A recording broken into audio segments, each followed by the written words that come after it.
Meeting will come to order, and the clerk will call the roll. Skidmore. Skidmore. Skidmore. Skidmore is here. Tierney. Tierney is here. Verveer. Verveer is here. Wood. Wood is here. Zellers. Zellers is here. Ahrens. Ahrens is here. Arnson. Arnson is here. Balday. Balday is here. Bedar Silov. Carter? Present. Carter is present. Cheeks. Cheeks is here. Furman.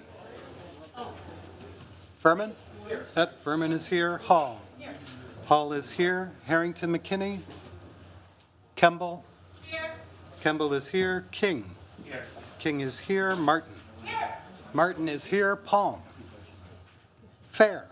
Here. Fair is here. Rummel. Here. Rummel is here. 17. Quorum present, council's in session. At this time, let's see, Alderman Baldoff. All right, so at this point, we will suspend the rules. Suspend rules 2.04, order of business 2.05, introduction of business 2.24, ordinances, and 2.25 resolutions for items so designated on the agenda. Motion, is there a second? There is a second. On the question of suspension, all those in favor, aye. Aye. Opposed, no. Motion carries. Alderman Baldoff. I'm looking for the consent agenda.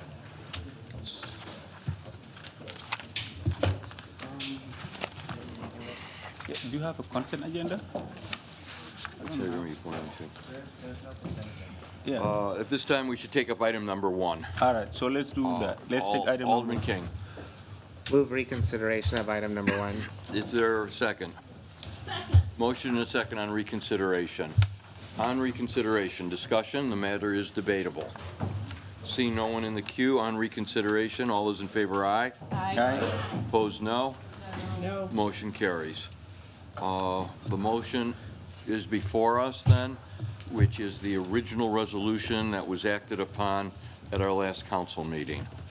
On the question, Alderman Verveer. Thank you, Mayor. Good evening. I wanted to request, Mayor, that city staff present an outline of the substitute resolution, please. Do you want to move that substitute? So moved. I apologize. I thought it was already moved by leave. Second. Motion and a second to move the substitute. Natalie, you want to? Sure. The substitute has one change from the resolution that you saw before you a couple of weeks ago. Actually, I should say 2 changes. The first is that the Beitler group has agreed to move up the time frame for required start of construction for the hotel. So previously, in the development agreement, it gave the developer 24 months from the time the podium is complete to start construction of either Block 88 or Block 105. The substitute resolution calls for Beitler to start construction of the hotel within 18 months of the completion of the podium, and so that date has been moved up, and then has 30 months from completion of the podium to start construction on the Block 88 transaction. Other than that, the terms are the same, calling for a payment to the Beitler organization of $600,000 to be paid in monthly installments of $75,000 starting 1 month after execution of the amended development agreement.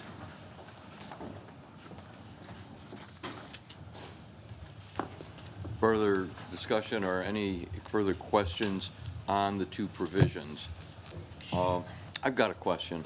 I don't know if it's for you, Natalie, or for Mike May. By moving into a window of 90 days from the time that Beitler takes out its permit and then the city takes down the old ramp, it's estimated that approximately $700,000 will be saved because we won't have a situation of taking down the ramp, then having to fill it in, and then subsequently having to remove the fill and start construction again. Do either of you know from a financial or a legal standpoint how that savings of 700,000 is going to be experienced? What proportion of that is city, what proportion is Beitler? So if the city were to choose to take down the parking structure, there'd be a hole in the ground, and we would have to fill that. We could fill it with crushed concrete, or we could fill it with standard fill. So if Beitler were going to take a prolonged period of time before starting the construction on 105, we would have to fund that expense, because we couldn't just leave a hole in the ground. Under the terms of this substitute resolution, we are not required to take down the parking structure until Paul Beitler pulls the building permit for 105, and that would allow us then to deconstruct the garage and turn it over to him with the hole in the ground. So we would be the beneficiary of that savings of not having to fill in the hole. Thank you. Alderman Ahrens. Yeah, in light of there seem to be a lot of people here who are here to talk on the budget, and this may be a lengthy question, and I would like to move to table this discussion until we have the speakers for the budget, and then we could get back to it. Motion, is there a second? Motion is second to table, not debatable. All those in favor, aye? Aye. Opposed, no? Can I have a roll call vote, please? I've heard only half the council. And I'm going to ask for roll calls on everything tonight, make sure that everybody's voting. Skidmore. Aye. Skidmore, aye. Tierney. Aye. Tierney, aye. Verveer. Aye. Verveer, aye. Wood. Wood, aye. Zellers. Zellers, aye. Ahrens. Aye. Ahrens, aye. Arnson. Arnson, aye. Balde. Aye. Balde, aye. Bedarsilov. Aye. Bedarsilov, aye. Carter. Aye. Carter, aye. Cheeks. Cheeks, aye. Furman. Aye. Furman, aye. Hall. Hall, aye. Harrington McKinney. Kemble. Aye. Kemble, aye. King. No. King, no. Martin. Aye. Martin, aye. Palm. Aye. Palm, aye. Fair. Aye. Fair, aye. Rummel. Aye. Rummel, aye. 18-1. 18 ayes, 1 no, motion carries. We have a recessed public hearing scheduled for 5:45. You bet. So there's nothing to do, since we can't take up the budget and we have no public hearing.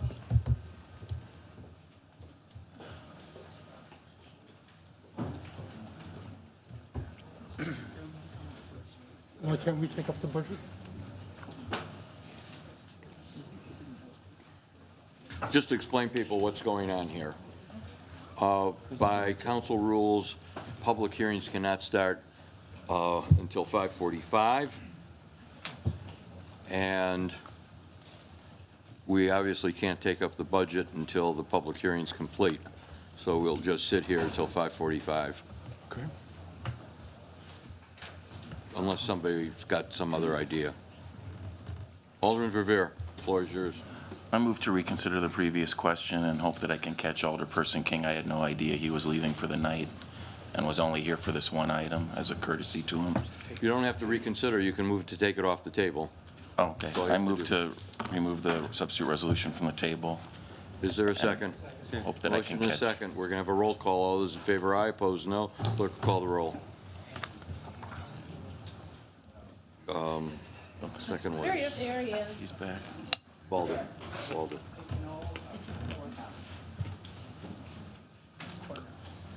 Skidmore. Aye. Skidmore, aye. Tierney. Aye. Tierney, aye. Verveer. Aye. Verveer, aye. Wood. Wood, aye. Zellers. Aye. Zellers, aye. Ahrens. Aye. Ahrens, aye. Arnson. Arnson, aye. Balde. Aye. Balde, aye. Bedarsilov. Aye. Bedarsilov, aye. Carter. Aye. Carter, aye. Cheeks. Cheeks, aye. Furman. Aye. Furman, aye. Hall. Aye. Hall, aye. Harrington McKinney. Kemble. Aye. Kemble, aye. King. King, aye. Martin. Aye. Martin, aye. Palm. Palm, aye. Fair. Fair, aye. Rummel. Rummel, aye. 19. Thank you. 19 votes aye, none opposed. We will now turn to item number 1, which is again before us. Discussion on the question. Discussion. Discussion on the question. Seeing none, we'll Wait, come to a wait, vote. All those in favor, aye. Mayor? All those opposed, no, and the Mr. Mayor? clerk will call the roll. I have- Yes, your point, Alderman Aarons. I had my mic on to be called on this. I didn't see you in the queue. I'll start all over. Further discussion on the issue? And the issue, Item 1, Alderman Aarons. okay. The issue before us is a proposal to give another $600,000 in addition to the previous $1.5 million to a developer that appears to be quite reluctant to engage in the work that we're ostensibly partnering with him. And for the $600,000, we get to go down this path again, and it's a path that might very well lead us to yet more litigation for nothing in return. And litigation, I should add, and also significantly more costs. Before the project even began, you should recall that the developer said that he thought the price was going to be $32 million, and it turned out to be $48 million. And so what are we going to do about that? So we gave $8 million out of the parking fund and assumed control over 2 floors of parking. This is not an unusual pattern here. It's some that, if reviewing the record, we could see before.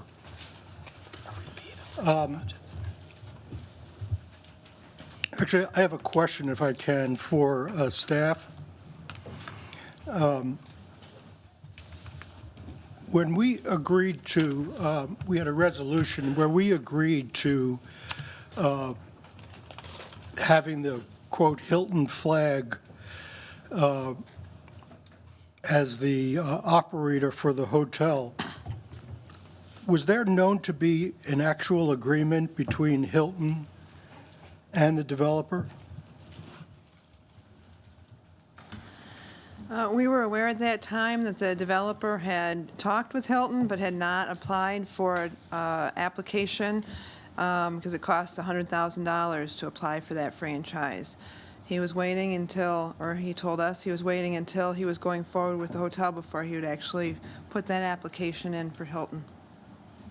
So there really is no agreement with Hilton or any other hotel at this point, and the resolution that we passed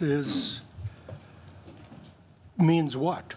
Our resolution approved that flag because our development agreement called for this body, the council, to approve both the flag and the operator prior to his signing any agreements. And so the resolution was meant to approve those flag and operators as indicated in the resolution. Right, but he does not have any agreement. I mean, sort of, we agreed with him, but he doesn't have an agreement with the hotel. We are not aware of one. We approved, or your body approved Yeah. flag and operator as was required under the development agreement. Right. I think that what we have here with this developer is, you just keep peeling back the onion and another layer and another layer. So the choice here is don't pay the $600,000. We move on to another project. Yes, there's potential for litigation, but we've saved $600,000. And then alternately, we pay $600,000 to this developer, and we are stuck in a long-term, potentially long-term relationship with a developer, to my reckoning, and I've tried to research the record, hasn't been responsible for building a building in 20 years.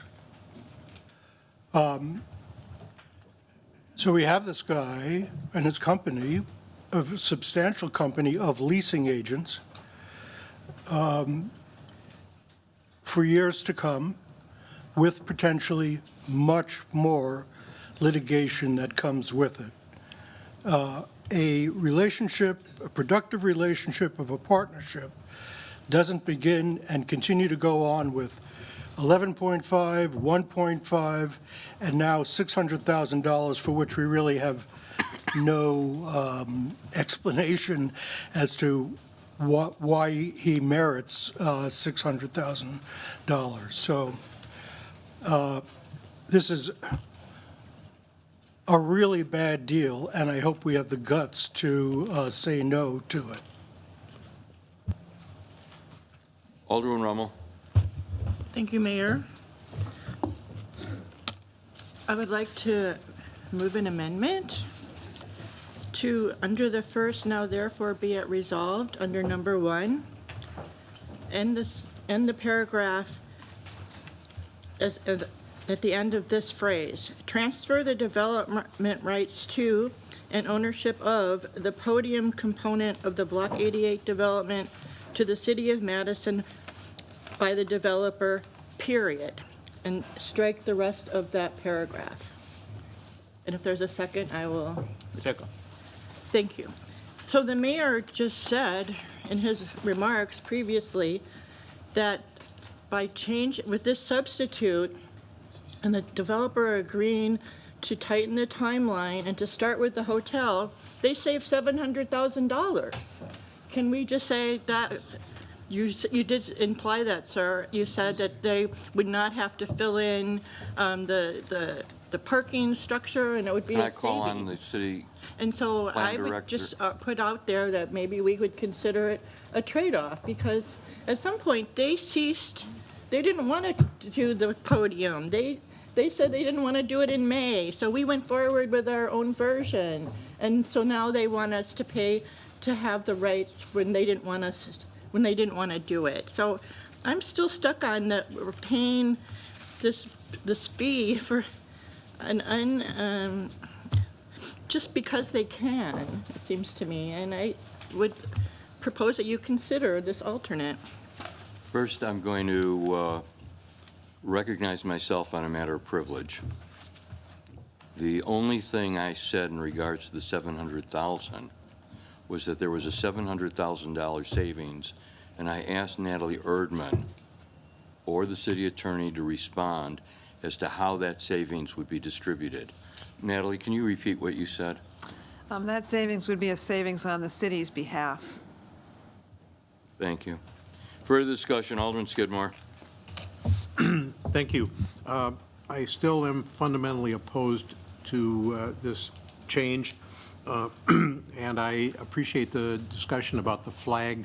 I am aware through conversations that the developer does not have a flag secured, has not applied, and furthermore, to my knowledge, has not had discussions with the Hilton Group.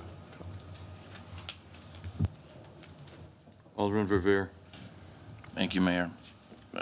I urge my colleagues to reject the amendment before us. As I said 2 weeks ago when we were debating this same resolution, it's wholly inappropriate in my estimation to negotiate with only one party present, ourselves, on the council floor. As you all heard 2 weeks ago, this resolution before you was subject of intense negotiations over a several-week period, and it's, in my estimation, again, wholly unfair to try to amend this tonight on the council floor without the consent or input of the other party.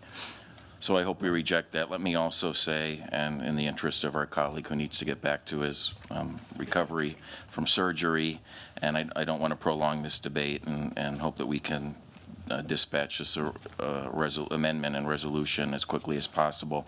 So I won't repeat all the arguments I made 2 weeks ago. The only point I want to make in addition to what I said 2 weeks ago, is that in the last 2 weeks, all that's happened is that this agreement has proven stronger for our position. This council unanimously approved last spring a resolution calling for us to construct the so-called podium and asking that we negotiate with our development partners a shortened timeline for the private component of the development. And that's what we have successfully done in the last few days in terms of what this substitute resolution does. So I hope that my colleagues will take that to heart and will support the resolution and reject the amendment. Thank you. Further discussion on the question? Further discussion on the question? Seeing none, we'll come to a vote. All those in favor, aye. Opposed, no. The clerk will call the roll. This is on the amendment, yes. Skidmore. Skidmore, aye. Tierney. Tierney, no. Okay. Verveer? No. Verveer, no. Wood? Wood, no. Zellers? No. Zellers, no. Aaron's? Yes. Aaron's, aye. Arnson? Yes. Arnson, aye. Balde? No. Balde, no. Bedar Seeloff? No. Bedar Seeloff, no. Carter? No. Carter, no. Cheeks? Yes. Cheeks, yes. Furman? Yes. Furman, yes. Hall? Aye. Hall, yes. Harrington McKinney? Aye. Harrington McKinney, aye. Kemble? Aye. Kemble, aye. King? No. King, no. Martin? No. Martin, no. Palm? No. Palm, no. Fair? No. Fair, no. Rummel? Aye. Rummel, aye. 1, 2, 3, 7, aye. 1, 2, 3, 4, 5, 6, 7, 8, 9. No. 1, 2, 3, 4, 5, 6, 7, 8, 9. Aye. 11, no. Yep. 9 aye. 9 ayes, 11 noes, the motion has failed. We have now before us the substitute amendment. On the substitute amendment, discussion. Alderman Fair. So I think this is going to be the first time I've done this since I've been on the council. But I am going to change my vote on this. And it was one of the votes last week or 2 weeks ago. It was one of those occasions where I wasn't actually that unhappy to be on the losing side. So the way I look at this is we agreed to build a podium. They took us to court. They pulled it. Then they said they want $600,000 because of the delay that it caused. And now they only moved the delay up 6 months. And so, you know, for a while now, I've been like, what are we doing here? What are we doing here? But let's keep going with this. Let's get this done.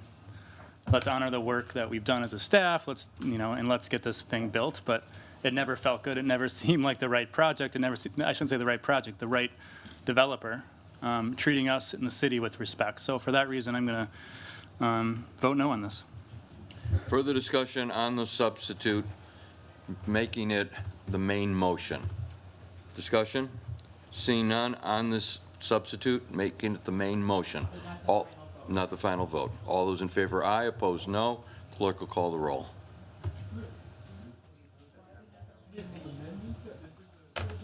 This is a substitute amendment. The main motion was the one that was reconsidered. We now have an amendment by substitution, which was moved by Alderman Verveer. That is the motion before us. Any questions? If it passes, it becomes the main motion, and we will vote on it again. Any further questions? Seeing none on the question, which is adoption. All those in favor of the substitute becoming the main motion, aye. Opposed, no, and the clerk will call the roll. Skidmore? No. Skidmore, no. Tierney? Tierney, aye. Verveer? Aye. Verveer, aye. Wood? Aye. Wood, aye. Zellers? Aye. Zellers, aye. Aaron's? No. Aaron's, no. Arnson? Aye. Arnson, aye. Balde? Aye. Balde, aye. Bedar Seeloff? Aye. Bedar Seeloff, aye. Carter? Aye. Carter, aye. Cheeks? Cheeks, aye. Furman? Aye. Furman, aye. Hall? Aye. Hall, aye. Harrington McKinney? Will do. Kemble? Aye. Kemble, aye. King? Aye. King, I. Martin. Martin, I. Palm. Palm, I. Fair. Fair, I. Rummel. I. Harrington McKinney. Harrington McKinney, I. 18 I. 18 ayes, 2 noes, the motion now, the main motion is the substitute resolution, which incorporates the changes that were outlined by Natalie Erdman at the beginning of the meeting. Further discussion on the question, which is adoption. Seeing none, we will come to a vote. All those in favor, aye. Opposed, no. The clerk will call the roll. Skidmore. Skidmore, no. Tierney. Tierney, I. Verveer. Verveer, I. Wood. Wood, I. Zellers. Zellers, no. Aaron's. Aaron's, no. Arnson. Arnson, no. Balday. Balday, I. Bedar Seeloff. Bedar Seeloff, no. Carter. Carter, I. Cheeks. Cheeks, I. Furman. Furman, no. Hall. Hall, no. Harrington McKinney.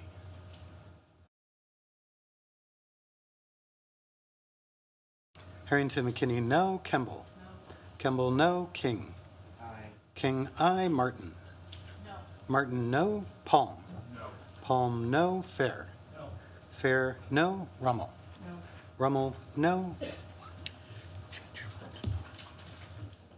your vote to no. Yes. Will do. Verveer, change to no. 6 aye, 14 no. 6 ayes, 14 noes, the motion's failed. That takes us to the second item on the agenda, which is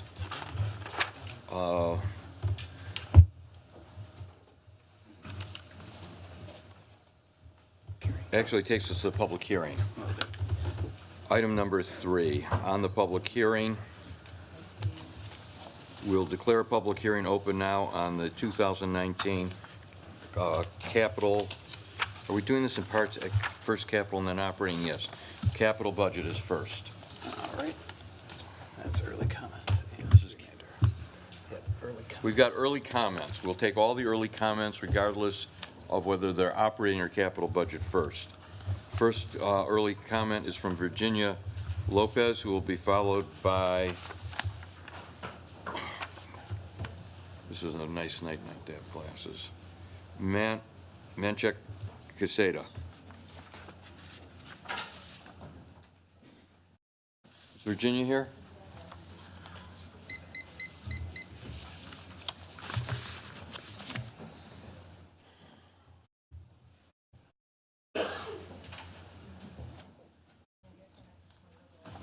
Your point of order.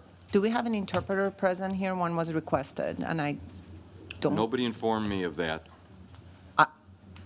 So I can't I answer your certainly question. I won't. can't answer your question. Can anybody answer that question? One was requested, factually. Who was I'm it making that requested of? It was requested of the Department of Civil Rights. Yeah, we were here.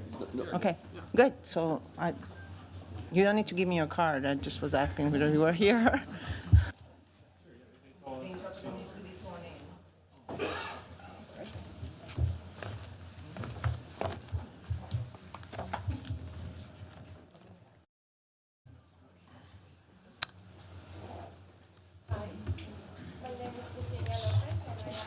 Health worker, and I am part of Centro Hispano, and I will talk to you about how the wellness program benefits my family and my home, and how impacted to my community. Right now I will be use the translator, sorry. Ok, quiero decir que para mí ha sido muy importante el programa de wellness porque ha cambiado mi vida y la de mis hijos. Ahora somos más sanos, tenemos más conciencia en qué es lo que tenemos que, las elecciones que tenemos. I would like to let you know that the wellness program has been very important for us. It has changed my life and that of my family. La segunda parte la voy a repetir. And this program is very important porque he visto que mi comunidad se ha beneficiado con este programa porque puedo ver en las escuelas tristemente que hay niños pequeños que sufren de obesidad y para mí este programa está teniendo muy buen impacto porque la gente que ha venido a Centro Hispano, a este programa de wellness, en realidad está haciendo cambios en su vida. This program has really benefited our community, especially in our schools. I have seen a number of obese kids, and now they're better able to make better choices. Quiero continuar con este programa porque creo que no es suficiente tiempo en 2 o 3 años poder tener el impacto y que crezca en nuestra comunidad los beneficios de este programa. Ellos están teniendo mucho mejores elecciones en cuanto a los alimentos. Podemos ver que los niños vienen a Centro Hispano y hablan de que están cambiando sus hábitos alimenticios. Y no solo los niños, también tenemos a los adultos que ahora se están preocupando más por ir a comprar productos orgánicos como el Farmers Market. I would like the program to continue. 2 or 3 years has not been enough. We were seeing benefits, but we see people coming from Centro Hispano. People are better informed when they make choices. Ellos están usando el mercado, están comprando productos locales, que eso también estamos impulsando con el Wellness Program, porque sabemos la importancia de tener una alimentación sana y creo que también es muy importante lo orgánico. Entonces, mi comunidad se está beneficiando de este programa. My community is benefiting from this program. People come to Centro Hispano, and we are pushing the mercado, this marketplace for fresh produce and organic products, and people are coming to us and asking for these products. Quiero dejar en claro que siento que no es suficiente con solo 1 o 2 años que nosotros podamos hacer este programa, porque estamos alcanzando a cierta comunidad, pero queremos alcanzar más. A mí me preocupa mucho la obesidad en los niños y por eso quisiera que este programa siguiera en mi comunidad, porque sabemos que mucha de mi comunidad no tiene acceso a cuidado médico y esta es una muy buena oportunidad para empezar a preocuparse. Prevención es lo que creemos en Wellness Program. I would like to stress that 1 or 2 years has not been enough for this program.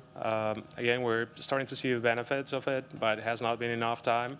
I'm really concerned about obesity among children. And ¿puede repetir la última parte? Okay, sí, la obesidad en los niños y creo que quiero continuar con este programa porque quiero parar esto y que los niños y los adultos tomen más conciencia de su salud y quiero que this is very important for me. We trust in prevention. So many of my community have no access to health care. So I think this is very good place to start to healthy life. Thank you.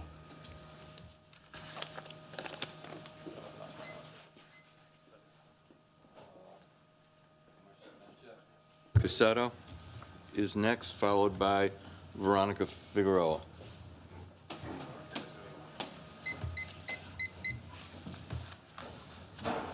Quesada? Okay. So, good evening. My name is Mariela Quesada, and I also work at Centro Hispano. So basically, this program has been able to, the wellness program at Centro has been able to open the doors to our communities, a Latino community, I say Latino communities in Pearl, because we are really diverse. This program has been able to create leadership within our families, and also reduce isolation, or the sense of isolation that many Latino families feel in the city of Madison. As the fastest growing community in our city, our county, and our state, it's a responsibility for all the citizens of Wisconsin to really worry about the health and the and the development of the Latino community, because in many ways, we're going to be the future in high numbers in this state. Specifically, the wellness program has its foundations in the belief that progress only happens from within. And when people really understand that their lives are at stake, and people is actually investing in their own well-being and the well-being of their families. This program has allowed multiple families that we serve every month for the past 2 years to feel that they have a voice, that they have a place to come where they feel safe, where they feel that they're seeing role models within the community health workers that are working with them, and they're noticing changes within their own lifestyles, within their own families. So it's not an easy treat for us at Centro Hispano to be able to serve more than 500 families just with this program per year, and multiple engagement and outreach opportunities that happened. As Virginia mentioned, access to healthcare is a huge barrier for our community. Not only the access per se, but also the quality of health that many of our families receive. So by having the community health workers as liaisons and leaders, and also health advocates for them, they're providing an extra layer of support to the families that the city and the state and the country is not providing to the families that in many ways are raising the products that all of us eat, are cooking the food that many of us eat, and are where the children, your children, are mixing with our children. And they are, and I'm a little nervous and I'm tired, but so I think that what I want to say is that the investment of this program has ripple effects in all of our lives, in the lives of the families that we're serving, in the lives of the lives those families touch, as well as the development of Centro Hispano and the Latino community as a whole. I cannot stress enough, like Virginia mentioned, that this program has been a nest for change, a nest for inspiration, and also a nest for community leadership and engagement that actually the city of Madison needs from the Latino community. We need more Latino community civic engagement. We need Latinos to advocate more for their own well-being. But the only way that will happen is when role models, when other Latinos are pushing the envelope and saying, yes, we're here to stay, as long as we can stay. And the only way that will happen is when the voices of those Latinos are the ones speaking louder. And in our program, those moms are the ones that are carrying that torch. Because as we know, women in households are most of the times the leaders in the household. And these 6 community health workers are in many ways sprouting the interest of many other women. So I think that's all. Thank you. Thank you. Veronica Figueroa, followed by Mario Garcia-Ciar. Hi, Veronica Figueroa, and I am speaking to you in regards to the body-worn cameras. Also, I'm a member of the AHA committee reviewing the police department. And the very first thing I would say about this subject with body-worn cameras is that our committee is working hard to finish a report to you. And I really don't understand what the hurry is on body cameras when our report is not done yet. If you look at recommendation 136, recommendation 137, recommendation 138, and recommendation 139, there's 4 recommendations related to body camera that our committee has put effort and time reviewing, and yet we haven't finished our report. So I still don't understand what the hurry here is to body-worn cameras. Also, if you read recommendation 137, it says, if the pending Wisconsin legislation regarding body-worn cameras is enacted in its current form, Madison should delay implementing of any pilot program. Should delay. As far as I know, nothing happened to legislation to create a process and policies and procedures to implement body cameras. And yet we're still here again with this subject in body cameras brought forward in this committee. Recommendation 139 says, if MPD adopts body cameras, it should commit to evaluation and to assess qualitative and quantitative impact for technology. Do we have a system for that, really? We don't have a system for that either. There are many systems that the Madison Police Department have to implement, and that's not going to be on the top of the list. Recommendation 138, assuming a reasonable consensus can be reached up on policy, Madison stakeholders should remain open to funding body-worn cameras pilot, assuming. I don't see any consensus here on the county, on the stakeholders on this issue again. So I would suggest that this committee really take a look at our recommendations and also the ORI recommendations. There was money put into a huge report that was given to us and trusted in our committee to make the right decision. And I think that you should wait up that recommendation and our final report to really bring this subject again into deciding whether or not we're going to have body-worn cameras. And I think to start, what needs to happen is a conversation on the policies and the procedures and how this is going to be accessed or not by members of our community. In looking at how the community is suffering right now, as an advocate for victims of domestic violence, I can tell you that approving body-worn cameras will hinder the ability of a victim of domestic violence who is also undocumented to call the police. Because not only are you using immigration status against a victim, now you're using a camera against a victim. So I really urge this committee to please stop talking about body cameras implementation and start talking about processes to implement something. You cannot implement body cameras without a process. We have to have a process. We have to know how and who is going to have access to these videotapes. So please, I urge you to scratch this from your agenda and really consider going through the process and the steps. And wait for the committee, the ad hoc committee for the police review to give you our report, and then you can base your recommendations on that. Because I don't think that any one of you here spent that $400,000 to then go over a report that is very clear on how and when to implement body cameras. Thank you. Thank you. Mario Garcia Sierra's next, who will be followed by, now I've got Virginia here again. I'm not sure, is that two separate registrations? There's no last name on this other one. So, why don't you go ahead and then we'll figure it out. All right, thank you. So good evening, everybody. My name is Mario Garcia Sierra, and I'm a resident of the North Side. So it's my community for the last almost 2 years. I also, as Veronica, serve on the same of the AHAC committee, reviewing MPD's policies and procedures, and I also have the privilege to chair the board.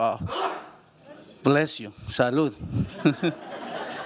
I also have the privilege to chair the board of Centro Hispano. So it's in all those capacities that I'm here to share some thoughts with you on two issues in front of you tonight. One is the issue of body cameras, and the other is an item to support funding for Centro Hispano and Lucia Community Center.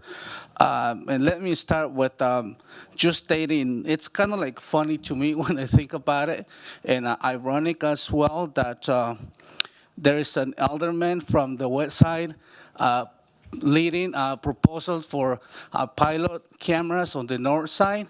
Maybe I feel that should be that we start maybe on the west side, but I feel like at this point in this city, we have done a lot of discussions about body cameras, and we haven't arrived at a specific conclusion. I feel like if we move forward with this pilot program, we are gonna be at the same, we're gonna arrive at the same place, but we're increasing the risk of this issue affecting even more the lives of victims.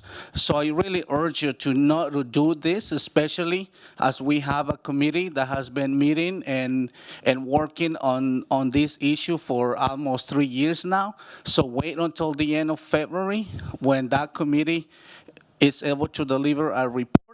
And in the meantime, if you're concerned about safety, if you're concerned about young people in the north side, I feel like you should invest in people the same way you hopefully invest in the program at Centro Hispano and Lucia Community Center. I think that that's the best way and the most effective way that we know and how we lift people up and how we create vibrant and sustainable communities, but really not creating more surveillance that really doesn't do anything good for the community. So again, this issue of body cameras should stay on hold until the end of early spring when the report it's done in front of you, and in the meantime support the amendments to fund Centro Hispano and Lucia, and I believe that that's $57,000. So thank you very much.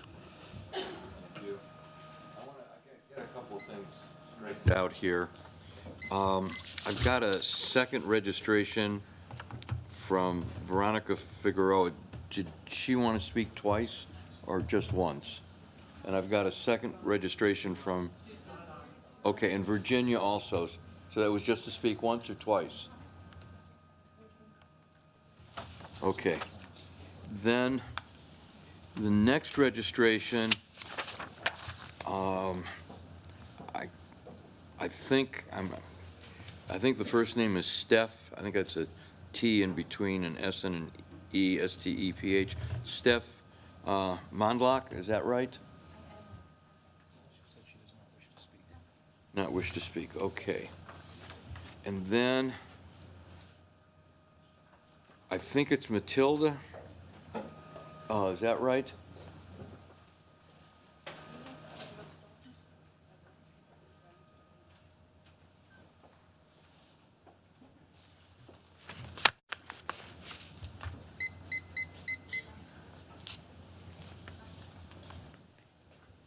I think I need an interpreter, please.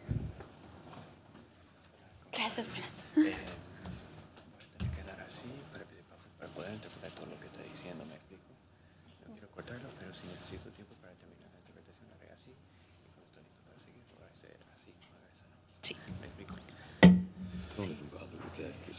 Muy buenas noches con todos. Mi nombre es Matilde Cachihuango y soy una promotora de salud de Centro Hispano. Good evening to everyone. My name is Matilde Cachihuango, and I am a Centro Hispano Women's Health Promoter. 3 años atrás nunca pensé estar frente de tanta persona, tantos políticos, o sea, para mí es una experiencia muy diferente. 3 years ago, I would have never thought that I'd be in front of so many people and so many different political roles, and it's a very different experience for me to be here. Y es la fuerza que me ha dado el estudio de estos 3 años en Centro Hispano. Nos han educado bastante y hemos compartido con la comunidad haciendo muchos programas de salud, de arte, de todo. Entonces ahora yo me siento empoderada y decir, ¿por qué la comunidad? La comunidad siempre tiene derecho a todo. Nosotros, los latinos, también tenemos derecho a tener las mismas programas que tienen las demás personas. And the reason that I'm able to be here in front of you today is because of the excellent program at Centro Hispano and the education that I've had out in the community programs in health and art and empowerment. And we're just here to ask for the same rights that everybody else has out in the community as Latinos. Sí. Hemos creado el grupo de posparto, que es ahora un grupo de mujeres empoderadas, digo yo, porque ahora ellas sienten la necesidad de seguir estudiando, de crear más en sus hijos, en soñar, en ser más. Los niños quieren que terminen y llegar a ser grandes políticos como ustedes. We've started the postpartum group here as well, and I feel that it is composed of women who now are empowered through our efforts, and what they're empowered to do is to keep their kids moving forward, to encourage them to be something, to get an education, and to be important people, just like you politicians here. Sí. Bueno, y bueno, eso estamos tratando de educarnos y educar a todas las personas ahí. And what we're trying to do really is to educate ourselves and educate everyone who's there at the center as well. Estoy muy contenta con la labor que estoy haciendo ahí. And I'm very happy with the work that I'm able to do there. Sí, también quisiera hablar de las cámaras. And I'd also like to speak about the cameras. Y yo no creo que sea una buena cosa tener cámaras en el cuerpo de los policías. I don't think it would be a positive thing to have cameras on policemen themselves. Especialmente en este tiempo que hubo redadas aquí en Madison. Uno quiere tener más confianza en la policía, más unión entre la policía y nuestra comunidad. Y pienso que teniendo cámaras no nos vamos a sentir seguros. And especially with the raids that we've had here in Madison, one would want to think that they'd be able to trust the police and have more unity with the police at this very time. And with those cameras, I feel like that would not be possible. Sí, ahora más que nunca debemos llevarnos bien la policía y nuestra comunidad. And really now more than ever, we should be able to get along well, our community and the police. Yeah, eso creo. And that's what I wanted to say. Thank you. Thank you. Okay, are these more earlies, or? I'll just put them in order with the others. All right, we'll now go to the capital budget. We've done all the early registrants. And the first registrant on the capital budget is Karen. Could be an L, followed by an OU, followed by a letter, two letters I can't make out. Come on. Might be me, Mayor. I don't know. I'm going to come forward. Hi, good evening, everybody. Karen Menendez-Collar with Centro Hispano of Dane County. I'm actually here to do some comment on both the capital budget and the operating budget with two amendments that were mentioned. First, I wanted to speak a little bit about the community engagement amendment that's been put forward. Fully support this amendment that would strengthen the work that we do at Centro, at Lucier, and at the Goodman Community Center. You've heard from our partners at Lucier and Goodman in the past. This is a true partnership for grassroots community engagement work. They've carried the baton for us when we were dealing with a lot of crises having to do with ICE, and it's my pride to now be here to speak in favor of this funding for our organizations. I want to make sure that everybody here understands that community engagement efforts are just not a side note for our agency and not a side note for me. I can tell you personally, because proper community engagement is not something I experienced growing up in the city of Los Angeles. I'm a product of neighborhoods similar like the South Side, where people came in to change our schools, try different programs, develop our community with absolutely no substantive voice from us. And so we take this process very seriously at Centro, and we are dedicated to make sure that it's a long-term commitment to helping it grow. Our city has a tendency to jump at the magic bullet when we think that there are issues that need to be resolved quickly. And I think I've talked about this before. Our greatest Achilles heel is that we don't know each other well enough, that we don't develop relationships, and that we don't have a deep commitment to the communities that we serve. All of the agencies that are included in this amendment are committed for that work. Tonight, you've been hearing from community leaders at Centro. who have been engaged in the funding that we've been having. We've been able to listen to their voices, truly understand what leadership development looks like from a community's perspective. In their case, they've identified very clearly that wellness is important for them, and that's the conduit that we've been doing. What are the needs of their city? They've been participatory in efforts to create a Madison vision in this community. The Mayor's Neighborhood Conference, they've been very present there. How systems in place can get involved and what safety and community mean to them. I know Captain Patterson is here, and we've had a relationship when he was working in South Madison with our community members and the efforts that he had been doing there when he was on the south side. And this is all important because trauma continues to affect our communities, and we need to make sure that they have a voice. Some of the funding in the budget that has been in place is to reduce violence in our city. I think the community engagement work that we have going on really helps in that effort because violence doesn't happen in isolation. It happens when trust is broken and when community engagement is not happening deeply enough. So that said, to this issue of the body cameras, I know you're considering funding for this tonight. It's a pilot that emerged from somebody on the west side to be implemented on the north side. There's a really poor message that comes to the community when that happens. I'll have you know, it doesn't help in trust building. I'm not from the north side, and I don't see droves of people here from the north side advocating for this to happen. I also wonder what kind of deep engagement has been going on with law enforcement.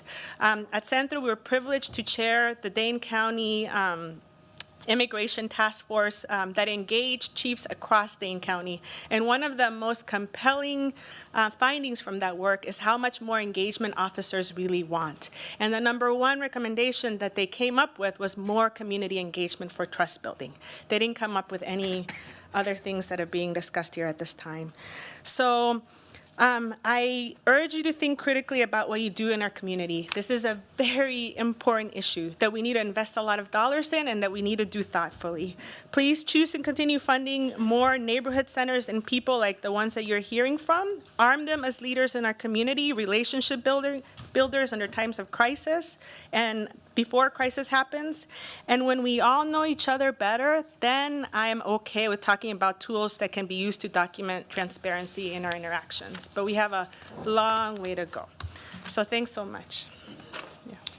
The next registrant is David Glomp, who will be followed by James Thomack, who will be followed by Ingrid Slommer.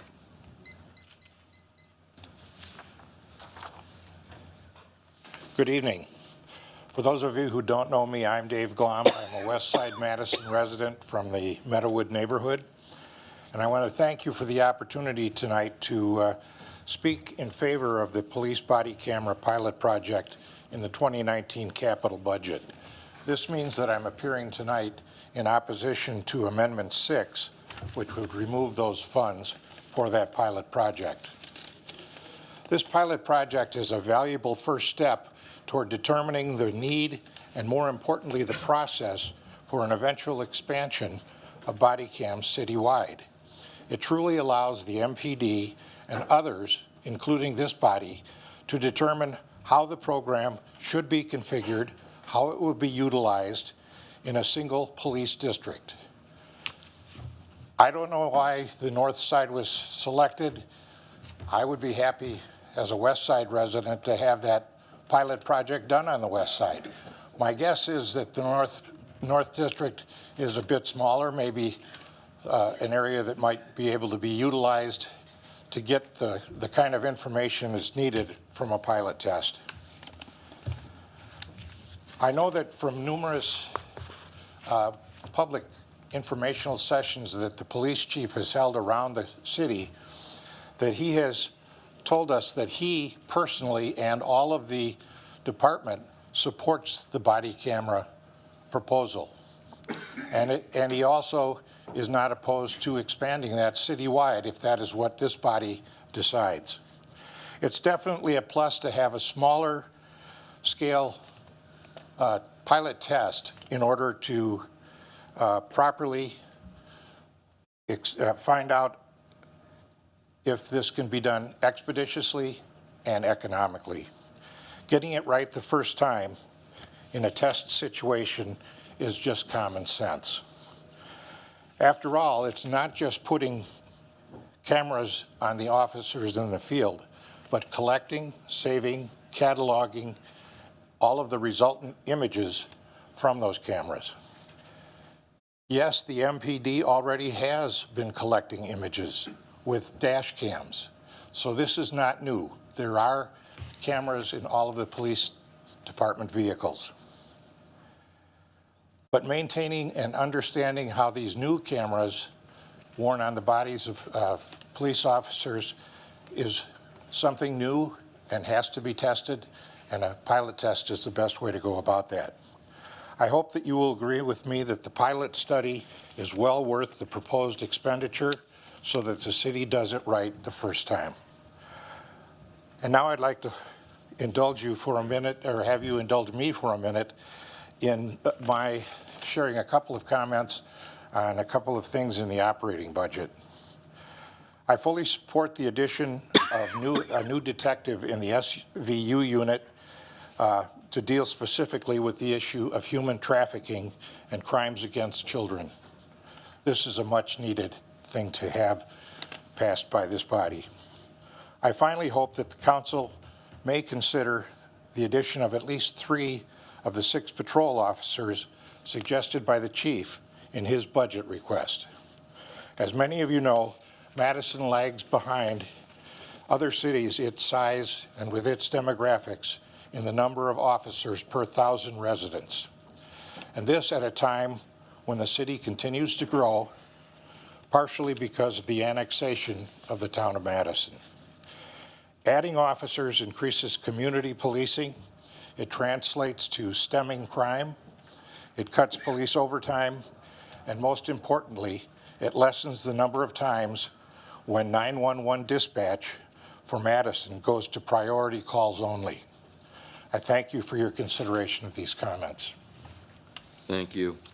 James Thomack, followed by Ingrid Slammer, will be followed by Akeem Perez Hamay, if I pronounced it. I wanted to speak about the flood mitigation studies. That these are all together in one. Okay. I wanted to basically support the flood mitigation, the funds for that are being proposed by my Alder Martin and several of the other alders here. I know everyone here is probably quite aware of the damage from the flooding in August and earlier. Just wanted to kind of, I think there are probably other areas that people may not be aware of, and just wanted to give a quick, I guess, personal face to it that may apply to others.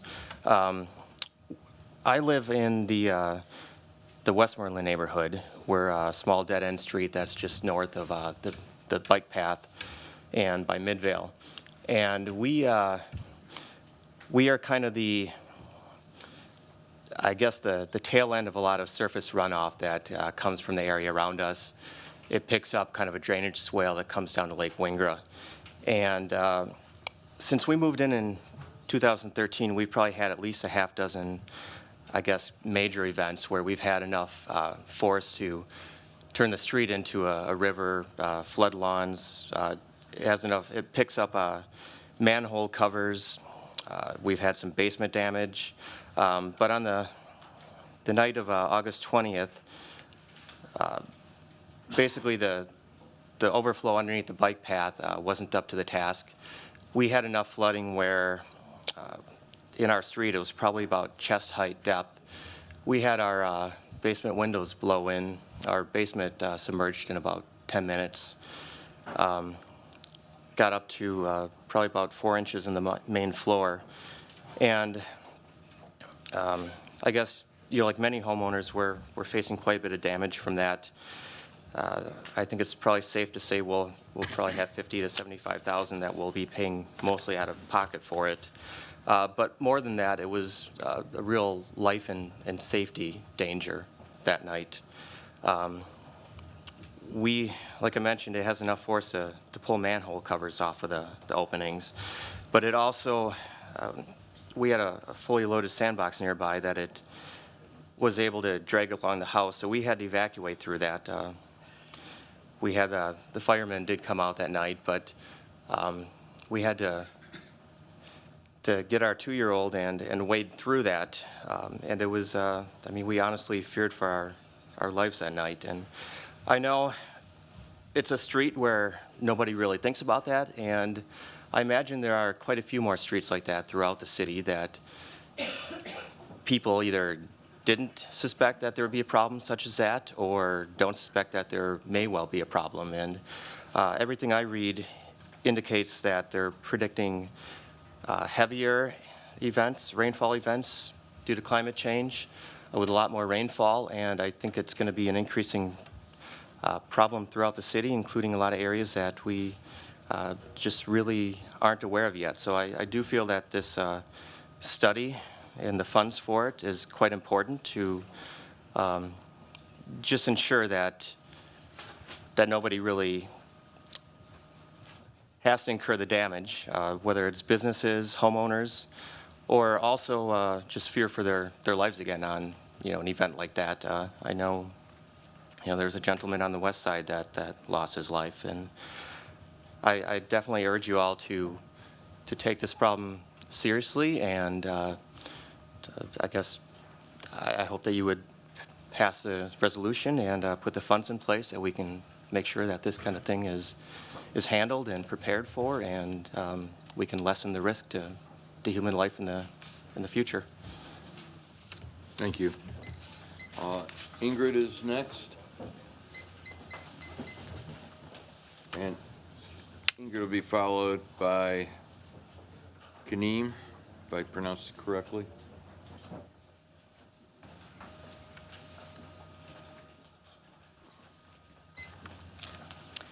Hello, my name is Karime Perez. I work in Centro Hispano in the Wellness Program. And I am not a politician, obviously, but I would like to tell you what we're doing at Centro, because I really believe in what we're doing, and I think we're doing a great job.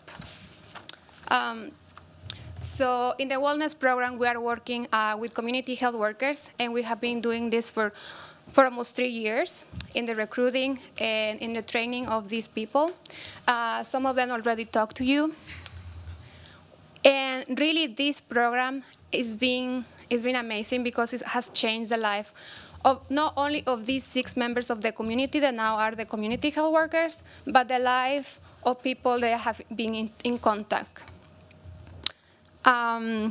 So they started taking classes, and now they are being the role models of all other members of the community. And this is why I'm here, because I am defending this Centro's grant and Lucier Sanders grant. It's very nice sometimes to have good intentions, and I suppose all of you have good intentions, but we need to see actions. And actions, in the case of Centro Hispano, is that we need money. And this is a reality. And in order to do things, we need people to get paid for what they do, because it's unfair to say, okay, they are members of the community and things need to be free. So these are some things that we would like to change. We would like people to get paid for what they are doing and for their knowledge. Also, other things that we have been doing with the community health workers is working directly with the sub-police department. Captain Patterson is here. And we really enjoy working with the police officers. I think working in community means all communities, not only Latinos. We are not close to that. But what that means also that our Latino community is under a lot of pressure. There is a lot of stress so far. Putting body cameras is another layer to it. So that's why I'm also here to say that we oppose completely to that. And and I think the rest of the team has said a lot. Thank you very much. Thank you. Is Ingrid here?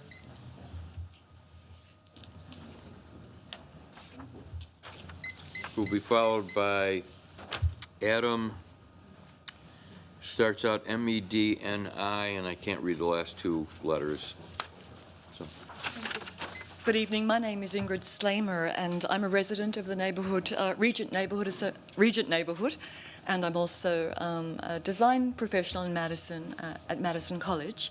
And I'm here tonight to just ask you to consider the amendment number 5, which would help bring the conclusion of a long-term community engagement with Regent Neighbourhood to the funding of the underpass project on Highland Avenue.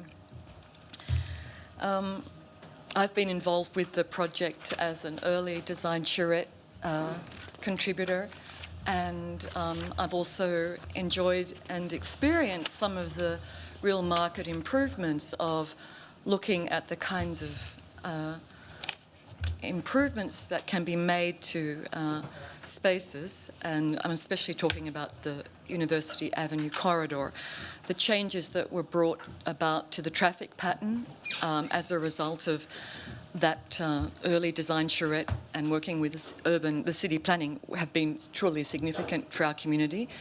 And now I'd like you to consider the bringing to conclusion that original vision, something actionable, which would be the building of the underpass project.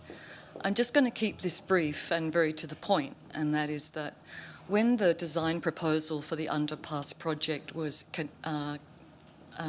unveiled to our Regent Neighbourhood, I don't think anyone expected Julia Schilling to deliver such a profoundly impactful, intelligent, and truly inspiring sculptural solution to the underpass.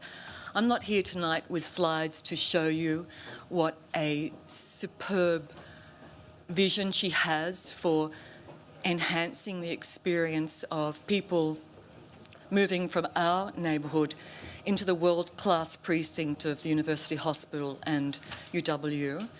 But I want to say that we were shown a truly significant piece of public art, and it would be for every Madisonian to support the implementation of this beautiful vision. I don't know if you've seen it, but for people who are, where is it? Okay, it's over there. I'd just like you to reflect for a minute on your own experiences with public art and some of the many ways in which public art can lift people up. I understand as council members you have all kinds of conflicting priorities and very hard decisions to make, but sometimes the most impactful things can be done in surprising ways, and the underpass project would lighten and delight the load of everyone using that corridor. Hospital workers that are moving from our neighbourhood where they park to their late night shifts would be moving through the cover and safety of beautiful light. Every car, there are some 5,000 of them that use the underpass there, would experience the impact of that public art installation. They don't have to read a caption, they don't have to be 1 foot away from it, because it's truly an experience which could be very uplifting. I also believe that visitors to the hospital could have their loads lightened by the gestures of Julia Schilling's public art installation. I just can't speak highly enough for it, and I'm here just to have you perhaps reflect on the power of such a public art piece for every Madisonian, not just for our neighbourhood. Thank you. Thank you. Alderman Ahrens, you were in the queue for anything? Oh, it was a mistake. Sorry. Adam, who will be followed by M. Adams. Thank you very much. Good evening. My name is Adam Mednick, and I am speaking on behalf of myself and several of my neighbors who could not be here this evening in support of Amendment 9, the citywide flood mitigation proposal. My family and I live on Waite Circle off of Midvale Boulevard on the west side in District 11. We live across the street from Jim Tomac, who spoke, I think, very movingly about his family's experience on August 20th. So I guess I'm just going to add to that a little bit. As Jim alluded to, our street is located at a critical point in the drainage of the Odana-Nakoma watershed, and on June 17th, we and several of our neighbors suffered significant property loss. That was followed on August 20th by near catastrophic damage, and as Jim alluded to, a high-risk evacuation by the city fire department. And I think Jim and his family were in significant risk, and we also evacuated. So for those of you who have maybe gone on walked or ridden your bikes on the Southwest Bike Trail, there's a place where you see a waterfall. Our street flooded to, I'd say, up to upwards of 8 feet at the highest points, and in that ravine that you see from that looks like a waterfall from the Southwest Bike Trail, up to about 20 feet.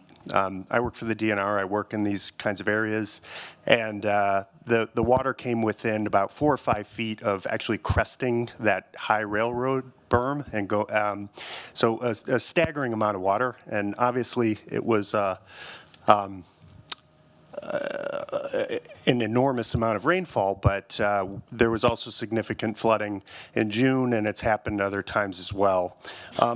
The city engineering department has been very responsive in addressing some of the localized issues and sort of infrastructure points or weaknesses, such as we're situated kind of right next to. And I want to commend them and our Alder Martin, for their work in this area. But they have acknowledged that there are much bigger system-wide issues that need to be addressed to protect not only those of us who are kind of in the path of it. And we are not in a floodplain. We're at least 100 feet higher than where all that water outfalls into Lake Wingra. So our understanding is that some definite studies of this and other watersheds around the city need to be done to identify and prioritize the fixes. And from what I understand, this amendment, and I hope you all vote in support of it, is really what we need to get the job done to protect us and our other residents around the city who are at risk as well. So thank you. Thank you. The next registrant is M. Adams, who will be followed by Kajwa, who will be followed, no, that's less of the speakers on the capital budget. Is it 3 minutes? Yes. Got it. Hi, my name is M, and I use all the pronouns. So I'm here to speak against the use of increasing the police budget for body cameras or for any cause at all, really, of increasing the police budget. So the call from body cameras was a misunderstood call that was that people tried to associate the movement that I'm a part of, which is the Movement for Black Lives. So oftentimes people were organizing, demanding police accountability, and people equated accountability with transparency. They are two different things. The ability to see something and the ability to make something happen, to implement something, to cause a change of behavior are not the same thing. So 3 cases. So one, I'll say, we've seen police officers get more tools and more technology, and that has not led to an increase in police accountability. Somebody mentioned dash cams earlier. Dash cams are a perfect example. We've seen, I mean, you can go to YouTube right now and see tons of footage of police being documented by civilians. So there's not a lack of footage about what's actually happening and occurring, but rather there is a lack of accountability once we know what has already happened. So I'll give you the case of Ayanna Jones. Ayanna was 6 or 7 at the time. She was sleeping on her mother's couch in Detroit, and a professional film crew filmed this. SWAT team busts in her house while she's sleeping on her grandma's couch. They throw a flash bomb, practically burning the blanket that Ayanna was sitting on. And then they open fire into the house, killing Ayanna. The SWAT team busted into the wrong apartment, so killed a 6, 7-year-old for no reason. Almost killed the grandmother. This was all documented by a professional video camera because they were filming for a nationwide television show, First 48, and nothing happened as a result of this because the community had absolutely no power to hold the police accountable for poor practices. there are tons of examples. We've all seen the video of Eric Garner, right? A black man who's standing outside that was choked to death, who was defenseless. That is documented. That was on camera. And quite frankly, if that officer was wearing a body camera, it would have showed us nothing more than what we have seen, right? So what I'm getting at is what we are asking for with this $400,000 report led by experts who study police issues, lawyers who study police accountability, have talked about is accountability measures, accountability mechanisms that have to be implemented. The best, I am not a proponent of body cameras at all, but for those who are, talk about it needing to have a strong accountability mechanism attached to it, and there is no accountability mechanism attached to it. If you continue to invest in the existing police department as it exists, we will continue to see a worsening of racial disparities. We will continue to see police officers with more tools, more sophisticated tools, quite frankly, harming my community, right? So unfairly, unjustly incarcerating black people at a higher rate. Again, the call for transparency is not the same thing as accountability. They can have all the footage they want, but if we as a community don't have the power to interpret the footage, if we as a community don't have a power to make a decision about the outcome of the footage, then it makes no difference how much footage that there actually is. And again, as a proud mover, as a proud leader and member of the movement for Black Lives, I cannot allow for the work, the hard work of black people all around this country organizing for police accountability to be co-opted into the police getting more equipment under the name of transparency. And so these are two different things. And again, I am against police body cameras. We did a great debate about this a couple years ago at the university. I encourage you all to check it out. You can find it online. And that's it. That's my time. Thank you.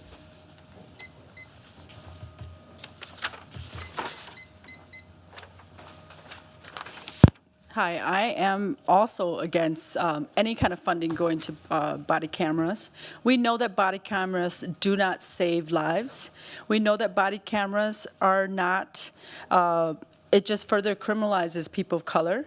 In addition to that, as somebody who works with victims and survivors of domestic violence, sexual assault, who work with people who may be undocumented, more surveillancing of these vulnerable population is not something that we want. It's actually something that a lot of victims do not want to be recorded when they're having interactions with police. In addition to that, I think that having it, I mean, if you want to try it, try. I'm not for body cameras. Do it at Maple Bluff. See how they feel about that. You know, a lot of our communities, and I know that there are people of color who may support body cameras because they think that it keeps the community safe. It like shows footages of what really happened. Studies have shown that it actually doesn't matter. It doesn't matter because police officers can turn it off. We've seen that. It doesn't matter because they may not even be capturing actually what is really happening, because when it's on you, it's a different kind of footage. But going back to victims of domestic violence, I can tell you all that it is terrorizing to have to call the police for help. But when you are a victim that's undocumented, when you are a victim that's an immigrant, and then in addition to calling the police for help, you have to also be aware that these recordings, we don't know what guidelines you all have. Are they public? Are they accessible? Does it further victimize victims? Like, these are things that we just don't know. There's a public, the Madison Police Department policy procedure, the ad hoc committee. Why don't you all just listen and wait until they come up with the recommendations? They've been doing the study for, what, 2.5 years? I'd like to hear what they have to say. And so I'd say no, no funding to police cameras. In addition to that, I'd like to also say, yes, support Centro's request for funding. Thank you. Thank you. Why don't you stay there? Because, let me just read something off and you'll see. Available to answer questions supporting Amendment 5 is Samuel Dennis, and then we've got a couple of not wishing to speak, correcting their registrations. We now turn to the operating budget, and the first registration on the operating budget Same is you. thing. Okay, same thing, support Central's request for funding. Okay. Formally say that we're moving on to item number 4, the operating budget hearing. Go ahead, please, I'm sorry. same testimony, support Centro, support removing funding, any kind of funding for police cameras. And please, if you're going to start anywhere, Maple Bluff is a great place. Thank you. That takes us now on body cameras to M. Adams. Did you wish to speak on this again? Okay, I will say something different. I got a lot to say about this. And M. Adams is going to be followed by Lisa Heimauer, I think it is.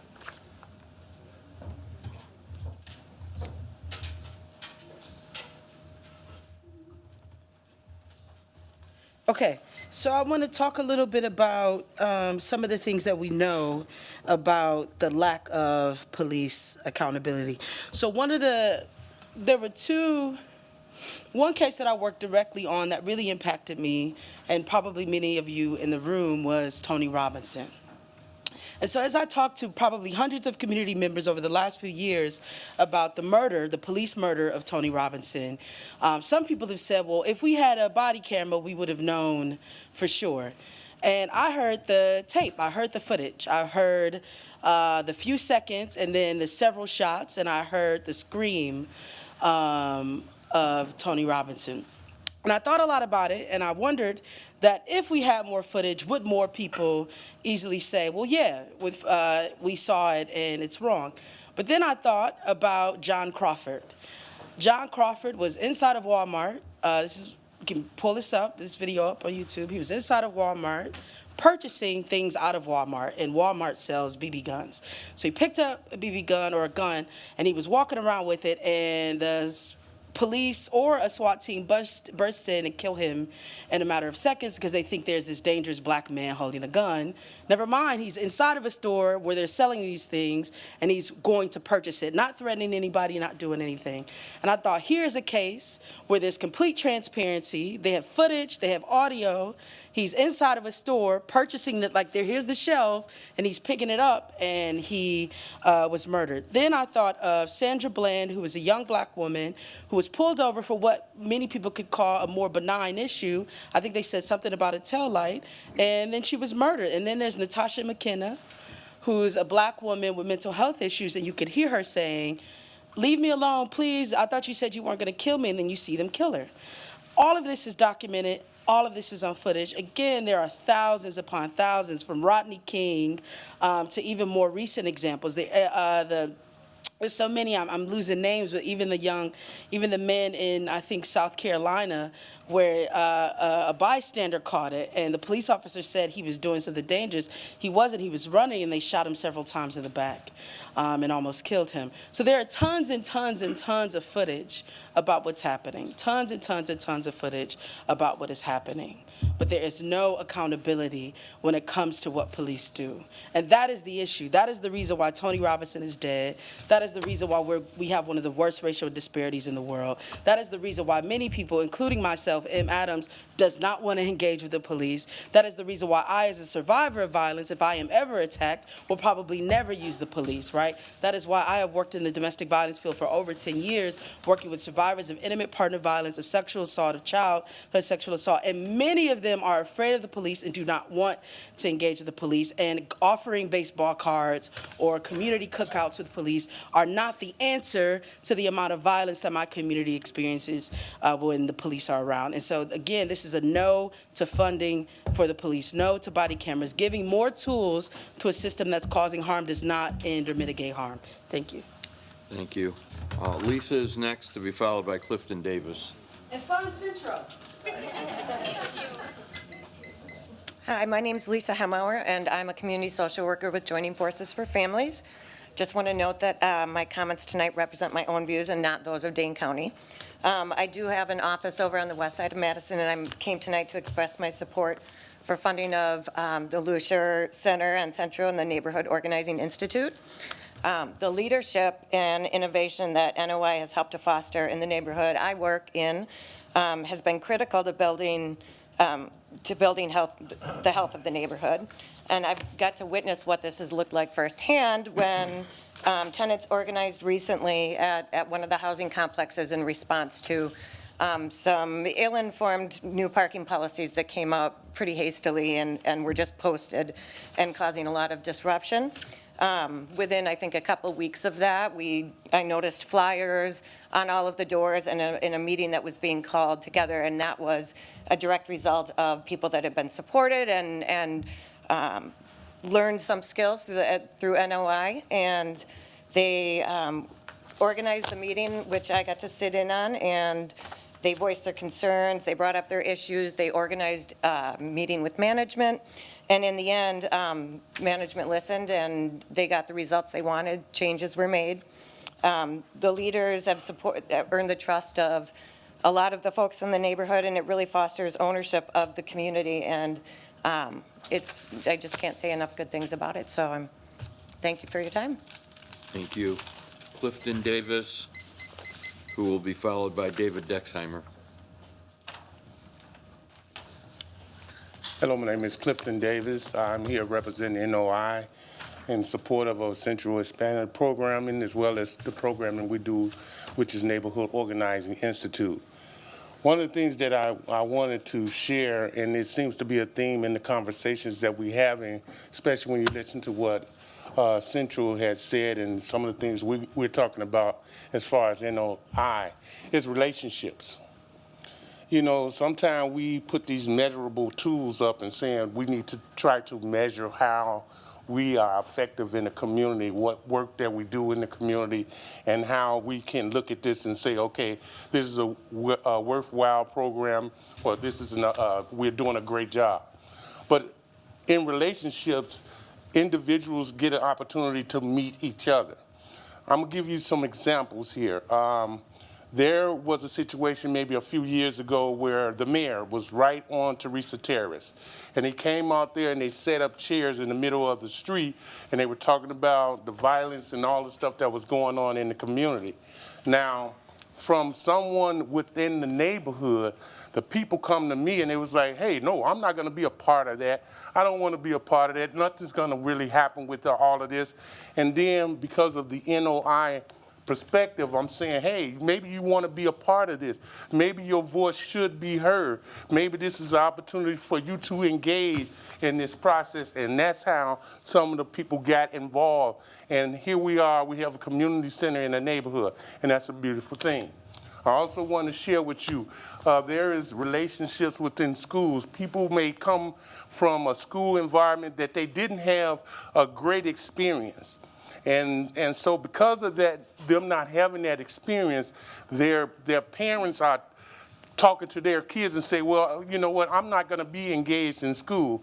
But some of the NOI members are being that bridge, are working with them and allowing them to see, okay, we can come up with ways of being able to be a part of our kids' education, which is valuable, which we need to have. So those are some of the things that NOI does. And then when you're talking about not only just within the school, I recall a couple of years ago, some of the young ladies were having difficulty financing hygiene materials.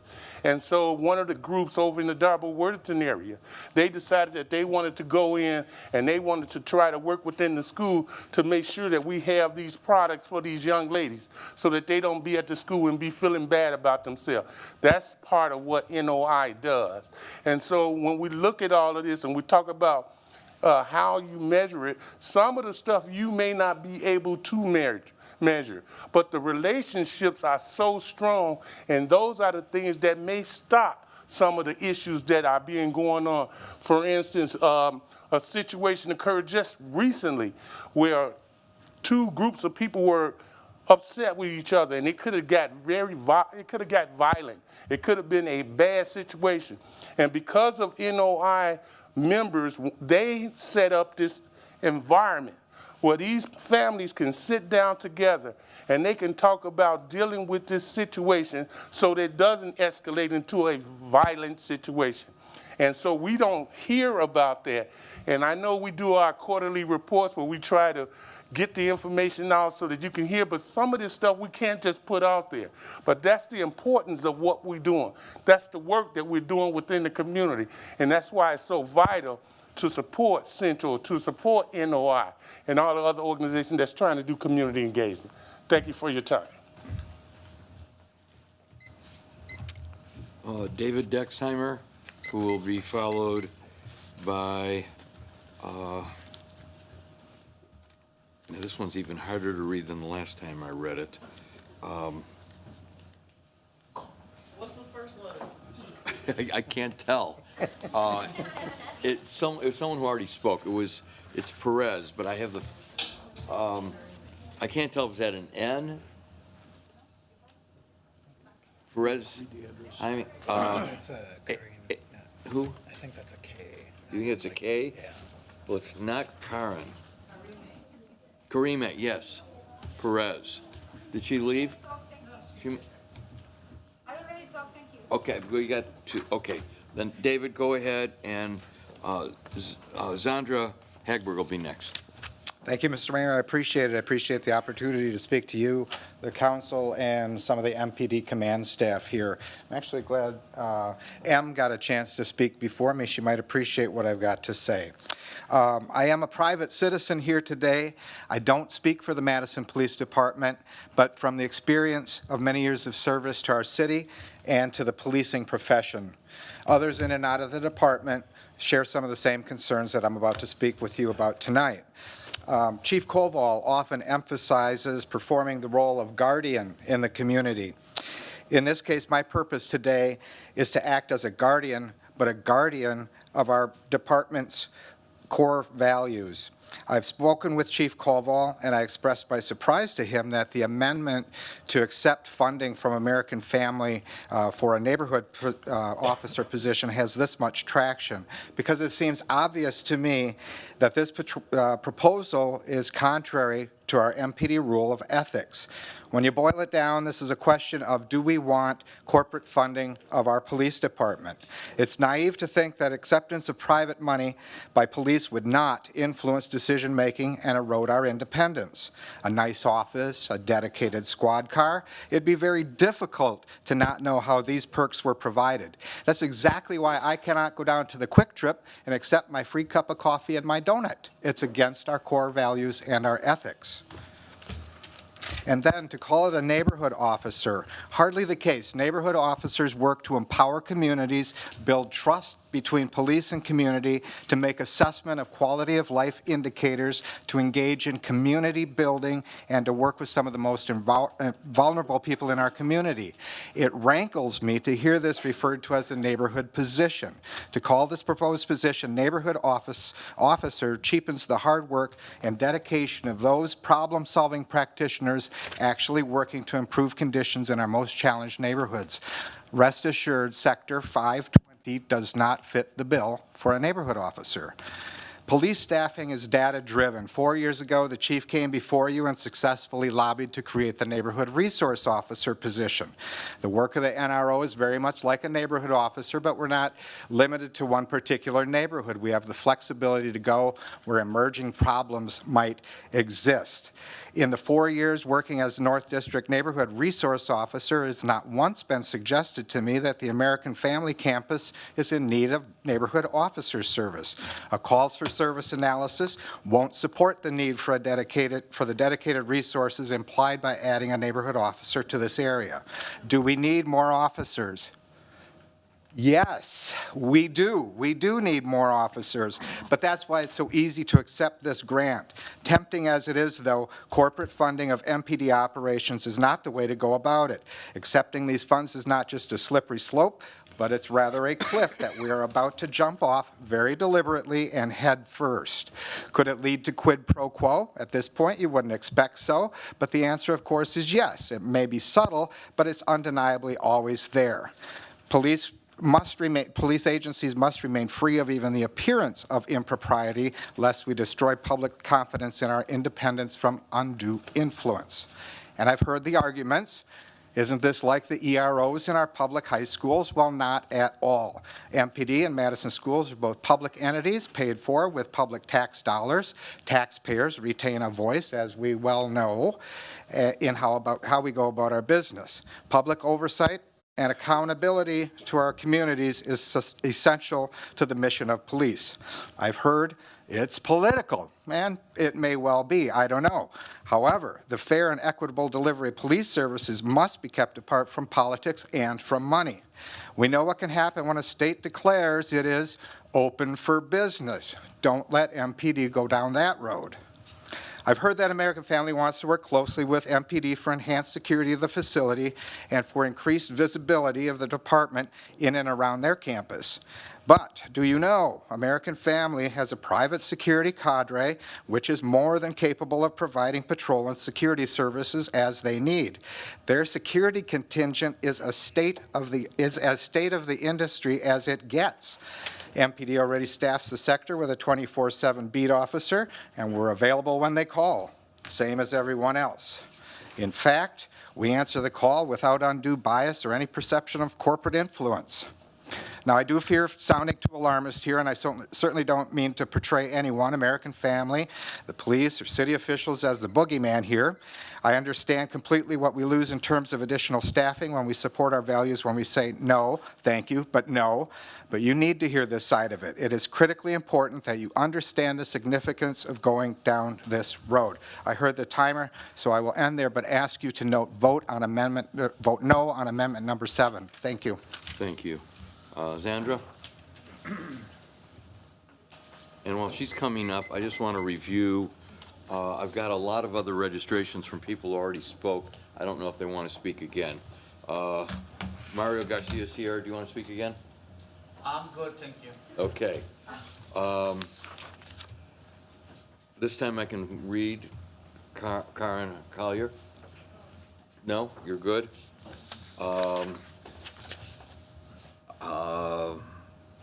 Good. Please. Yeah. So, well, I'm going to have Sandra. Why don't you identify yourself okay. as well? All right, yep. Hello, everyone. My name is Anthony Cooper. I'm the Executive Director of the Focus Interruption Coalition. I'm Zandra Hakeberg. I'm the Assistant Executive Director of FIC. So, first, I just want to just say thank you. I want to thank you all just for the support that you all have already given us.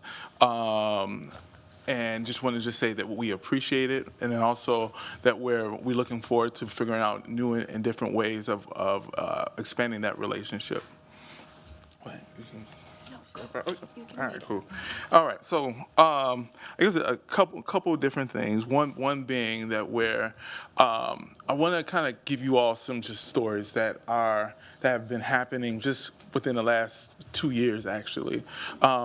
Just as far as, and I'll start off with one actually that just happened the other night when we're working with a family and where we had to go to the hospital. There's anywhere between 15 to 20 family members trying to make sure that there's not anyone, family members that are not only discouraged, but then also that have already been facing trauma in their own lives, and that where they don't want to speak to Madison Police Department, they don't want to talk to security staff, they don't at that time don't even want to talk to the doctors or nurses because of the trust. One of the things is, so with us as far as the Focus Interruption Coalition, we have stepped in to be able to help, but to be able to navigate and walk them along that path, to be able to assist them not only with the staff at the hospital, but even at a lot of the different crime scenes that have happened here within, even if we were just think about just this month. And it's at the point that where we, to be honest, this is us. We're tired, and we're trying to look for support to be able to hire more people, to be able to be on our staff, to be a part of our team. Sorry, my back feel like it's hurting. But to be a part of our team, to be able to expand what we are doing here in Madison and Dane County, because we are also still getting calls in other areas as well, and it's getting tough. We are working 24/7. And so it's whereas if we're getting calls at 3 in the morning, 4 in the morning, 6 in the morning, 2 in the morning from going to from going to the scenes as well as going to the hospital, and we know in order to get the work done, definitely we're doing this as a community and for the community, but then also we want the extra support to be able to get more people a part of what we are doing. We have people who have already passed their tests as far as for the peer support, but then also we have a whole team of people who have already passed their testing as far as forensic support. So, again, this is something that because we not only love our community, but we are a part of this community, and we see everyone here from the aldermen to even the person who is living on the street that's trying to figure out their way, and we're trying to support everyone as much as possible. So I'm just asking that you all please give us support, and not to say that any of the other organizations that they don't need support as well, because they do. But in order to continue the efforts that we're currently doing, we need to be able to hire more staff. It's a must. And I kind of wanted to talk about not just our response, but violence prevention as a holistic approach, and the need to, doing the crisis response has been great, but the additional support to support individuals while we're walking that journey. Peer support is a different way of looking at therapy and dealing with trauma and mental health. It's from a place of experience. And especially in the community of color, we need to address the trauma that of systemic oppression. And that's where the distrust lies. And we need to hire it's called a case manager, but it's really kind of a facilitator to connect individuals with all of the resources that are in this community. We've got a wealth of resources, and being able to, be able to connect with all of them, especially when we're mitigating the effects of trauma and trying to help individuals be sustainable after a crisis happens. Do you want to talk about the incident with the young lady? Yes. No, go ahead. Which one? Okay, yeah. So, now I'm thinking about as far as because we've been responding even this week, the fact that we're started up from Sunday. So typically, when we're done working with someone, the incident may have happened at 10 o'clock. Around 10 o'clock, did not get done working with that person until probably about 4:50 that morning.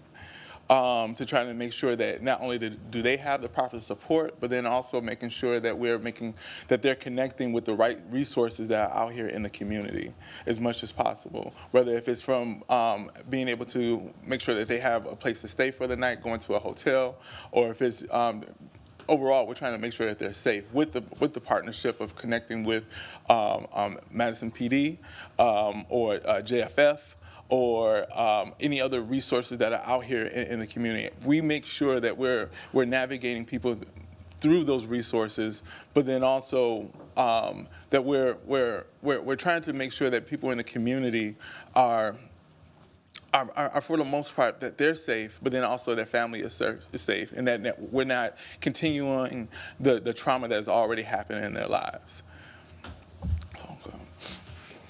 And we did open it up for questions, too. Yeah. We'll do questions when everyone's done. that's Okay. fine. Thank you. Yep.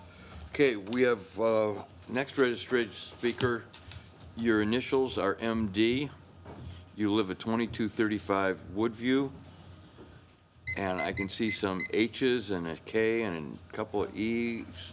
I know it's chicken scratch my ear. Okay. Sorry. Okay. Can you give us your name, please? Monka. It is a Monica. Okay. It's Monka Donway. Thank you. Hello. I don't know if y'all can hear me, but I'm not about to be bending down. My back gonna start hurting like this gentleman. So just do this if you need me to speak louder. I'm here to support Amendment 8 to remove funding for body cams, the pilot programming. I just want to talk about two reasons why I support this amendment. The first reason is because, body cams are introduced as a way to get justice for victims of police brutality and their families. And what we now know from research and from experience is that that does not happen. The policies surrounding these body cams are decided by police departments. In cases where body cam footage would be requested, a lot of times, like, the police departments decide to withhold the video. Once we do see the video, justice still isn't done, like Em was saying, like, it's transparency but not accountability. And also it's just like the first, like, beginning of hyper-surveillance of Black and brown communities.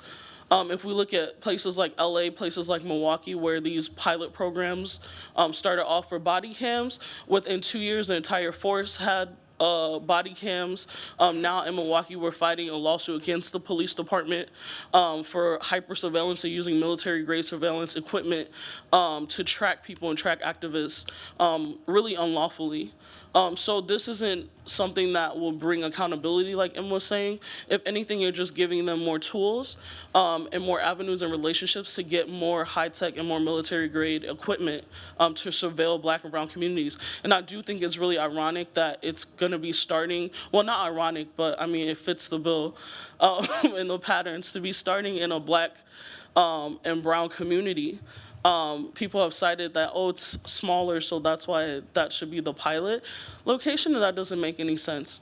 You heard the gentleman say, please do it on the west side first. I agree with him. Go ahead, start there, and keep it there. But it doesn't seem like that's what's actually going to happen. If we also look at an entire, like, committee, police oversight committee that has been meeting and, like, going over facts and research and things like that for the past 2.5 years. It's really interesting that y'all are not waiting to look at that report that you invested in, that we were just here a couple weeks ago, was it last week or a couple weeks ago, where you just invested $10,000 in getting that report actually professionally drawn up and released to the public. It's interesting that we wouldn't wait until that report is out. And especially, we don't have any type of, procedures around this body cam stuff. Even when you do have policy built up around it, like I said, a lot of it is at the discretion of the police officer. When do you start recording? What are you recording? Even in a place like Milwaukee, where according to police department policy, you're not supposed to record. It's at your discretion if you think that this is going to be a domestic violence situation or intimate partner violence situation, and you're not supposed to record when you think a victim is involved. But what we see is that Black and brown people are usually not seen as victims. So even if there was that protection, I'm really concerned about that, like, moving forward, when there's not much accountability and oversight attached to the process. So I would just say, again, like, I'm in support of this amendment. Definitely remove any type of money. I mean, it starts off as, $26,000.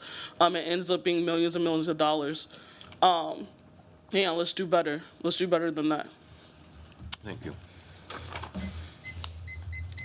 Antoinette Davis is registered, not wishing to speak, in support of operating budget 2, as has Paul Terranova, Samuel Dennis Jr., Rennie Shapiro, Jeannie Franklin, Elizabeth Hudson,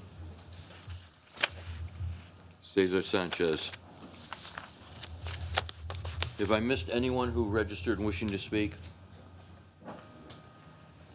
Thank you. That concludes all the registrants. Are there questions? I did not close the first hearing on the capital budget. So we have questions, if there are any, of any of the previous registrants. Are there questions? Alderman McKinney. Yes, I have a question. Anthony, would you come back to the... And Zondra, join in because you're his support. This is probably one of the hardest most difficult things that I have to do, because I know both of you and I know your work. And the question that I'm asking is that I took a look at the budget and program overview, and the adding of 9.5 full-time employees. Speak to that for me, please. You can't. Your question, I'm sorry, like how we want to be in 2019, the goal? Right. And so what's before us is a consideration of $300,000 that the mayor has added, choose to add. But when I look at this report, is most of the money going to hire 9.5 full-time staff? I believe it's more towards training and 4.5 staff. Okay, because that's not what it shows. And the reason I brought you Which, back... I'm sorry, which report are you looking at? Yeah, I don't know. Is this not... Same one that we're looking at. Yeah. No, that's a different one. I'm sorry, this is towards the 150,000. Okay. And so you mentioned you talked about the work that you're doing 24 hours. Could you speak about the underlying work that you're doing with the Community Development Corporation, and how is that fitting into moving you forward to receive additional dollars? I don't know what the question is. I'm sorry. I don't know. It must be something that you're looking at that we're not seeing. no, I was going to ask if I can come. I'm putting this aside. And so my question is, could you speak to how your organization is working with the Community Development Corporation and Are you referring to Nehemiah? Nehemiah Community Development? Or? no, Are you referring to the city's Community Development Department? yes. Oh, okay. Sorry. I didn't know it was the Community Yeah, Development yeah, Corporation. Oh. Yeah. So. I'm sorry. So how is that connection working? Where are you in that process, and what does that link look like? You can go ahead. Currently, I mean, really, we're just trying to figure out different ways of being able to, different funding sources. That's all that we're doing right now, and we're looking at from talking to networking with different agencies. But other than that, that's all that we're currently doing as far as when it comes to funding. From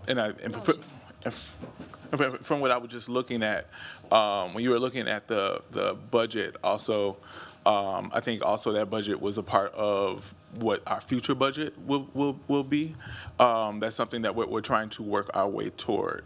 And we're trying to look at being able to network with as many different funding sources as possible as we're trying to build. Go ahead. I mean, in terms of the community, the city's Community Development Division, I mean, we've been working with them on, we provide our quarterly reports and making sure that we are connecting to all of the community resources that exist in the city of Madison, and making sure those relationships are built.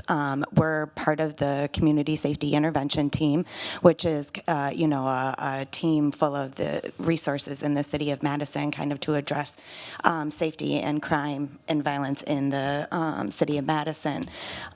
So making sure that those relationships with the members within CSID are solid as well, especially for the individuals when we respond to the crises, that we're able to connect them appropriately after that.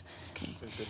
Could you speak to your connection with Madison Area Urban Ministry and their services? How are you two working in collaboration?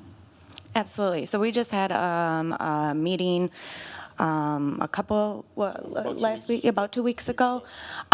So we Mom provides reentry services.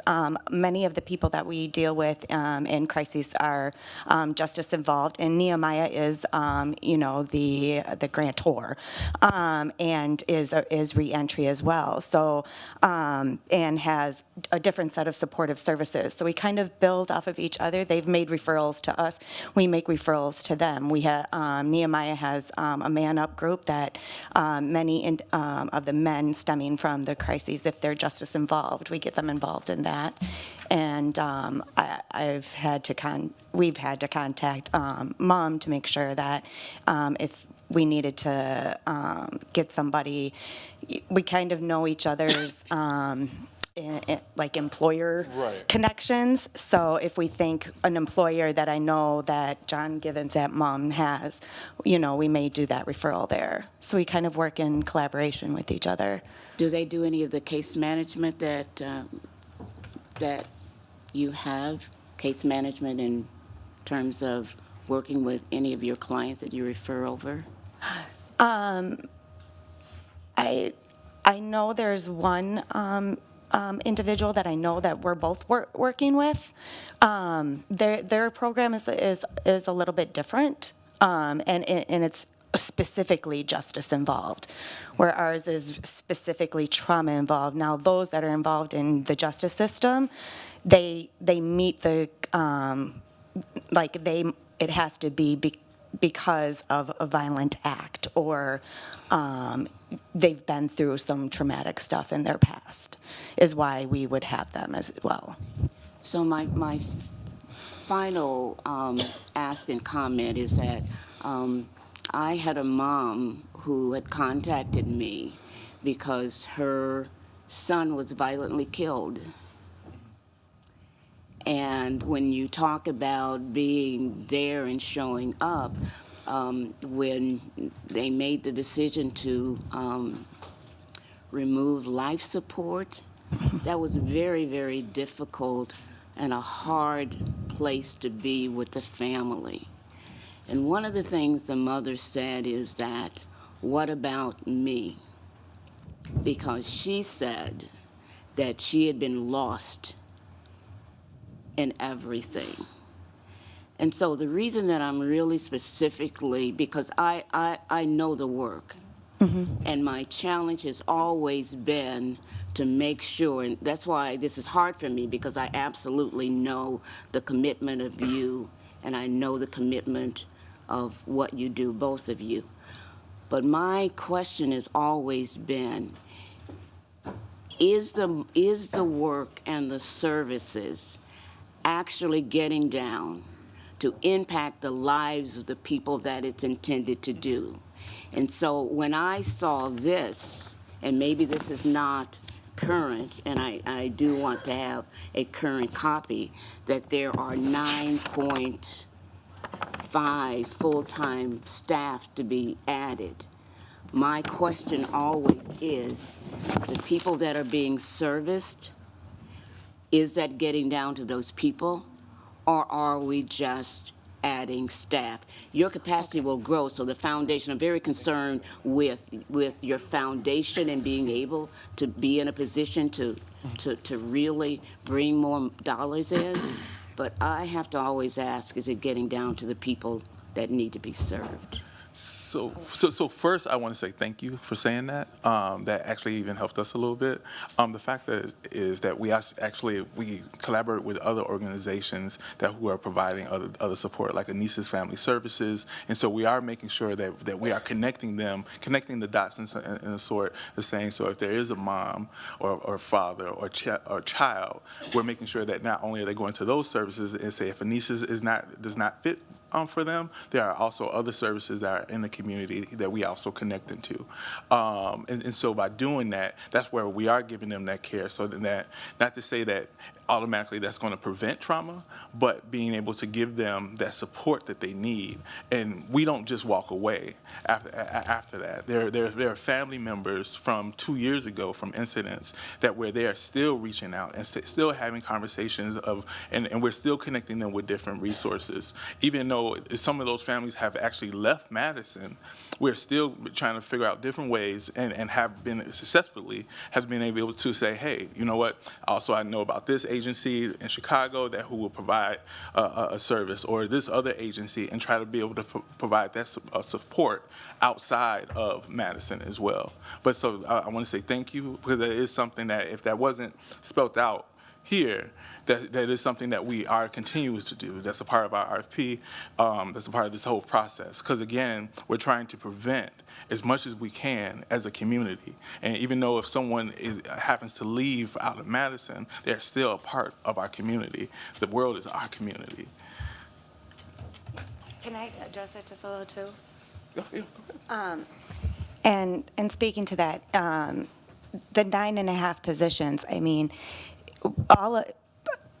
the essential component of being a peer specialist, and I believe that was only peer specialist positions, was being able to hire additional staff that have been through the training, that have been certified, that can work with individuals to empower them through their journey of trauma and therapy.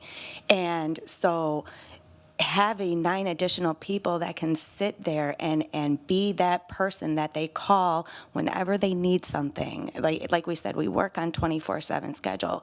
You know, if there's somebody, you know, hurting and in pain because, you know, they're reliving that event 2 days later or something else came up, they have that peer to call. So it is all about touching the people in the community, those that are affected. It's about it making sure not only the victim and their family, but when you think of a situation and you have an individual that victimized that person, you know, how do you stop that continuation, because they have family members, they have children that are now dealing with the effects of that decision that their family member or father made, and how do you make sure that you're also supporting them so that it doesn't happen, so that they don't become that statistic of, well, my parent did it and I'm going to do it, or, you know, that kind of thing. Okay, there are 3 more people in the queue. I want to first see if the questions are for they are. Okay. Alderman Artenson. Can you just explain to me kind of in a nutshell, I mean, what we're sort of, the choice we're looking at here is that, you know, the executive budget's proposing an additional $300,000 for you. The amendment number 1 says no, 150 instead of 300. Tell me what the impact of one versus the other is. The impact of 300,000 versus 150. What do you do with the money, or what won't? Yeah. So it would be a decision of cutting the emergency funds and the additional peers and training for that staff. Do you have numbers? What? I mean, So I'm trying to get a handle of magnitude. Can I borrow yours? Just, I'll give it right back, I promise. I've got one for the 150 and I have one for the 300. Yeah, I can come and get it. Okay, so I had created, and I thought everybody, oops. I'm so sorry. I thought everybody had this, but I do have a copy. If anybody wants it, I can email it too. So we prepared a budget and program overview, just kind of an overview of our budget, or overview of our program, and kind of the impacts of $300,000, what that $300,000 infusion in this program, you know, I kind of addressed like the catalytic impacts of it, the jobs that it would create. And so I put the additional investment would create an equivalent of 9.5 FTE direct quality jobs. with a quality job being defined as one that provides a living wage as determined by MIT's living wage calculator and includes benefits, training, and career advancement. For Dane County, MIT's living wage calculator, including wage calculator indicated that a living wage for one adult was $11.72 per hour, and for a household with 2 adults and 1 child is $13.51 per hour.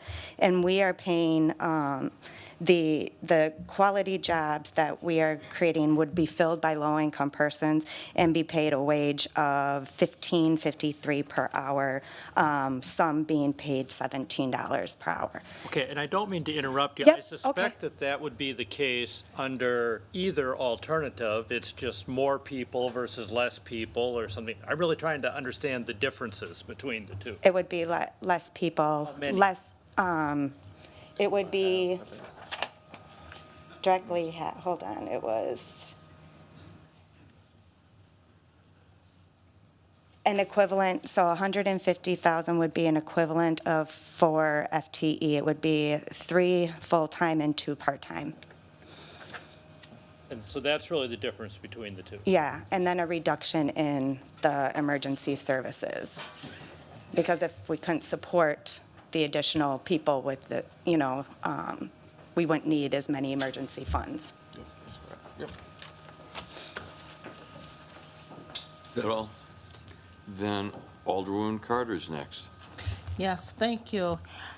I just have a quick question. So when you have individuals that decide to become certified, do they come in with the expectations that one day they'll be hired?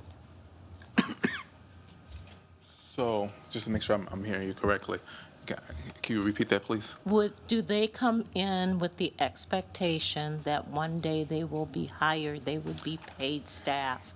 Typically, versus, volunteer into infinity? Right. We definitely, in this type of work, we can't have volunteers. We volunteered at this work before we got funded, and it was tough. But when I say tough, it was just hard on numerous different types of ways. But one, the thing is, thank you. That's the 150. Yeah. One of the things is the plan is to be able to hire the people that we are trained. That's the purpose of training them and being able to as well figure out different ways of supporting those new hires as well, and with more training and development, so we can be a full-blown organization that are out here trying to do the best work that we can with the community. Okay, thank you. Yes, ma'am. Thank you. Alderman Fair, did you have a question in this area? Thank you. Can you take us back to probably, I'm guessing in the summer sometime, did you have conversations with the mayor's office about how much you think you would like for the year? How much, or did you submit a budget, or did you sort of find out $300,000 is in the budget and now we're going to figure out how to sort of budget for that? I mean, chicken and egg sort of question, like how did that process play out? We did a presentation for CSIT. We had just finished our training for certified peer specialists, and we had a ton of qualified peer specialists that I wished I could hire that day. But we're not a full-time organization. We don't even work full-time. So just transparently, we get paid for 10 hours a week is what we get paid for and then we get paid for the crisis response. So in other words, we're still, just to add on to that, in other words, we're still volunteering on top of some of the payment that we are. Yeah. And so to speak to volunteers, we would never want to volunteer. And there's definitely a demand to have, to grow a program that's been extremely effective. Right. No, I Okay. I know that. Oh, sorry. I'm supportive of your program, right? I'm just curious how if you had any input on the number that we're kind of debating, the $300,000 that's in the budget, or if it was something that you learned about and then submitted a budget and sort of ideas on how you would spend and use that money to build your capacity later. That was more your conversation. And I'm kind of going off of memory also, as far as I know there was probably times that not necessarily saying, hey, this is exactly what we need. We've actually, and this happened here recently, I believe it was Alder Kimball, when she had some questions and things of that nature, and we kind of had some discussions, and that was probably 2 weeks ago, I want to say, 2 weeks ago, where it's like, okay, well, why do you all need this much? And we can kind of explain some things that at that time. But other than that, because if we were to really go over our full budget, what we would need would basically double, just about double that. So we would definitely need more than just the 300,000. So it was, I think, I want to say it's about 900,000 if we were to run a full-blown organization. Right. Okay. Yep. So just as a point of information, the budget came out October 1st, and this conversation was 2 weeks ago. I'll make more comments later, don't worry. Okay, yeah. Okay. Yep, no problem. Further questions on this subject? I'll just tell you who's in order, and you can tell me if you have questions for these folks. Alderman Cheeks? Thank you. Actually, Alder Fair essentially asked my question, which was, we're talking a bunch about 300,000 versus some variation of that 300,000, but I wanted to sort of ask you directly, in order to accomplish your goals, what's the number that sets you up for success? What's the growth path that you see that you need? I mean, again, coming from a position of support, I want to see you be successful. I mean, essentially, 500,000 would be like, that's what we need. But that's not the city's complete responsibility. And, we know that we need to be able to diversify our funds, and we need to be able to have the capacity to not just do the work, but to also do the organizational work, which is, connecting with community partners, the business community, getting grants from the business community, also connecting, with, the county, the state.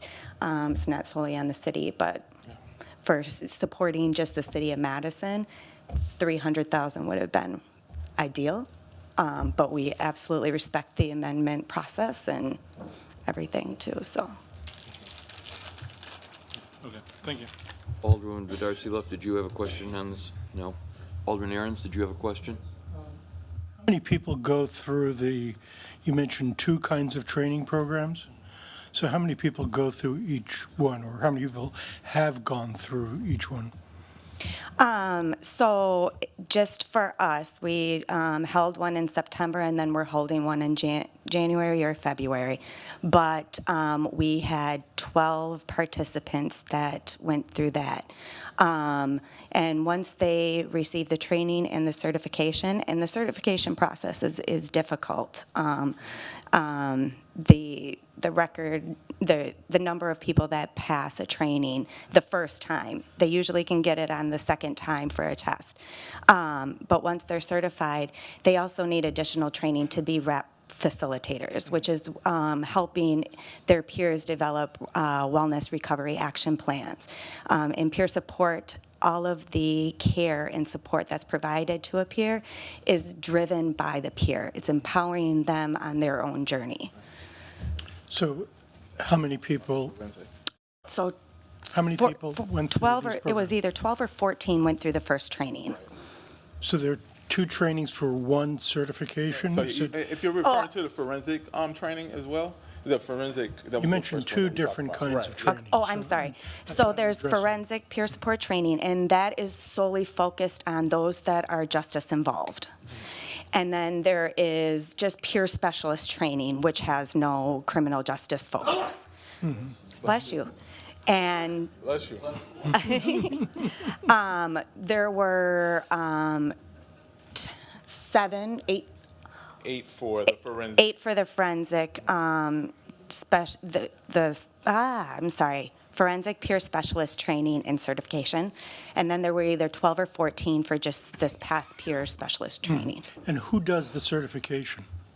For the forensic peer specialist training, it was done by a lead trainer that's a nationally recognized lead trainer. So that was more of a national level. The peer specialist training that was performed is run by Access to Independence, thank you. Access to Independence, and it's a state certification. And the reason for that certification is to be able to bill services to Medicaid through the CCS program, which is Community Coordinated Services. But even after the certification, it's a process to get part of the CCS, but. Take a year or two. So they have 2 trainings and they get certified based on that, 2 periods of September and January, and then they take a test or whatever and pass the Yes. certification? And then both of them had a test, and then you receive your certificate. And part of it is that you have to have continuing education, so you still have to do additional training. Yeah. So getting back to Alder Carter's question, when people go through this training, so it's a few days of their time, do they think that they're going to be hired at the conclusion of this if they pass it successfully? No, because it's not, so it's run by Access to Independence. So they're really the one facilitating it. We're not facilitating it, Yes. we're just paying for it. I see. We do, reach out to, we post it on our Facebook page, so anyone in the community can come in. Yes. There is no promise of employment. It's really somebody that wants to be a certified peer specialist. You can be a certified peer specialist and not just be with FIC. You can go to Journey Mental Health. You can go to MUM. You can go to a bunch of different organizations and RISE. So essentially, Access to Independence only holds 1 training per year for everybody in Madison, okay? So in order for us to hold one to, get a larger group that's more defined in what, we're looking for, we have to pay for that training. I see. Well, thanks for doing that. Thank you. Oh, Any other to add- I'm sorry. questions?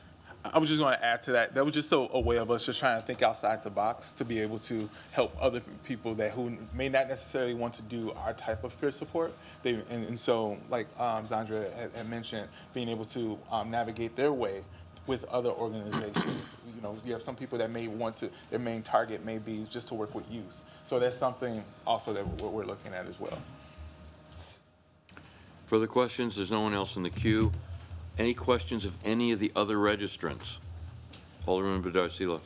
Not a question, but a point of order, if it's possible or not. We do have somebody that I know didn't know he needed to register that would like to speak on any of these items. Is it okay to have the person speak and complete the form? It's up to the Professor council. Sam Dennis. It's on which item It's on the budget? on the art underpass. It's up to the council.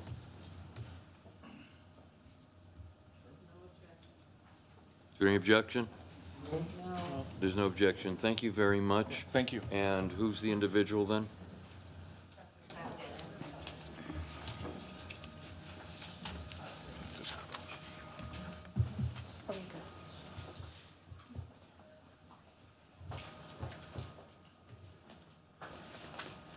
Thank you all. I'm sorry, this is new to me.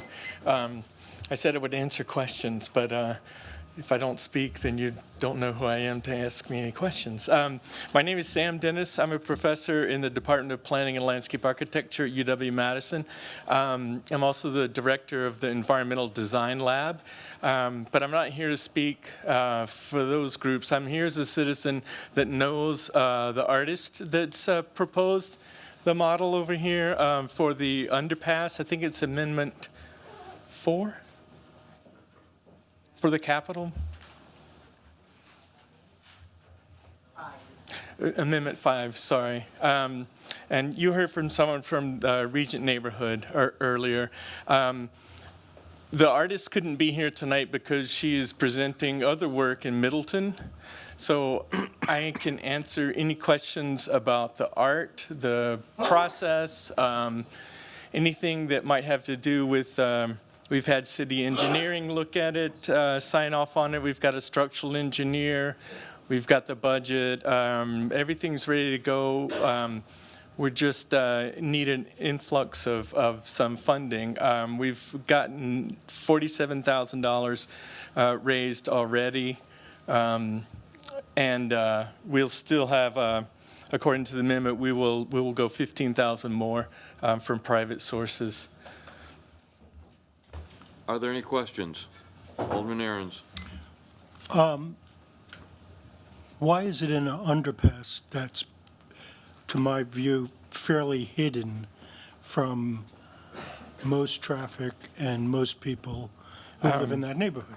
Yeah, it was two things. One, it was in response to location for art in the University Avenue plan that was adopted in 2014.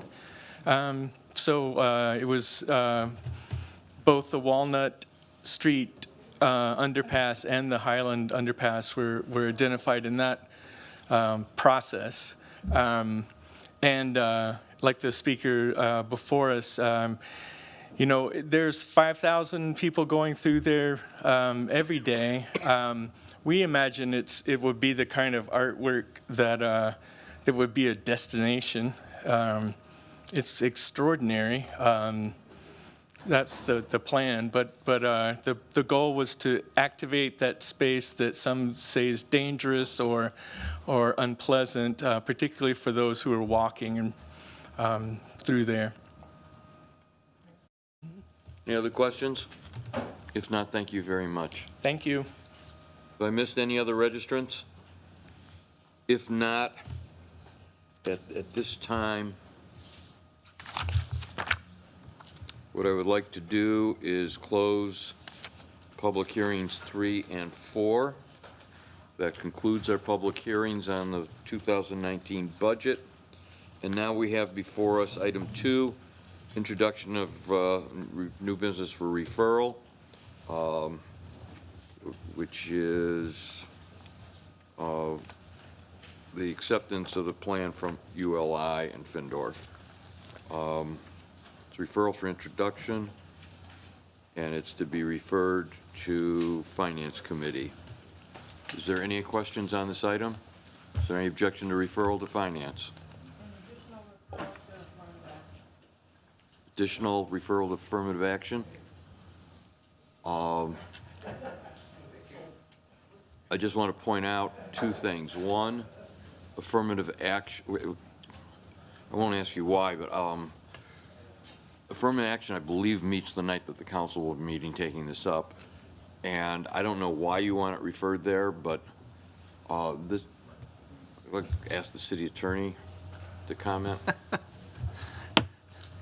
A couple of comments. You guys, of course, refer things to all sorts of places. We're trying to wrap this up before December 4th so that the referral to AAC is not going to do it. The release of the money is something the mayor can do without the council acting on it. So the referral is simply, you know, the issue that's before the council is, do you want to accept this money from ULI or not? And start the new program. So I guess I would, I mean, you might want to ask Mr. Davis, because I think they've discussed it, I know, in his department about the possibility of the program. Alderman Rommel? Well, it seems like we have protocols for small business, the SBE function in our TIF plan, and I just wanted them to take a look at it because it's different than what is the normal practice from what I can tell. Are you talking about how then this money would be spent? I'm talking about the Settlement fact money? they weren't able to comply with the condition of the TIF loan, which was to have a fit our program, and this is some agreement to allow the TIF money to be released, from what I understand, but without them having to comply with this condition that is a typically mandated condition. So I want to make sure that The money can affirmative be action released. understands and talks about this as a part of our, is something like the outlier, or could it be a part of our process? And I just think it needs a little bit, it seems like it's being rushed, Mayor, and I don't really know why. We're discussing the He discussed it, appropriateness of the so I referral. answered. We're discussing the appropriateness of the referral, not the substance.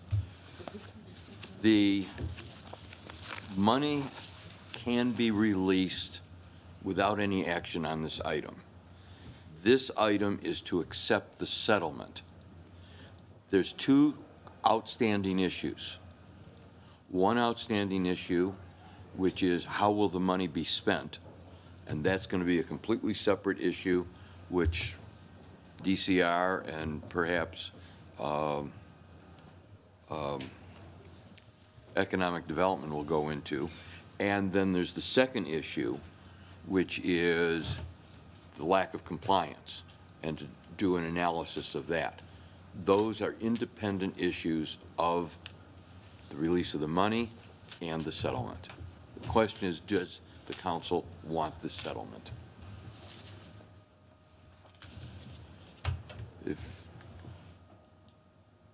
Oh, yeah. You ask for referral, it can go to affirmative action, but it will come back here next Tuesday. So no further discussion on referrals. It'll go to finance and to affirmative action. That takes us to the budget. At this point, a motion be in order to adopt the budget, and then we could proceed with the amendments. Make a motion that we adopt the 2019 budget. So motion, there is a second. I want to remind people, we can only have 2 amendments Capital. at a time. So we have the main motion. As soon as one of these amendments is made, only one amendment can be entertained to it at a time. The first amendment before us is the amendment on engineering, bicycle, and pedestrian safe route grants. Alderman Baldwin, want to move that amendment? I will move amendment number 1. Is there a second? Motion and a second. What I'd like to do with each amendment, Mr. Schmidtke, is have you just explain whether it increases the capital budget, and if so, what the funding source is, or if it reduces it. Amendment number 1 on safe route grants makes no change to the capital budget amounts. Thank you. It's a language change. Further discussion then on the First Amendment. Any discussion? Seeing none, Alderwoman Hall. Yeah, this is a bit of a discussion, but also I offer this in a friendly manner and would certainly welcome further explanation by the authors of this. This feels, as I read it, a little more policy-oriented rather than budget-oriented. So I'm just wondering if there was a particular reason this would be budget versus just the normal policy process. And I would just like to learn a little bit more about that, if the authors care to share where they're coming from on that. Who wishes to answer this question?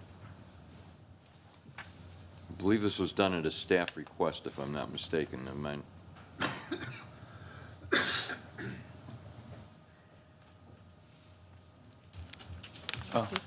I would rather the staff speak to this. Who do we got here on either engineering or transportation on this item? I'm asking for staff. Who's covering this? Please, send it my way. I'm sorry. Rob? Could you repeat the question? I'm really sorry. The purpose of question of amendment number 1. Thank you. Yeah, the amendment just broadens the properties that are eligible for the grant. It's simple as that. And there are some properties in the American Parkway, American Family area that seemed like they ought to be eligible and just weren't under the language that was there before. Further I'll pay discussion on attention amendment from now number on. 1? Seeing no discussion, all those in favor, aye. Aye. Opposed, no. Motion carries. Amendment number 2, Alderman Palm. I move Amendment 2. Second. Sidewalk program, concrete bus stop pads. Yeah. Mr. Schmidtke, can you give us the consequences of this? Amendment number 2 adds $100,000 of GO borrowing each year for 5 years for concrete bus stop pads. And is there a fiscal note attached to it? It adds the 100,000, the debt service on that is anticipated to be a little under $60,000 a year with that impact on the taxes on the average value home is about 62 cents. Okay, thank you. Alderman Palm, discussion. I mean, I did actually send out a communication. I've been actually trying to get this resolution introduced for a while, actually. But to me, it's really a matter of equity.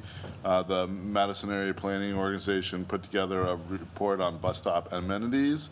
And quite frankly, a significant number of bus stops do not even have a simple pad for ADA accessibility. And I think in order for us to improve our metro system, the first step is to make sure that all riders can board and onboard a bus as necessary. So I hope you can support this.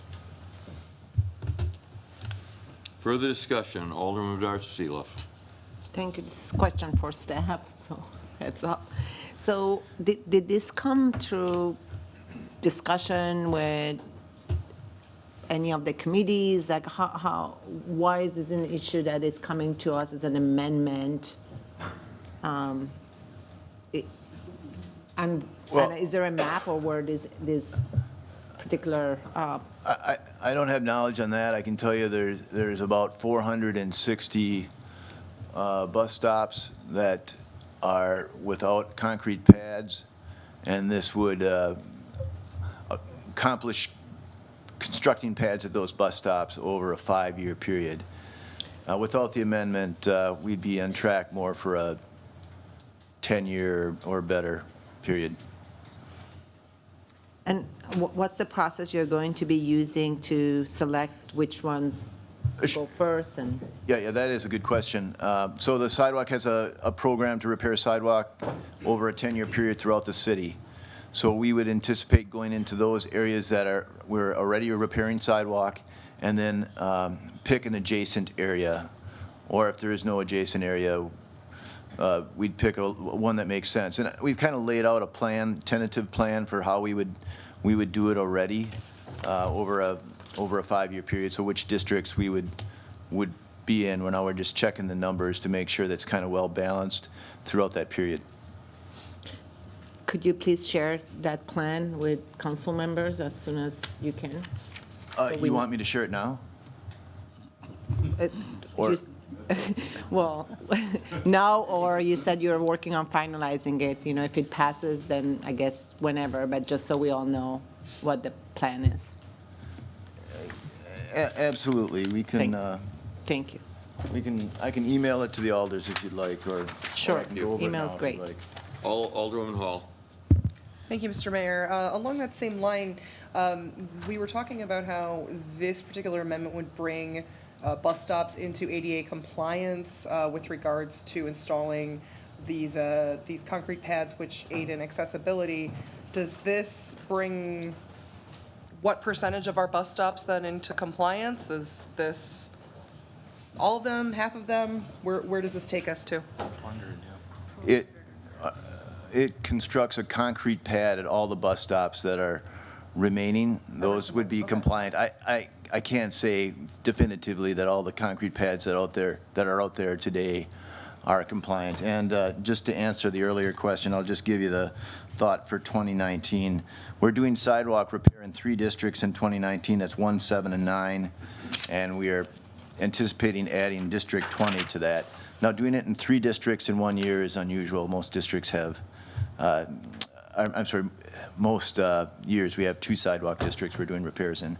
But for 2019, we have 3, and that's 179, we had 20. Okay, thank you. Alderman Cheeks. Good questions by my colleagues so far. To the question of, did this come from committee? Certainly I can't speak to it in present terms, but as a former member of Ped Bike Motor Vehicle, this actually was something that was brought up when I was on that committee a few years back, and I don't think we took action at the time, but this is a great suggestion. I'm excited to support it. Alderman Kimball. So some of you may recall, in last year's capital budget, we added $40,000 for a study, for Metro to do a study of where paratransit regular riders board and get off as the result of the committee I like to call the Sophie's Choice Committee, because it was so awful, where we were discussing, the changes that Metro was going to have to make in paratransit services. So this was one area where we asked Metro to study where our heavy users of paratransit services live and ride to. And they piggybacked on that, or dovetailed with the MPO study to come up with a map. I haven't seen the actual map, but it's like, it's a map and we have all the data, right, of where that is. So I would hope that we might prioritize those bus stops if we do this, as opposed to just doing it whatever schedule we have, that we might prioritize those stops based on the work that we've already put into this.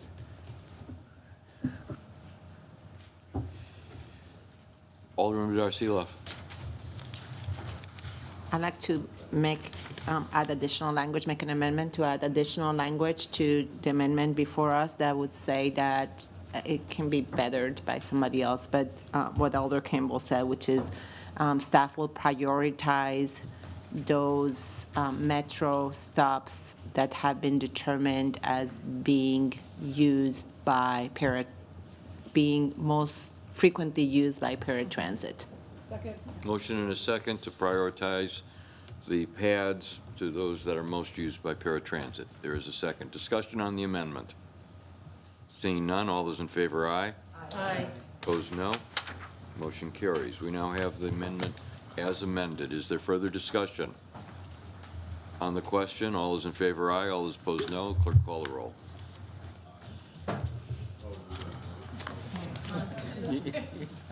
Skidmore. Skidmore, aye. Tierney. Tierney, aye. Verveer. Verveer, aye. Wood. Wood, aye. Zellers. Zellers, aye. Aaron's. Aaron's, aye. Arnson. Arnson, aye. Balday. Aye. Balday, aye. Bedarcilov. Aye. Bedarcilov, aye. Carter. Carter, aye. Cheeks. Cheeks, aye. Furman.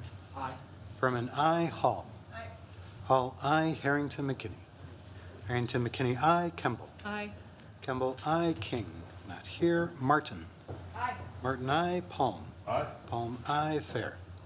Fair, aye. Rummel. Rummel, aye. 19. 19 ayes, no noes, the motion carries. That takes us to amendment number 3. Alderman Verveer. Move adoption. Is there a second? Second. Mr. Schmidt, can you give us the the budget impact on item number 3?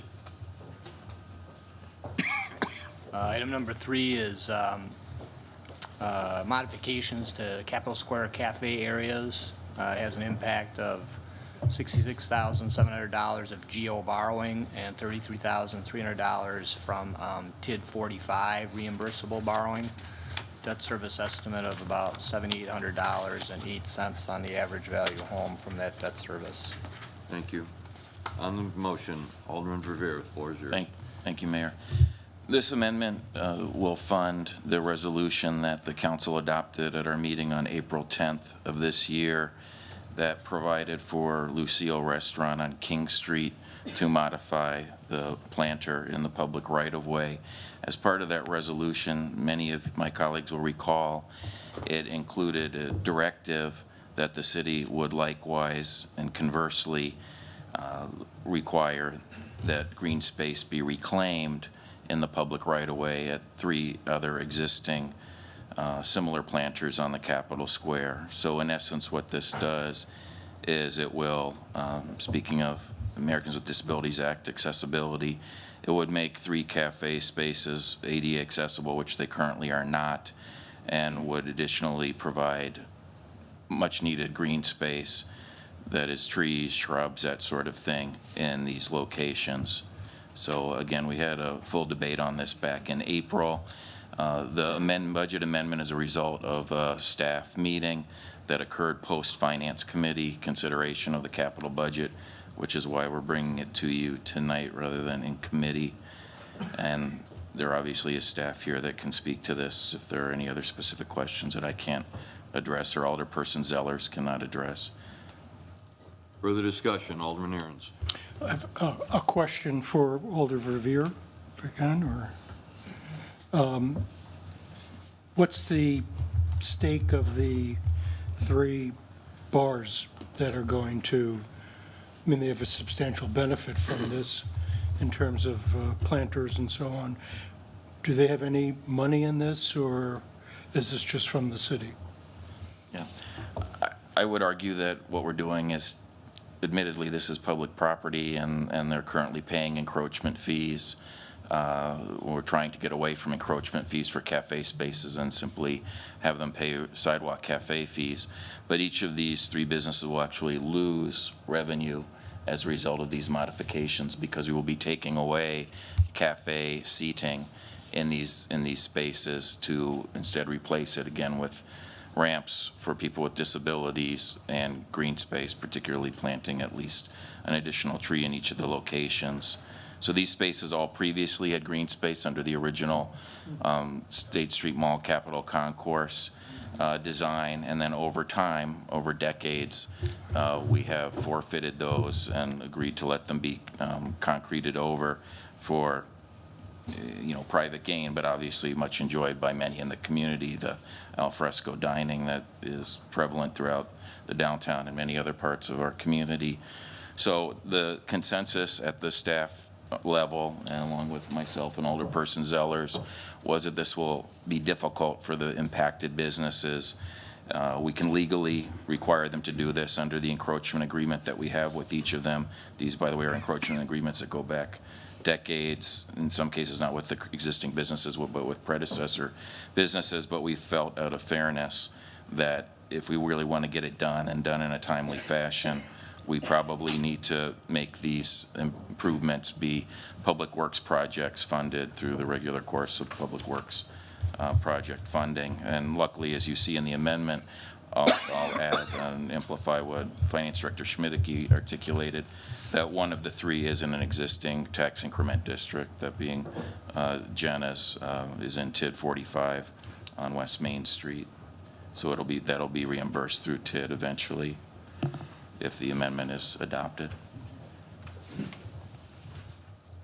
No one else is in the queue on this. On the question, which is adoption, all those in favor, aye. Opposed, no. Clerk, call the roll. Skidmore? Aye. Skidmore, aye. Tierney? Aye. Tierney, aye. Verveer? Aye. Verveer, aye. Wood? Wood, aye. Zellers? Zellers, aye. Ahrens? Aye. Ahrens, aye. Arnson? Aye. Arnson, aye. Balday? Aye. Balday, aye. Beater Seeloff? Beater Seeloff, aye. Carter? Carter, aye. Cheeks? Cheeks, aye. Furman? Furman, aye. Hall? Hall, aye. Harrington McKinney? Harrington McKinney, aye. Kemble? Aye. Kemble, aye. Martin? Aye. Martin, aye. Palm? Aye. Palm, aye. Fair? Aye. Fair, aye. Rummel? Aye. Rummel, aye. 19 ayes, none opposed, motion carries. Item 4, Information Technology, Alderwoman Kemble. Move item 4. Is there a second? Second. There is a second. Dave Schmidtke.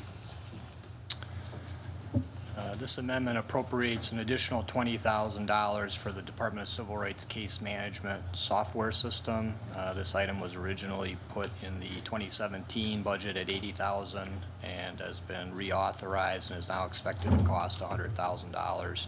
Debt service of $2,300 approximately on this $20,000 item, which is about 2 cents on the average value home. Alderman Campbell, the floor is yours. So this comes to us really as a result of delays, of 2 years delay in the process of actually obtaining the software.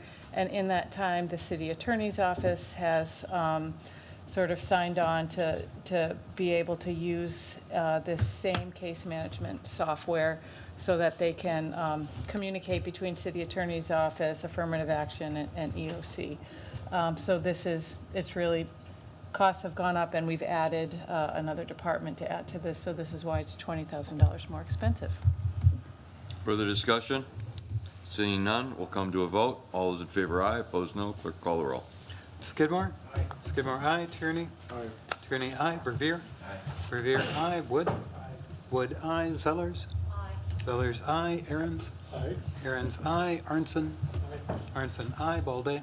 Aye. Balde, aye. Bedar Seeloff? Bedar Seeloff, aye. Carter? Aye. Carter, aye. Cheeks?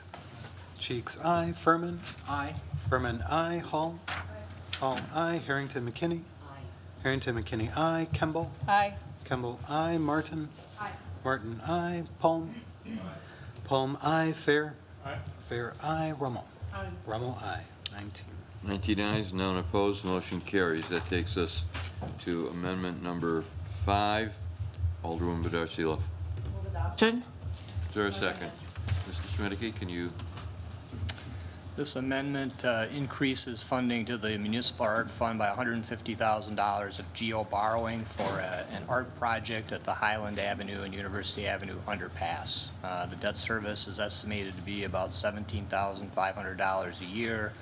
That's about 20 cents on the average value home on an annual basis. Thank you. Alderman Bedar Seeloff, discussion? I wanted to ask a question of Karen Wolf. Karen, I know I had shared an email and information with my colleagues, but if you can just very quickly tell us why you think that this is a project that's just worthy at this time to move forward with, because I know clearly we have a lot of work to do across the city in creating more art.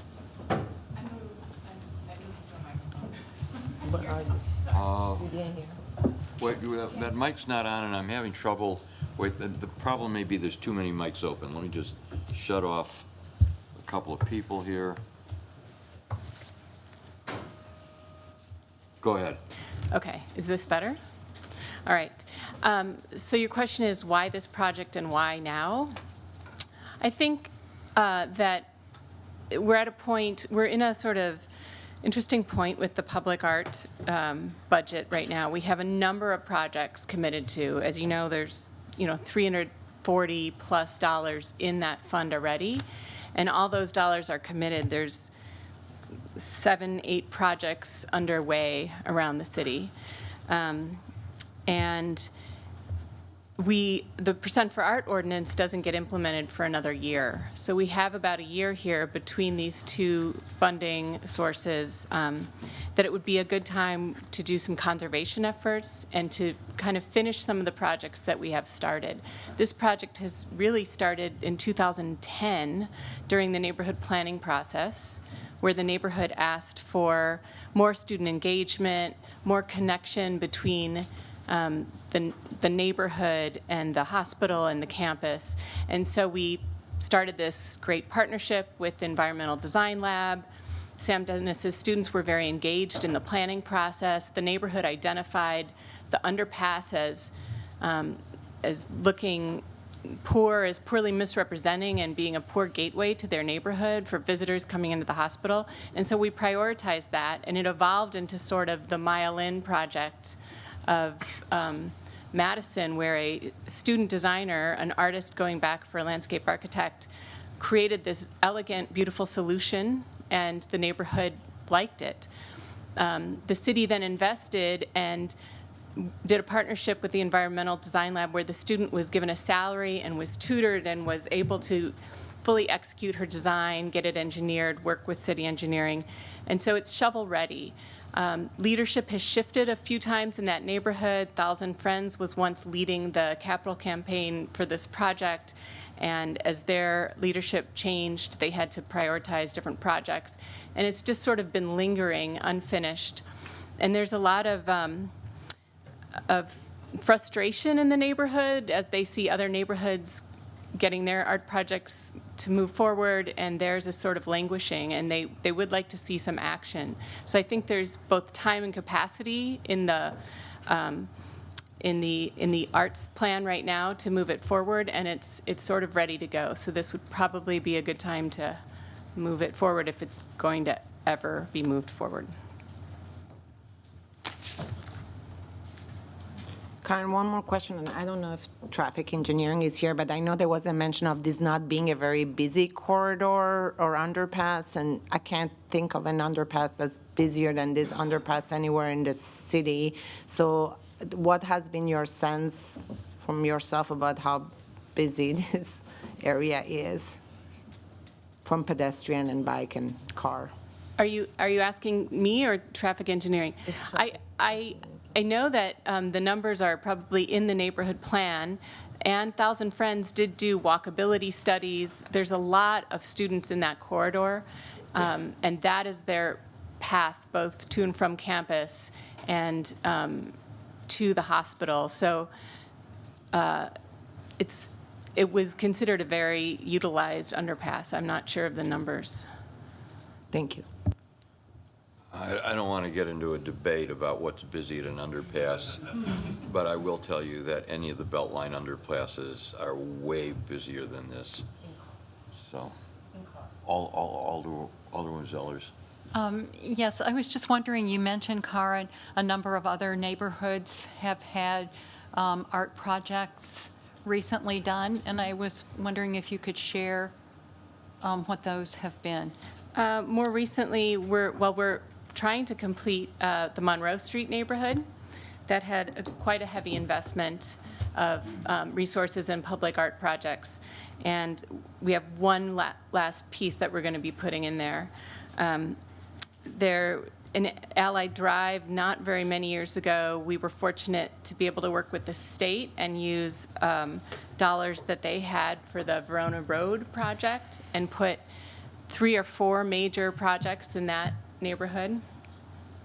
The Willie Street corridor, we did a public art plan in conjunction with some of their street changes, and we were able to invest some money there, working with their neighborhood association also to leverage that funding and make it go further. We have some smaller projects right now. We have one at Leopold School on city land. We have the Harnack sculpture, which is in Marshall Park on the far west side. We're doing a project with Eakin Park, Pennsylvania Park. Emerson? I don't know. I'm glad to hear Yes. that there are this many art projects. I think that that's good. Thanks. One question, are those all with city funds? Various, they all are with city funds. They're not all city from the funds? municipal art fund. Right. And they're, engineering paid for a lot of the projects on Monroe Street, for instance. There are some dollars from the municipal art fund in that as well. The CDBG paid for the one at Pennsylvania Park that may, Okay. But not private fundraising then? in there are general? some private fundraising for almost all of these projects. So this is this neighborhood has raised a little bit more than some of these other projects So have. this one has raised Yes, money they toward have this too? maybe 47,000. I don't know the exact dollar amount in the bank for this. Okay. But because of the changes in leadership, they don't feel they have the capacity to go forward with more fundraising for this project. But, it is a show of neighborhood support that they've been able to raise that much so far. And some of these have 15,000, it varies how much neighborhoods can have the capacity to raise without a development professional working for them. But they've given it the college try, let's put it that way.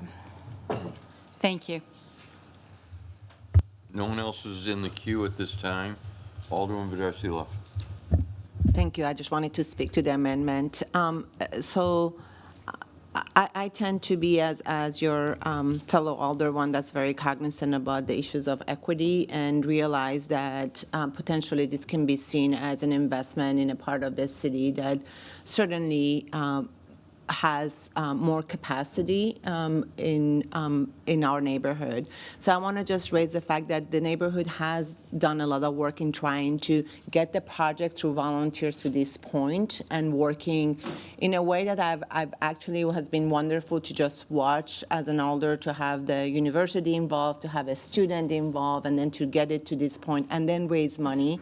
There is an additional also money that the neighborhood would have to still raise even if we did $150,000. So it would end up to be close to $65,000 that the neighborhood would have to raise through private fundraising.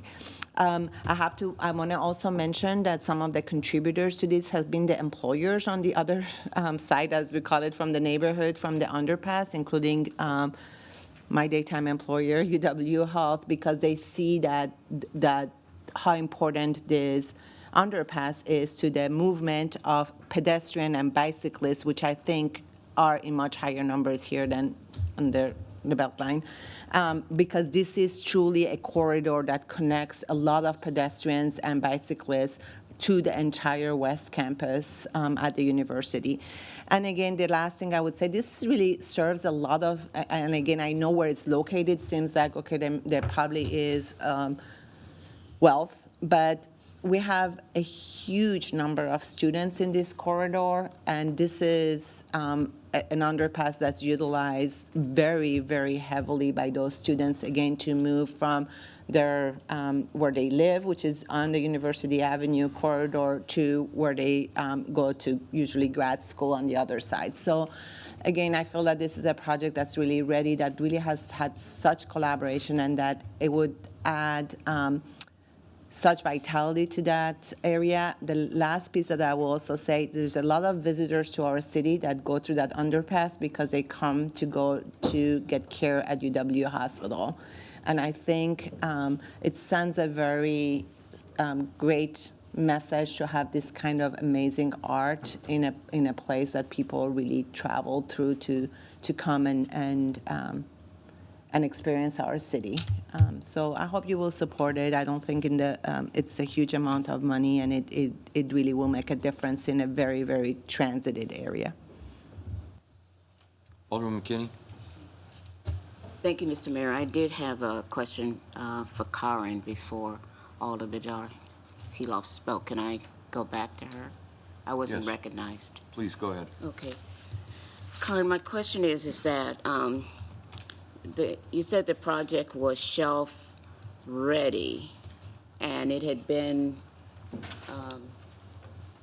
under construction, not under construction, but since 2010. Did I hear 2010? The neighborhood planning process started in 2010, and it was designed several years later, but then it went through like a full design process where you get the model before you, and then it even went through an engineering review that the neighborhood paid for. So a structural engineer reviewed it. The city then looked at that structural engineer's opinion about its safety and how it would be installed and made comments, and it's been tweaked. So it's to fabrication. That's where we are now. So there's so many processes before a piece is fabricated and before we allow that, and it's at that ready mark. So two other questions is that, so it didn't actually fall through the cracks. It was just going through that process to get to the shovel ready. Right, and then it has been there for at least a year, and we're sort of stalled with our fundraising efforts. Okay, thanks for the clarification. The final question that I have is, when we're looking at many good projects and many priorities that we are struggling with, question one, define this as a priority, and number two, what happens if this is not passed tonight? Right. Well, and I do appreciate the many difficult decisions. It's always humbling, and I think more staff should come to this because you get a more holistic picture of the difficult decisions you all have before you. But I see this project as an investment in ways that other projects aren't. So this is a proactive investment. This art may appreciate and value. It will certainly enhance the neighborhood in which it's located. And you can see in cities, of course, of a larger scale, what that kind of arts investment does for a neighborhood in terms of bringing businesses and bringing development projects. So this is in line with the neighborhood's development goals. If you take a project, well, this is probably an exaggerated metaphor, but if you look at something like the Bean in Chicago, in what was an otherwise blighted area, $26 million investment, but how much the city has gained back from that in terms of development and attracting housing to that area. So on a smaller scale, of course, we're hoping that this project, will enhance this neighborhood similarly. So I see it more as an investment than than some of the other things that are before you. It's more about how can we put energy and resources into this neighborhood to bring more back in return. So thank you very much, and I heard some very key terms, and especially revitalization of the neighborhood and the community. My observation is that that's exactly what is needed in some of the communities that don't have the opportunity to have that synergy reinvigorated, and that is what I think is missing. Neighbors that live in that community say there is nothing beautiful in our neighborhood, and to hear you say that the community, this is an investment in community, I hear that, I get that, I support that. I'll support the amendment, but I really needed to say that there are other neighborhoods in our community that need such a re-energizing something, and it's missing. And so that's why I'm bringing it forward. As a city, we need to really look at equity across the city, not in just one location. I will be supporting it, but I just needed to make that statement. Thank you. Alderman Cheeks.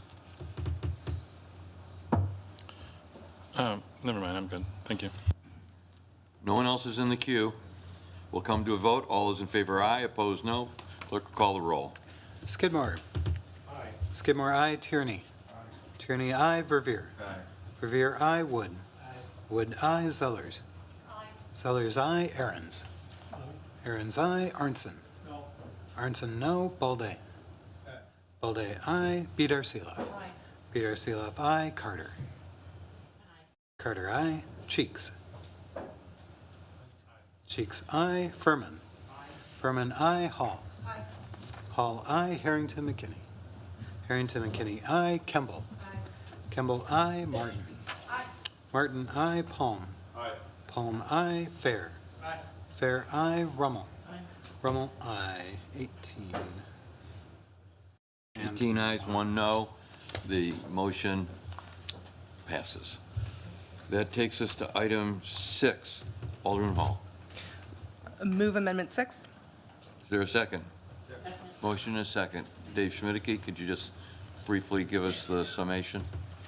Amendment 6 removes $104,000 of geo borrowing that had been included in the Finance Committee's version of the budget for a police body-worn camera pilot. So it would reduce debt service by about $12,000 a year. Thank you. Alderman Hall, floor is yours. Thank you, Mr. Mayor. So we've gone around and around as a city on body cameras and whether they are part of the solution, not really much of a solution, or what have you. I think at first blush, body-worn cameras for our police officers look like they're going to do two things, protect our police officers and protect our citizens. But as we have heard here tonight, and as we have heard in the months and years that we've been talking about body cameras, we can come to the conclusion that they actually don't do either one of those two things. Looking first at protecting police officers. Advocates for police officers around the country will say that if there is tape of an incident as between an officer and a citizen, that that's going to give us a strong sense of where the officer was coming from when he or she made the decision that he did, and that tape can help clear officers' names if there's some question about the actions that they took. That sounds logical, certainly. What I have found in speaking with police officers are, and it makes sense, once they've said it to me, it really made sense, but a body-worn camera worn on the chest of an officer is going to show those viewing the tape what was right in front of the officer. It's not going to give you the officer's peripheral vision. It's going to pick up some audio, but it's not going to give you a strong sense of maybe everything that the officer was hearing or not hearing at the time. And it's going to give you it's going to essentially give you one angle, one visual. It's not getting a whole sense of the five senses that the officer was using at the time that he or she made the split-second decisions that he did, right? And in doing that, it can give those viewing it later less information. And in that way, it can actually serve to make it look like the officer behaved rashly because we weren't maybe seeing or understanding everything that the officer was taking in, right? So we think this is going to protect officers, but there's a very real chance, just based on the limitations of the technology, that it could serve to hurt an officer's case if there is some issue later as to whether the officer's actions were appropriate. Secondly, we believe it would protect citizens. We talk a lot about transparency and accountability. And Adams was right, those are two different things. But we can group them together for the sake of this particular argument. There is the idea that if someone is always, watching, if there is public record of everything that an officer is doing, then the officer is going to, I guess, behave differently. I don't think that's actually very respectful to the officer because I think we're supposed to trust them to follow their training regardless. So I've never really totally understood that argument. But moreover, I think that in the limited amount of time that America has had body cameras, studies have not borne out that it has any impact on officer behavior whatsoever. So we have here a situation then where we're starting to see that this isn't protecting officers, it isn't really protecting citizens, but we're spending money on it, and moreover, putting our faith in it to do both of those things. So, this is not making sense. Now, finally, as we heard earlier this evening, as we have discussed before, as a city, there are folks here in our city, our neighbors, that when they note that there are police officers getting involved in a situation that makes them feel less safe, not more safe. Folks whose status in America, may be questionable, are less likely to reach out for support and help from those people who can help them and can support them, because then there's this footage and there's this tape. The problem with this, in addition to everything that I mentioned, is that we then have this tape, and what happens with it? What happens with this recorded footage? Who stores it? How long is it stored? Who can access it? What kind of accountability measures do we have when it is being accessed and reviewed? How does that all play out? There's some, I think, Fourth Amendment questions here, and again, because this is a newer technology, we haven't gotten a lot of guidance from our courts on what is fair play and what isn't here. So there again, we're kind of sitting here thinking, we might have the best of intentions, but we could be doing real damage to the rights of our citizens. And then, of course, finally, with specific regard to the folks who may be in America in a rather questionable manner, I don't know what's going to happen to this footage if we have our officers taking this footage. I do know that whatever policies we have in place at the city level to view it, destroy it, keep it, whatever, I know that any member of ICE would outrank every single one of us in whatever they wanted to have happen to that footage. So if there's anybody here who trusts ICE and our executive branch right now to show restraint when it comes to the rights of the citizens, I would love to hear about it, because I don't, and I don't think anybody else does either. This is, once again, not the right answer for Madison. It's still not the right answer for Madison. And there's no need to do a pilot program to show us that it's not the right answer for Madison. Thank you. Thank you. Alderman Skidmore is next. Thank you. I have a number of questions for Chief, and then I'll have comments later, a couple times, actually. Chief, did ICE, during its recent operation, approach MPD for cooperation or support? No. Did they ask you for any information, including video? No. Did they even notify you that they were going to have an operation? Not until the operation was well underway. Okay, until this incident, what was your relationship with ICE? We basically stay in our own lanes. We don't help them with deportation issues, and the only time we engage in a mutual operation would be if there was a serious predatory kind of criminal behavior that was at loose in the city. Okay. Now, these are a little tougher. Tonight, you heard, at least we heard, I think you were watching, there were implications by the speakers that your officers are not responsible or being held accountable. There's implications that your officers are biased against people of color. Do you believe that your staff is that way, and do you believe that your officers follow lawful orders? There's been a lot about lawful orders recently. Yeah, I think that when they took the oath of office, they decided that they were holding the Constitution for the state of Wisconsin, the United States, and as an officer of the court, they have to be fair, impartial, and administrators of the fairness of fundamental due process. Thank you. Last question for now. Recently, and sometimes tonight, actually, and at the last meeting as well, I've heard speakers make statements that I thought were slanderous. They've said that MPD officers were murderers, and they called them racist. Do you believe that? And is there any facts to support that? No, I do not believe that, and I do not support that. Thank you. That's all for now. All right, Alderman Bida. Thank you, Chief. I have a couple of questions for you, too. Thank you for being with us tonight. Does MPD regularly cooperate with other law enforcement agencies? Yes. Is ICE a law enforcement agency? Yes. Do you share information, including potential dangerous, violent, suspect information with other law enforcement agencies? Yes. Thank you. Nobody's in the queue for discussions on the item. Oh, Alderman Skidmore. Yeah, thank you. Moving on.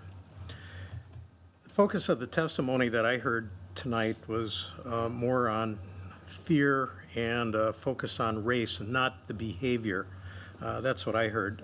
I believe we have a very severe problem with behavior that transcends race. It's what's happening, not who does it. And that's what I'm interested in. And that drives my interest in this pilot project. I want to address a couple items.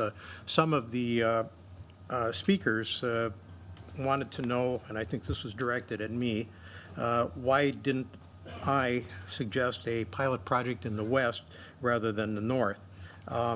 For the record, I didn't make the suggestion, but I was hoping that it would be west, but I was told early on, and I was not the original sponsor of the body-worn camera pilot, is that the North District was more diverse and would be more representative and easy to get their arms around, that the West might not be as representative. I would tell you that the people that I talked to in the West Precinct would endorse this.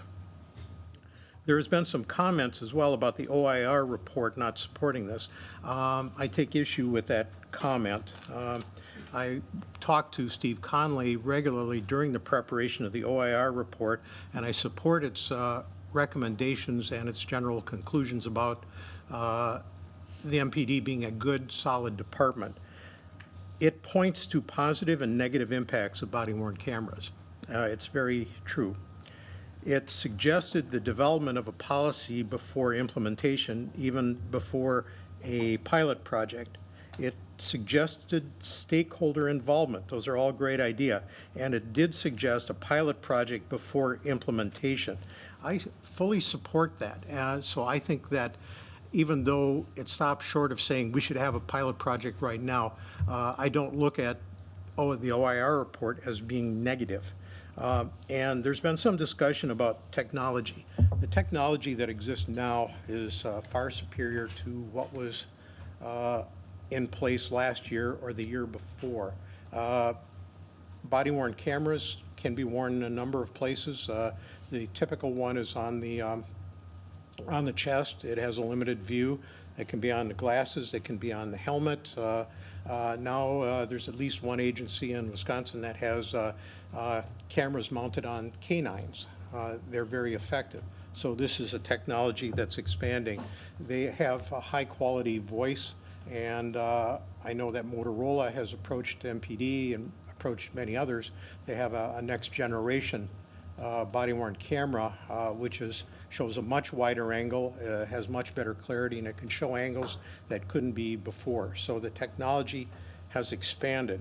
And I just want to make a final comment before I move to my concluding comments, that the suggestion was made, well, why don't you move the pilot project to Maple Bluff? I believe they already have body-worn cameras. And in addition to that, why not Shorewood? They've ordered them. They're on back order since March. So they're joining UW Police Department and many of our neighborhood departments that do use them and find them effective. So I just wanted to throw that in there. I will conclude by saying that I still support the budget amendment to implement a body-worn pilot project. I urge rejection of this amendment. As part of this pilot project, it would prepare a draft policy for the use of the body-worn cameras. We have a President's Committee on Surveillance. This fits in with the scope of what they're doing to develop a policy before anything is done.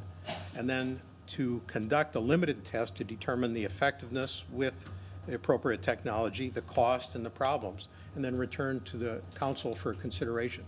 This is not a fully implemented project, and I will reiterate, as I've said in previous years, I'm not necessarily going to support this project at full-blown because we're a large community, and it may not be cost-effective because there are issues with open records and such like that. I do not share the opinion that MPD officers are racist and are not accountable. I reject that. I do feel that body-worn cameras are amoral and that if they are used properly according to an effective policy, they can be a good tool for both transparency and accountability if they're properly used. I believe that with an effective policy, they can be effective or they can be a good tool to protect the rights of everyone. However, I'm not sure that the body-worn camera will be cost-effective in our community. So that's why I still recommend this pilot project, and if this doesn't pass, I will be back. All right, thank you. Next is Alder Sivabida. I may not be back, but Oh, you'll be I'm back. going to still speak about this tonight. So, one, I think there is one point of agreement here, which is, I'd just like to start with that, which is a policy and practices need to be developed around the use of body-worn camera before they go into effect. That was actually part of the very strong recommendations of OIR, that they should be a broad community engagement. They didn't say stakeholder. They actually talk about true and meaningful community engagement in an iterative process to develop such policies. I'm here to tell you that that kind of community engagement process takes at least a year to do. It is not a fast thing. It is not let's just show you something and in a neighborhood meeting and have thumbs up or thumbs down. It really is actually a meaningful community engagement. And we heard tonight about a lot of people who are actually going through the training to be really trained in what meaningful community empowerment means on the other side of this. So these are individuals that are going to have a lot of opinions. It's going to be an iterative process, are going to engage their own communities. So if we're going to go through that process, it's going to take a year at the very least. So we're not ready for a pilot in 2019. The second piece is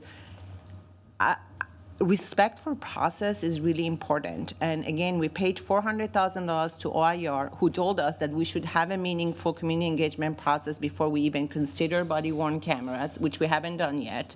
And then we have an ad hoc committee made of very, very committed residents of our city, most of whom are residents of color, who every 2 weeks, I remind you now, are meeting to discuss their recommendation back to us as a city council. Part of their recommendation is going to have to deal with body-worn cameras. We haven't gotten those recommendations back to us yet, and we are preempting anything by just voting on something already for our 2019 budget.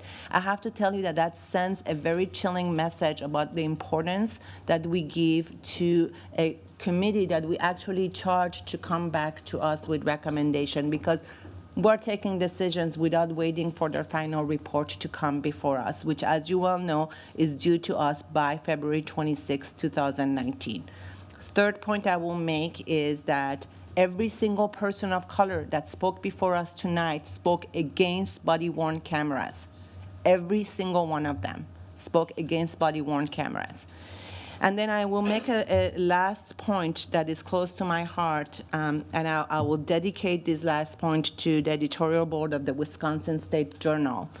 If they think that what I was talking about when I was talking about ICE having access to information was fear tactics, I hope that they listen to testimony that came from the heart tonight of some of our community members who do feel that we are under siege, and that there is an agency that we don't have any control over, and it is a law enforcement agency.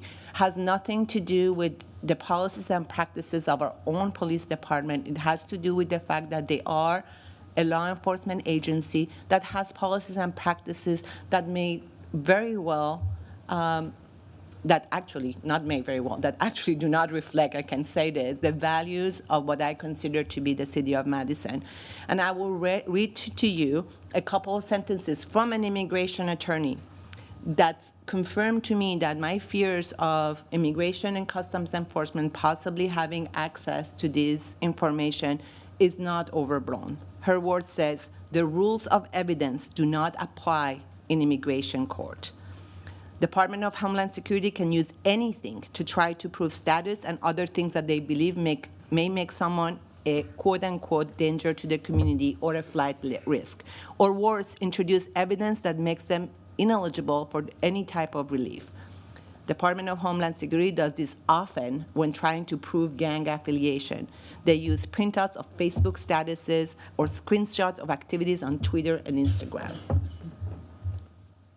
I will end there to say what this says is they will use anything that they want to use, and we have absolutely no power to preempt another law enforcement agency who has very different values that we have as a city to do what they will do in the current administration. I hope you will support this. I certainly hope that if I'm back, I'm not back discussing this. All right, thank you. All the chicks.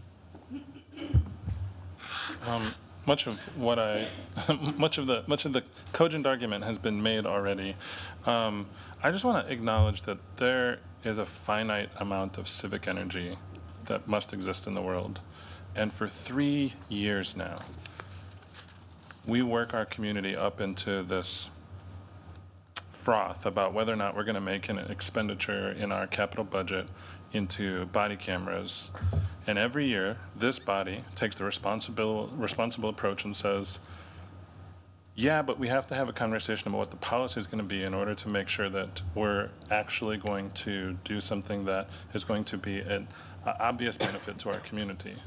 In an intervening time, no such policy has been presented. And so I would encourage proponents of these body cameras to do the policy work. We have all year long to do that. That doesn't have to happen during budget cycle. Do the policy work, bring that forward, and allow our community to have a substantive debate around the merits of how body cameras can benefit our community. Now, fortunately, we're already down the path of that. We already have this OIR report and a committee that is going to make recommendations that will help to provide a foundation for us to have that discussion with some context after a tremendous amount of study and consideration. I'm obviously not going to support us having body cameras. It doesn't make any sense for us to put this in the budget right now when we haven't made any policy decisions about how this is going to be done, and when we haven't defined what success would even look like in a pilot project. We haven't defined what we are piloting. Anyway, we need to be more cognizant of how we're expending our community's civic energy. The outcome of this is extremely predictable. It's happened over and over now. And it's to Alder Badar's point, it is worth remarking on the fact that it is communities of color that come out every single year and say, hey, wait, but what about us? What is this going to do to our community?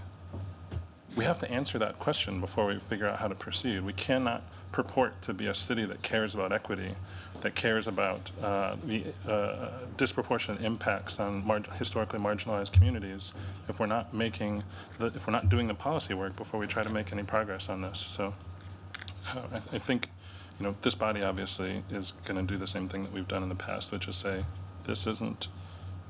we're not ready to make this decision. And of course we're not, because we're waiting for the decision to come out of the OIR report and that committee's work, and then that'll help to inform where we go from there. So, thank you. Thank you, Alder Chicks. Alder McKinney. Thank you very much. Let me start my comment by what I heard, respect the process. And I want to remind this council that at our last meeting, we threw process out the door. So when I hear respect the process, we respect it when it's convenient for us. And I knew I'd put a pin in that and would come back around.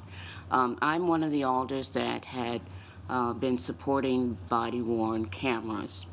And I'm changing that support, and this is what I need to share. One, body-worn cameras are not to protect the police, not to protect people, and what else did I wrote? What impacted me and what I heard tonight was wait for the final report from the ad hoc committee, who's put in a tremendous amount of work.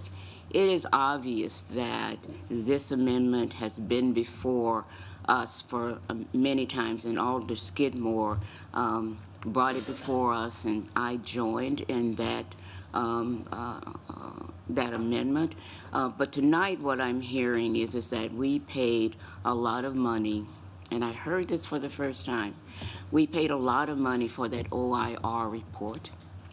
We're very close at seeing that report. I thought that there was a robust community engagement facilitated by the YWCA, and I read that report.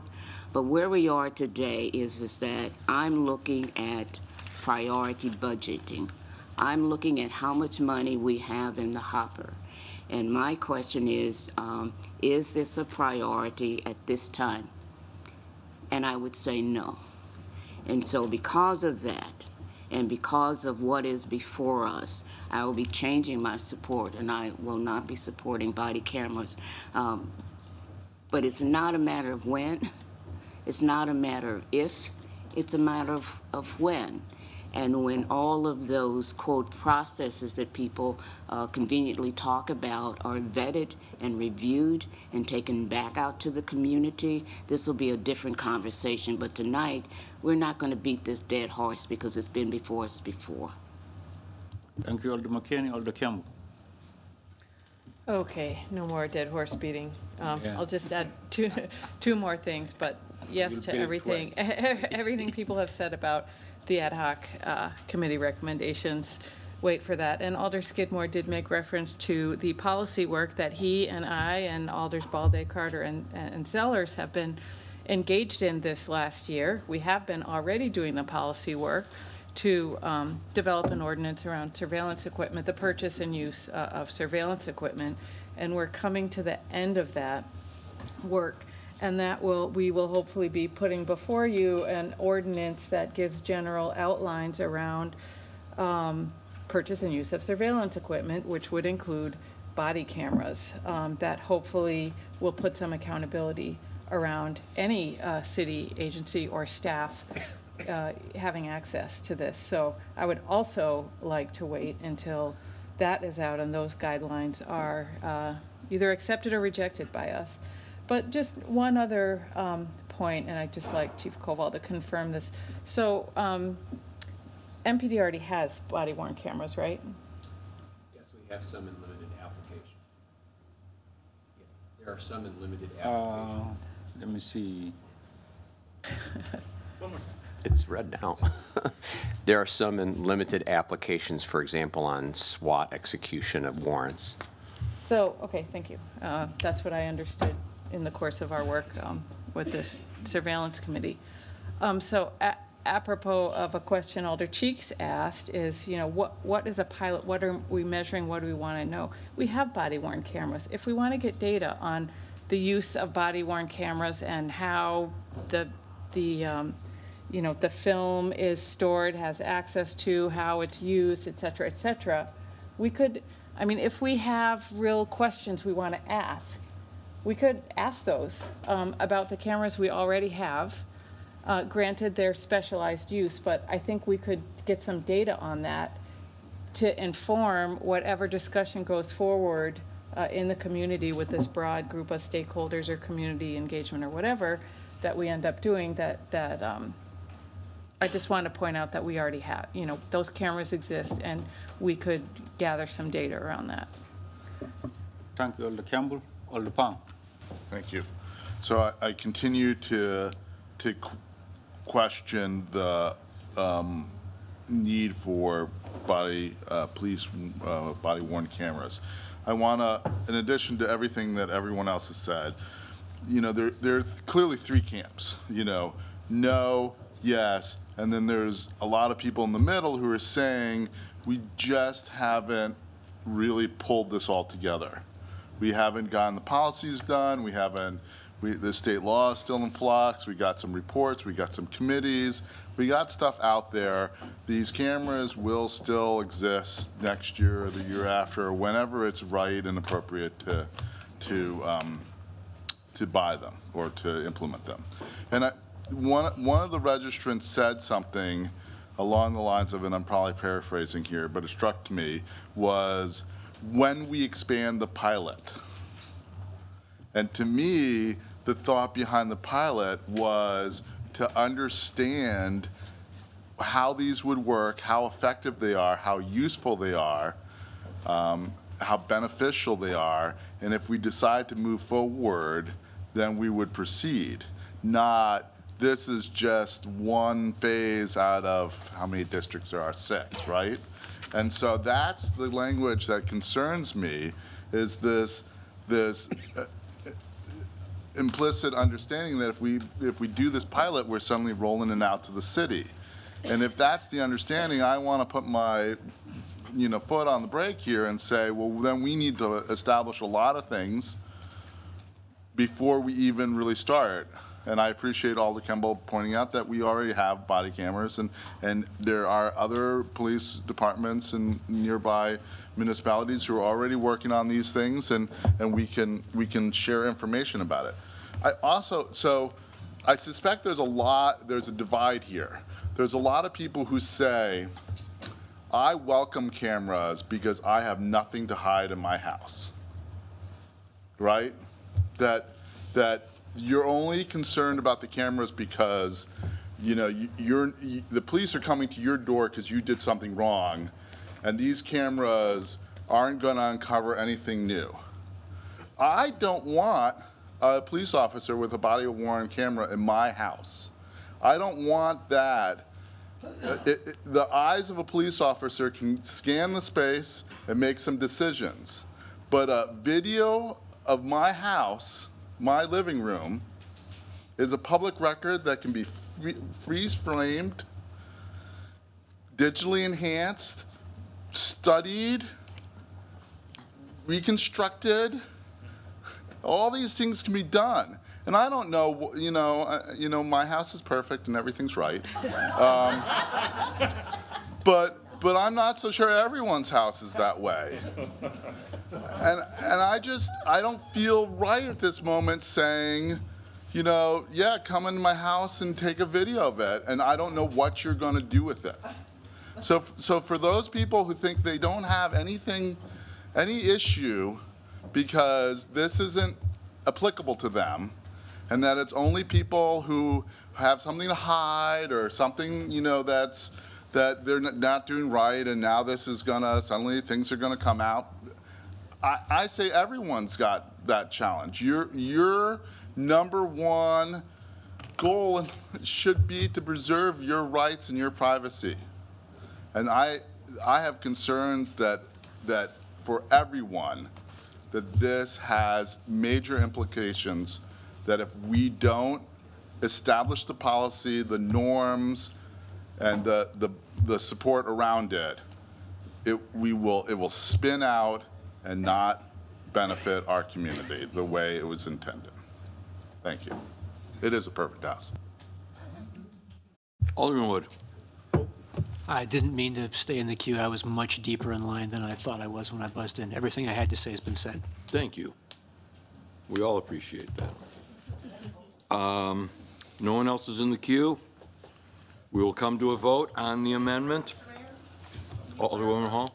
Thank you. Just point of order, can you just clarify that a yes vote is to remove funding? Yes, for the a yes vote cameras? is to remove funding. And so if you want to remove funding, vote yes. If you don't want to remove funding, vote no. And the clerk will call the roll. Skidmore. No. Skidmore is no. Tierney. Tierney is aye. Verveer. No. Verveer is no. Wood. Aye. Wood is aye. Zellers. Aye. Zellers is aye. Aaron's. No. Aaron's is no. Arnson. Aye. Arnson is aye. Balday. Aye. Balday is aye. Beitler. Aye. Beitler is aye. Carter. Aye. Carter is aye. Cheeks. Aye. Cheeks is aye. Furman. Aye. Furman is aye. Hall. Aye. Hall is aye. Harrington McKinney. Harrington McKinney is aye. Kemble. Aye. Kemble is aye. Martin. Aye. Martin is aye. Palm. Aye. Palm is aye. Fair. Aye. Fair is aye. Rummel. Aye. Rummel is aye. 16-3. Yes. 16 ayes, 3 noes, the motion carries. That takes us to amendment number 7. Alderman Skidmore. Move approval. Is there a second? Second. Motion and a second. Dave Schmidtke. Amendment 7 would provide $28,200 of GO borrowing for a detective-level vehicle in the police department budget, which responds to amendments in the Finance Committee version of the budget that reassigned positions and created a police lieutenant in the investigative services area. Thank you. Alderman Skidmore, floor is yours. Yes, I'll be brief. This is to provide a squad for the new detective that's being added in the operating budget, the detective in the violent crime unit.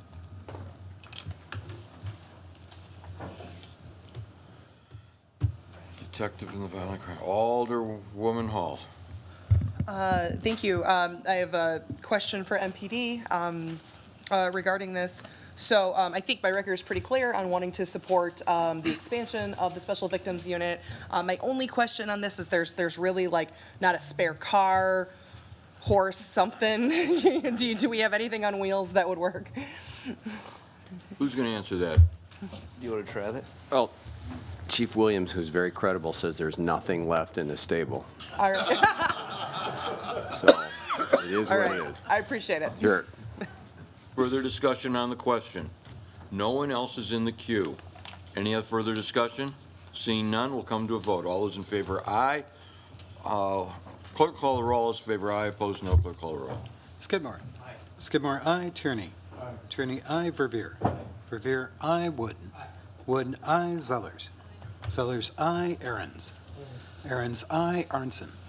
Arnson, aye. Bolday. Bolday, aye. Peter Seeloff. Peter Seeloff, aye. Carter. Cheeks. Cheeks, aye. Furman. Furman, aye. Hall. Hall, aye. Harrington McKinney. Harrington McKinney, aye. Kimball. Kimball, aye. Martin. Martin, aye. Palm. Palm, aye. Fair. Fair, aye. Rummel. Rummel, aye. Carter. 18 ayes, no noes. 18 ayes, none opposed. Motion carries. And that takes us to amendment number 8, surveillance cameras. Alderwoman Rummel. Move approval of number 8. Is there a second? Second. Dave Schmidtke, again, can you help us out? Amendment 8 provides $24,000 of geo borrowing for surveillance cameras on the Capital City Trail. Debt service is estimated to be about $2,800. Thank you. Alderwoman Rummel, the floor is yours. Thank you, Mayor. I urge your support for this purchase of 4 cameras. They would be installed on existing lighting fixtures that are along the Capital City path between Livingston and Thornton. And as many of you may know, there's been several years of robberies and one really vicious unsolved sexual assault that, has happened in this area.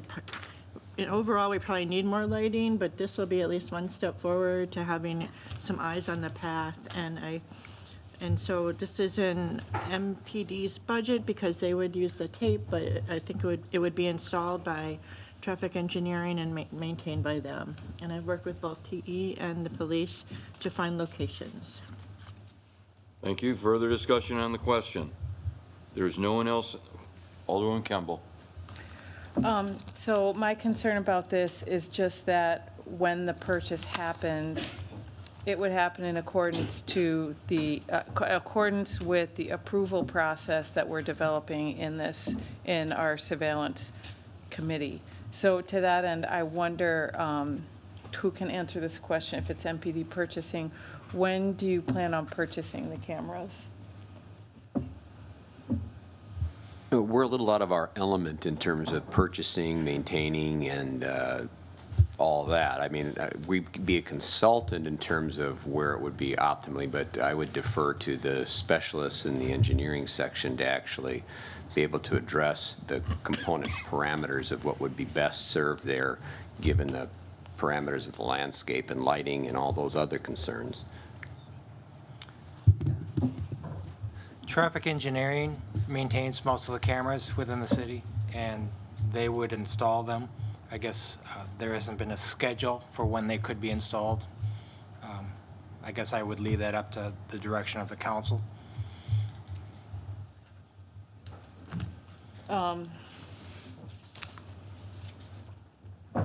Yeah, I mean, I understand from the author of this amendment that she doesn't want the purchase to be delayed, but I hope there is an understanding amongst those who are doing the purchasing that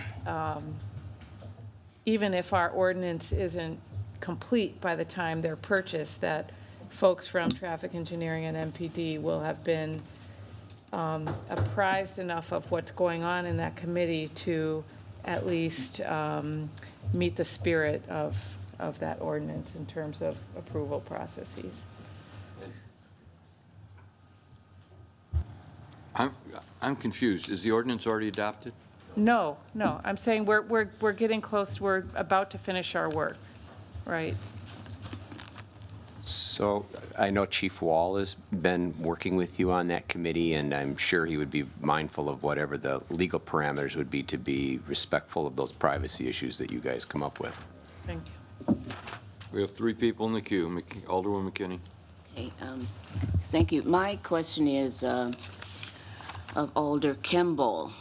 And so, Alder Kimball, how does this fit in with what we've heard tonight related to the work that your committee is undertaking? How does that fit? Okay, let me keep this proper. Questions are directed through the chair. Okay, so, And so I take the alders in order, and Cheeks and Palmer next. Alderwoman Kemble can come in and then answer the question. okay, thank you. Alderman Cheeks. There's a question for staff, I presume either for PD or engineering. How many such security cameras exist in the city? I see an indication here that currently the police department is responsible for approximately 80 cameras. I would hazard a guess that there are more cameras than that. I'll leave So- that to you.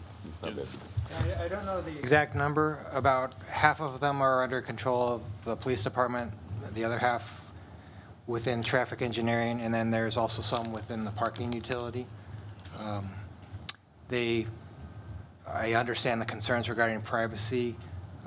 I will say that it's amazing the amount of how valuable they can be during special events, like during the flooding events. It was just amazing, but,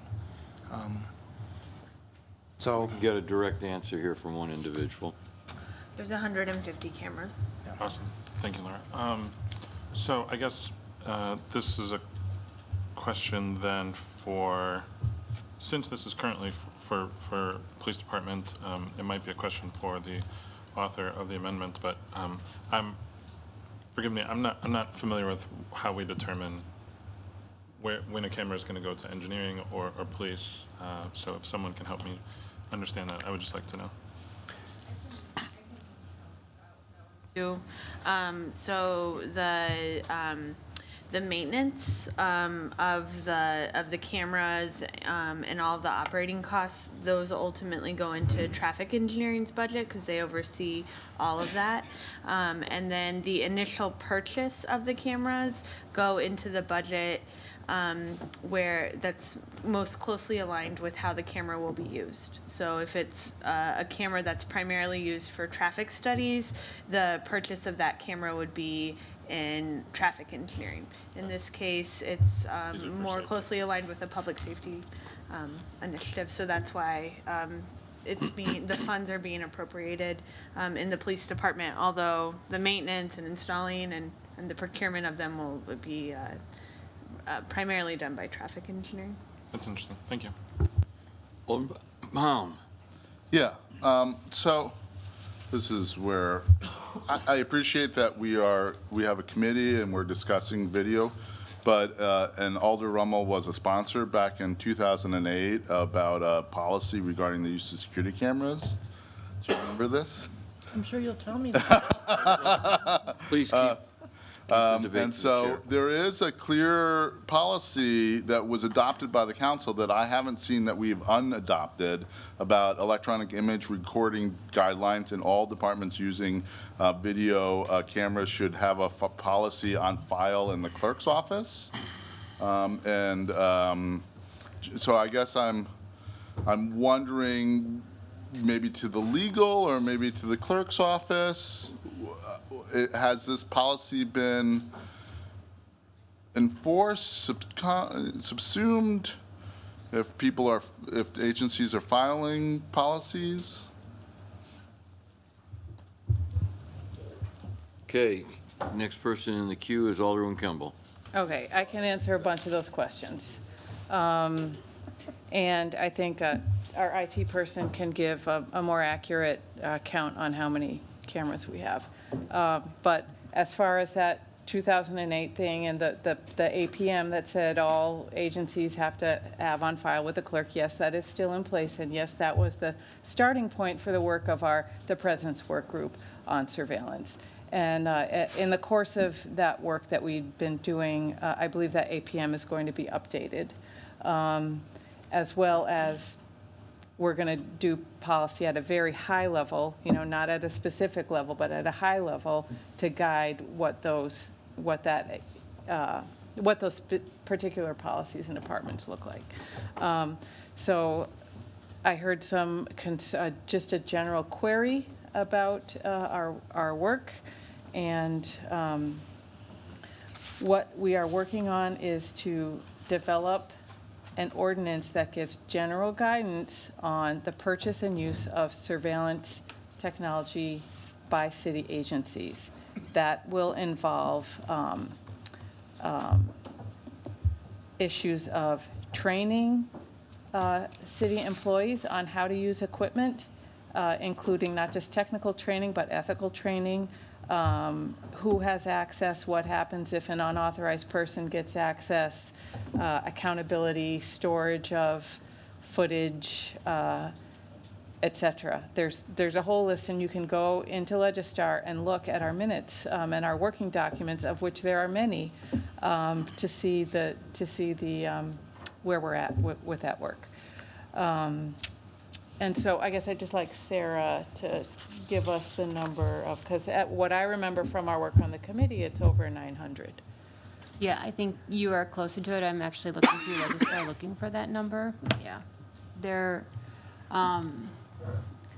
it's not only the agencies that Tom listed, but there are also cameras that finance is using. I mean, we're talking, many agencies maybe have just one or two.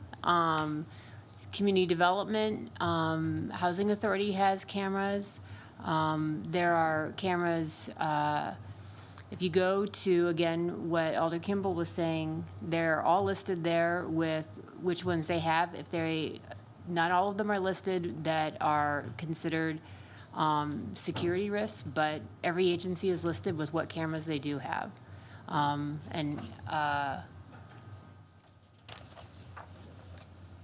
I'm trying to think. Alder Kimball, can you remember with the document that Kwesi did that have that listed in there as well? The one with cameras? I'm trying to remember. Yeah, that spreadsheet? No? Okay. Yeah, so it's over 900 cameras that we have. Yeah.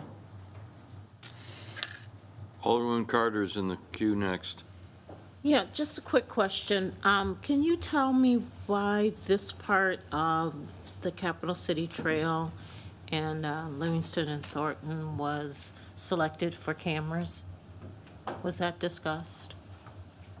Was it a safety was it a safety reason? I'm just asking staff. Okay. Well, who wants to answer that? Anybody can. Chief Koval, then.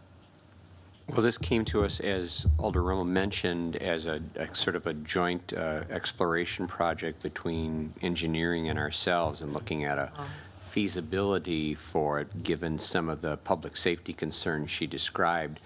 I would just add to your point, Alder Carter, that down the road, we should probably have, given the amount of mileage and bike trails that we have and the competing and compelling interests throughout the city, we probably should have sort of a process in which those areas of greatest need are identified. And so, much like we do with crossing guards, which is a huge tempest in a teapot, everybody wants a crossing guard, and they have to have a process to decide who is the most urgent or compelling needs. And that's the only thing I would offer as a friendly watch out for moving forward. Thank you.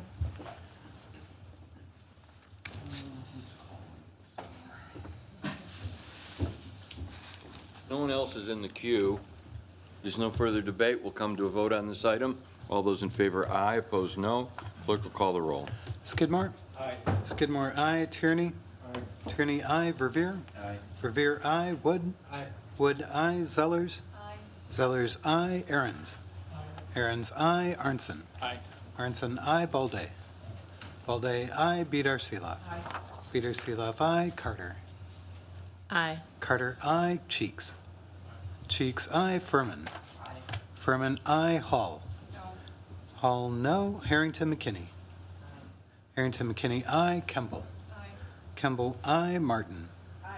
Martin, aye. Palm? Palm, aye. Fair? Fair, aye. Rummel? Aye. Rummel, aye. 18-1. 18 ayes, 1 no. The motion carries. That takes us to item number 9. Start with Alderwoman Martin. Move approval? Thank you. Dave Schmidtke.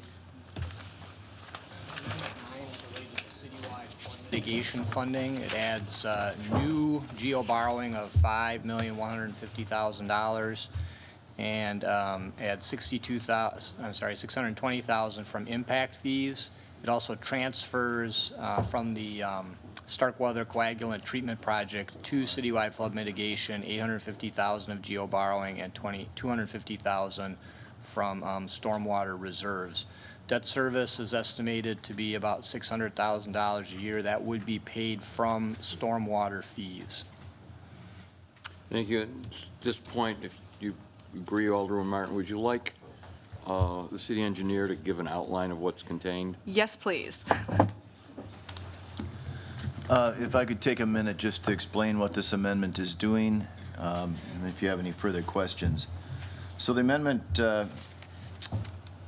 authorizes expenditures which would provide us the ability to do watershed studies. And I'm going to go over the watershed studies quickly here. Some of these would be done in-house and some would be done by consultant. I'm just going to go over all of them, including the ones that we're doing in-house. The Strickers Pond, Tiedemann's Pond area draining to Middleton. The Mendota Spring Harbor watershed. This is the big West Town detention basin all the way to Spring Harbor and Lake Mendota. The Odana Pond, Odana Golf Course to Lake Wingra. This is the area that we had two speakers on tonight who sustained heavy damage. So you heard from them directly this evening. University Avenue, Sunset Village area. This is a long standing problem that we've had on University Avenue in the Hilldale area. The East Mendota Pheasant Branch.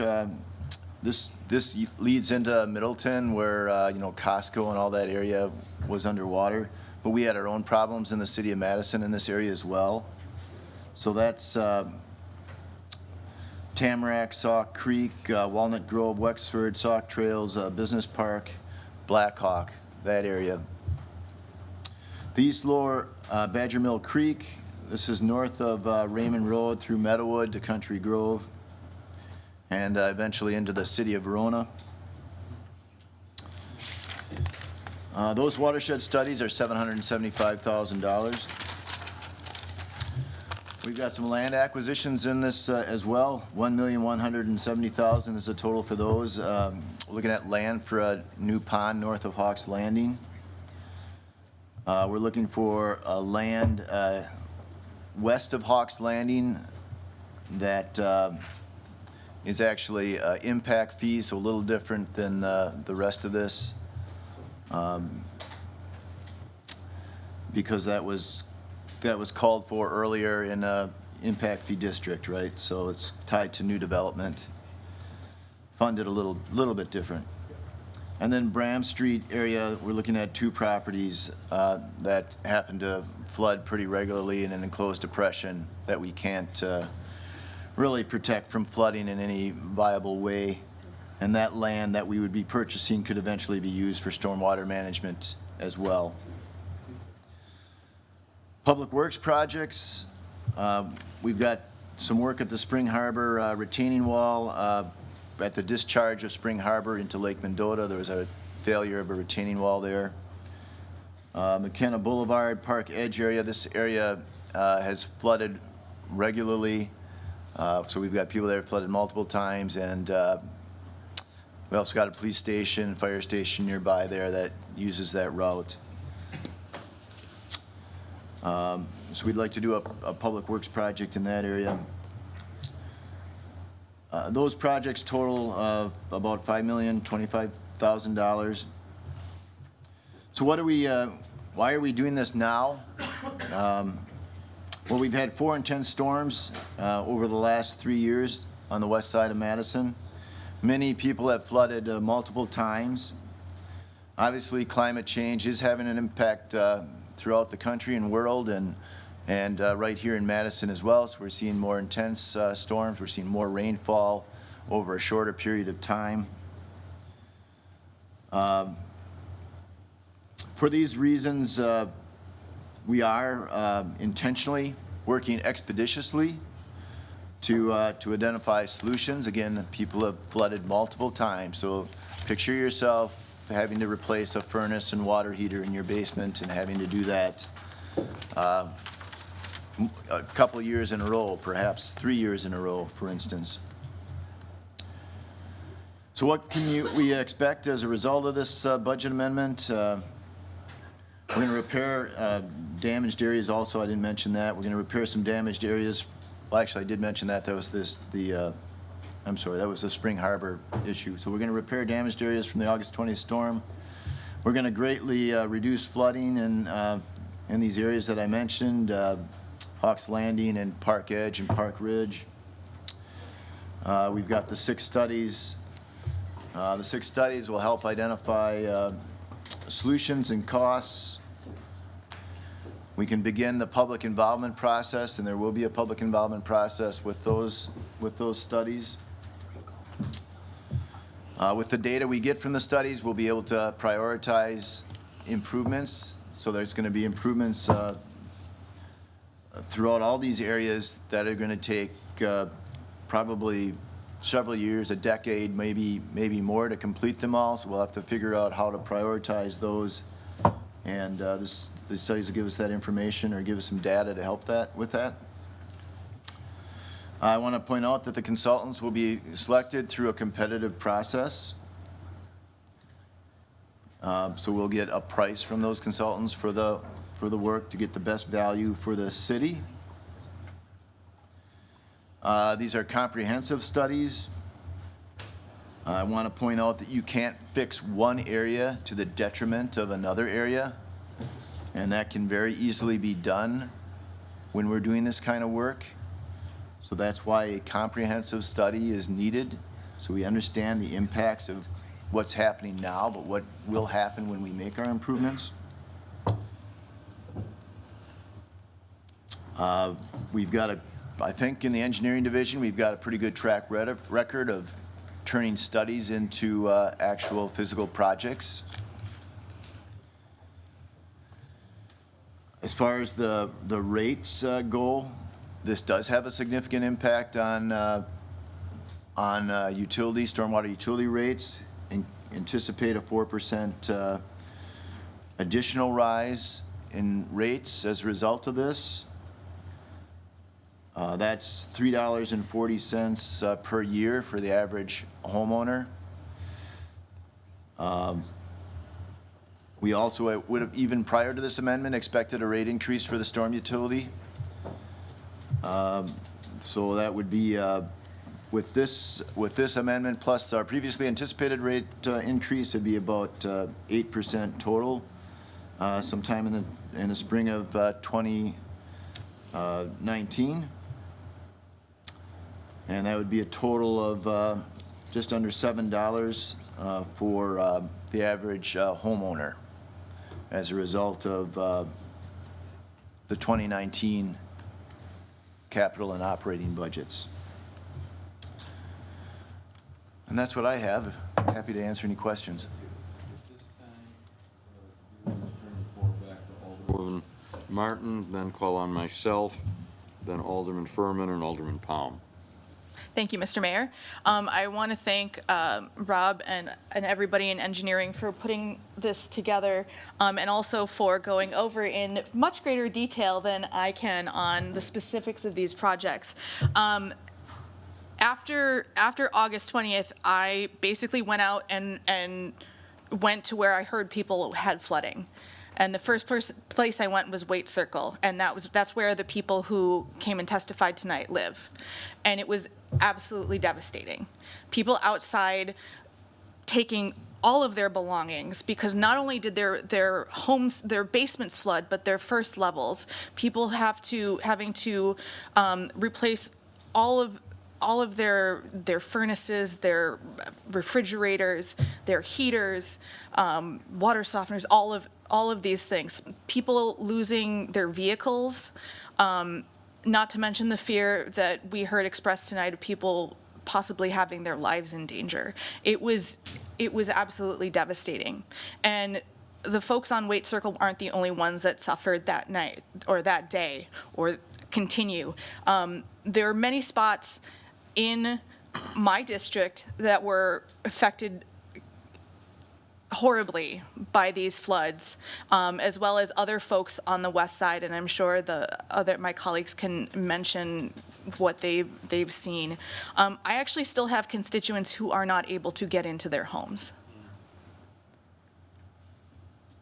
It's been months now, and it's so expensive for them to get the things that they need to make their houses, their homes habitable again. And this is not the first time. A lot of these houses have flooded before, the residences have flooded before, not to this extent, but this isn't the first time. And it shows that with the increased volume of storms, with the increased volume of rain that we've been seeing, shows that our infrastructure is not able to handle this, and we need to be able to do something about that.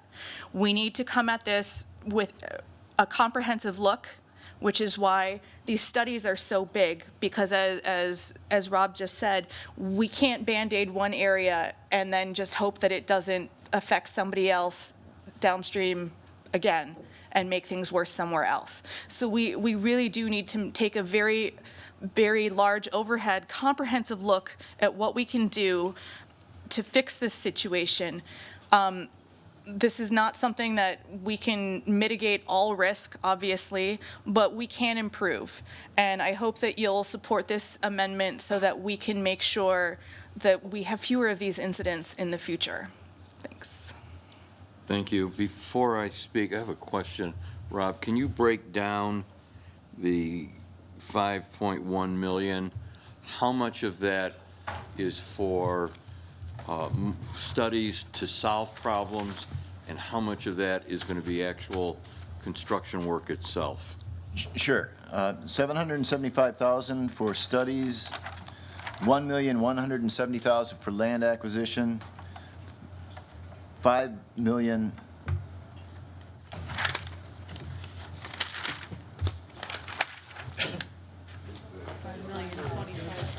Thank you. I was thinking for a second there I had the wrong number. 5,025,000 for public works projects. Okay, thank you. Some of you will recall that when we brought this up at the Finance Committee meeting a couple of months ago following the August 20th storm, that both Rob and I had indicated that we'd be doing this analysis and coming in sometime in the year 2019 with a budget amendment to accomplish this. I know a couple of members of the council have said, well, why are we getting such a mammoth amendment to the capital budget at this late date? And I want to point out that we did caution that we were going to actually amend the 2019 budget sometime next year. But as it turns out, Rob and the engineering staff, which is to be commended, got this work done in time for this amendment, which is before you. And I think we all appreciate that, and the public appreciates that. I also want to point out that this is the tip of the iceberg. The parts that will be under study are going to result in additional expenditures of millions and millions of dollars to remediate the challenges that we face from the type of storms that were now occurring, and obviously will continue to occur with some frequency. The last point I want to make is that this is going to have a disruption on our long-term planning and capital budgeting, not only in terms of taking time from staff, but also what it's going to do to drive up the cost of what we incorrectly refer to the water bill, which is actually the municipal services bill, where a lot of these stormwater management fees will now start appearing in future years. You'll recall a number of years ago, as we were looking at what was happening in the Chesapeake Bay area, that the day may come here in the Midwest where just as some low-income households need assistance with home heating during the winter, that at some point in all the areas of water management, we may find that some people to maintain their household may need similar assistance. The day's not here yet, but it may well be coming in the next decade or two, and I think we've got to prepare for that in terms of our long-range planning. So again, appreciation to the engineering staff for having completed this in time to slip it in the last week before we adopt this budget. I hope people will be understanding as to why something of this magnitude is before us. In any case, I would have been confident that if the report had come in after the adoption of the budget, that we still would have amended the 2019 budget to include this work. There's now 8 people in the queue. So, Alderman Furman. Thank you, Mayor. I'll try to be brief then, if there's such a long list. I won't read her. I do want to start by thanking engineering for putting this together. This is a really good and important step forward to address the impact of the flood in August.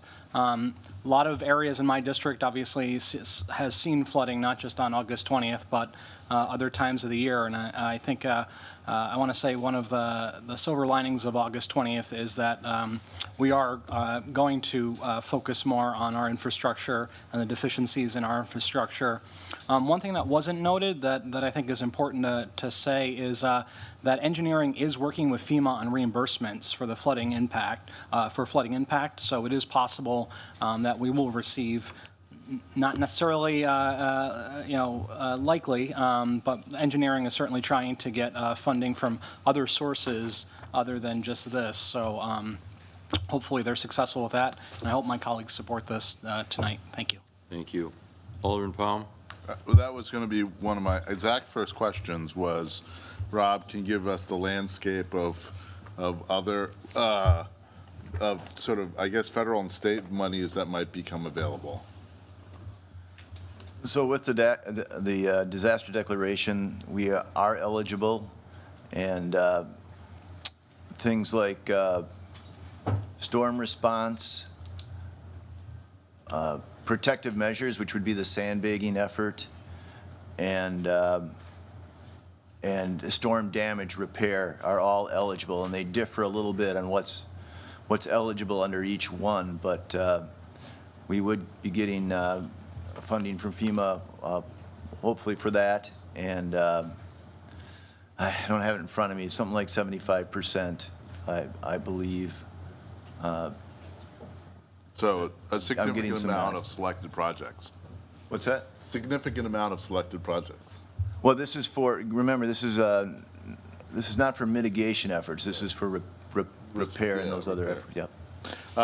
Okay, so I guess I do have to ask, can you give us the lowdown, the Starkweather treatment project? I can't say that word, so I won't on TV. Coagulant. Yep, so we're continuing to work on that project, and we would anticipate putting in our 2020 budget money to fully fund that project. Can you just give me so why, because it was in for 2018, so what was the slowdown? It was delayed. I don't have those reasons specifically in front of me, but it was delayed a bit. It's been a complex project. We're negotiating with the property owner. That's one thing. And so that stuff is still ongoing. And Yep. And you didn't. Okay. That's correct. And then the final question, since I recognize I have to put in some regional planning plugs in here somewhere. I recognize that, not all the problems are created. I mean, we've created some problems, obviously, but not all the problems about flooding are directly related to what we do. So what's our plan for working with our neighboring communities to resolve, especially our neighbors, friends to the north? Are you talking about coordinating on these drainage areas? Well, yeah, I mean, regional plan or. Well, certainly where we drain into our neighbors like Middleton, for instance, in particular, the Pheasant Branch, we'll have to coordinate with them. We've talked to those folks some, so we'll have to coordinate with them.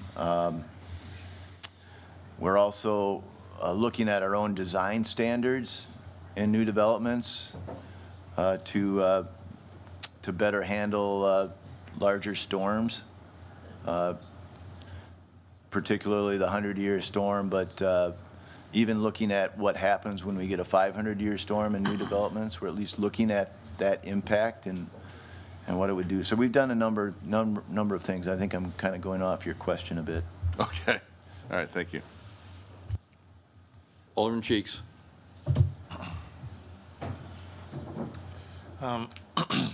On June, whatever it was, 16th, I woke up in the middle of the night to the sound of water and was flabbergasted to see water pouring up through my basement toilet.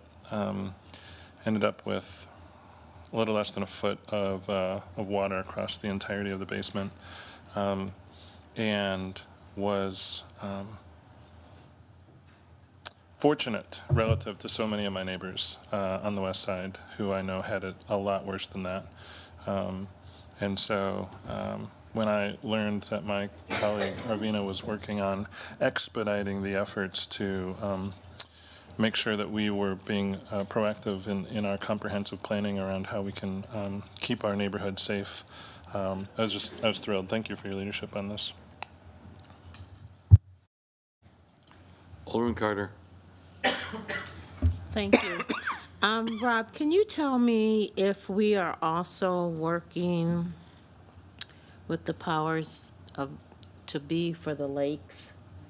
Because that had an effect on several neighborhoods. Can you answer that question? Absolutely. We are working with the county to look at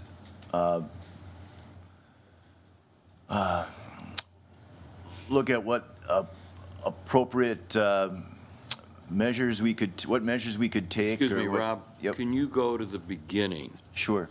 Which would be the Yahara Lakes Study Committee. Yeah, yep. What happened over the last 10, 12 years with them, and then why we rejected that and are taking a different course.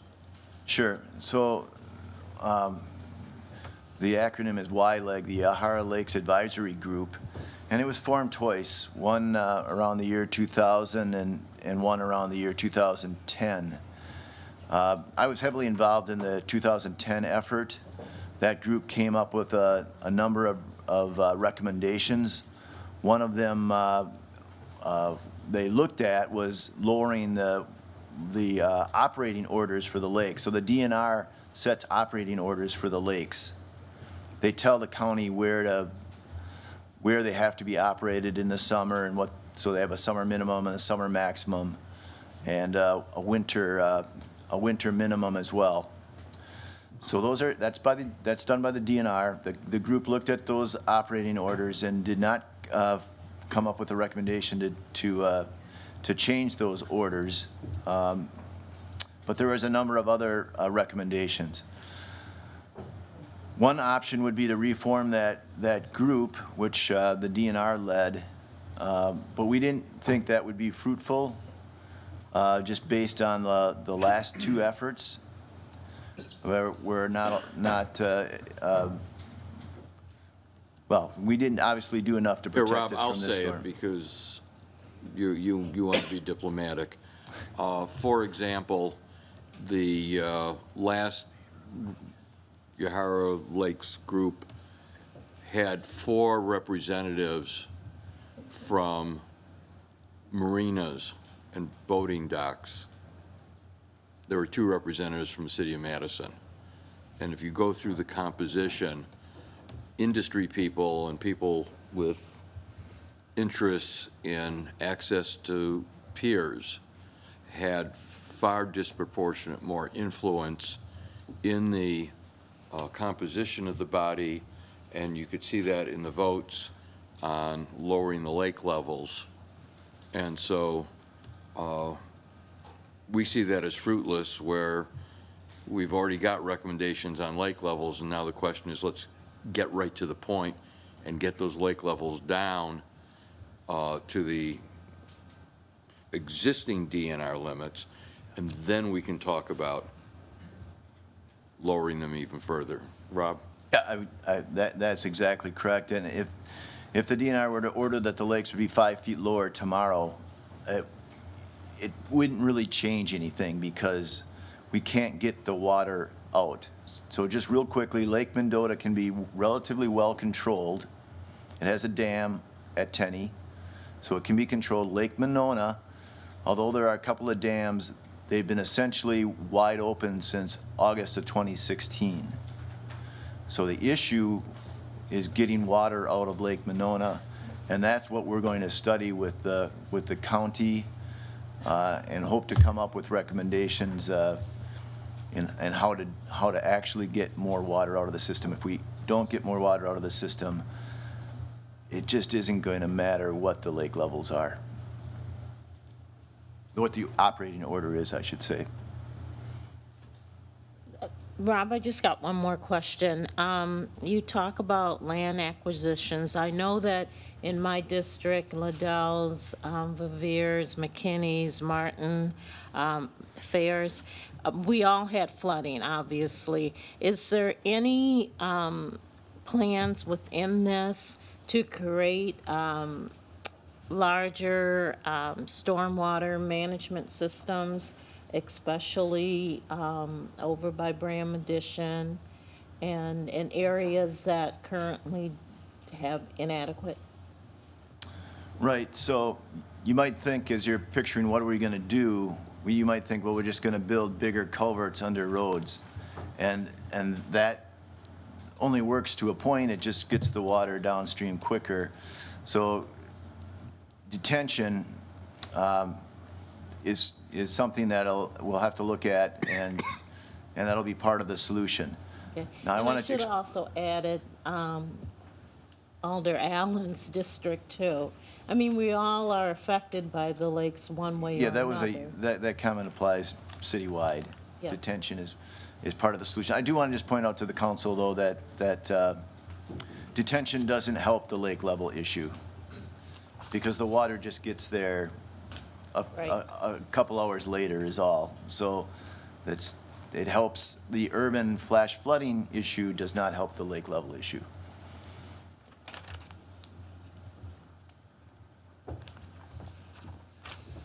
Alderman McKinney. Thank you, Mr. Mayor. I wanted to add my appreciation for this coming forward because, as other alders have said in their district, to walk through your district and go into people's homes that have been flooded not once, not twice, but 3 and 4 times is devastating. And to see them pull up carpets and major appliances was devastating and really humbling. And to know that the city has stepped forward to try to mitigate and prioritize looking at these areas gives some solace. Some, in my district, it ran the gamut, and whether people could afford it or not afford it, just totally devastating, walking in inches of water. And for those families that could least afford it, they had been flooded several times. And so as we're looking at how to mitigate that, I know that every problem does not have a solution. I'm aware of that. But the fact that the city has stepped forward to say to those constituents, we are trying to systematically make it better, does say something for the engineering department's commitment and also to the city's commitment. So I add my appreciation, and it was, and some of the constituents that were involved in the flooding, they've been here to speak before the council before. They certainly would have been here tonight as well, but I want to say thank you for bringing this forward because it is critically important. Thank you. Alderwoman Bedard-Seeloff. Thank you. I just wanted to specifically thank Alderwoman Martin for her work on this and from bringing it forward. So very much appreciated, and it clearly looks like this has broad support, but it takes somebody to bring it forward. So thank you for having this before us tonight, Alderwoman Martin. Alderman Hall. Thank you, Mr. Mayor. When I first saw the amount of this amendment, I was, I think we all were a little shocked. It's a really, really bold stroke to say, you know, let's not wait for the next flood. Let's not, let's do what we can right now. Let's take steps and let's move forward. And that takes leadership and that takes vision. And I'm really proud of the West Side Alders for doing that. I'm especially proud of Alder Martin for getting that started. It was said before that, you know, ultimately this investment in our infrastructure to deal with the coming realities of water management in Madison is the tip of the iceberg. And yeah, I think it absolutely is. And I thank Arvina Alder Martin for jumping onto that iceberg and saying, all right, let's get started. Let's be bold and let's move forward. So thank you for your leadership on that. And I'm really excited to amplify that. Alderman Arnson.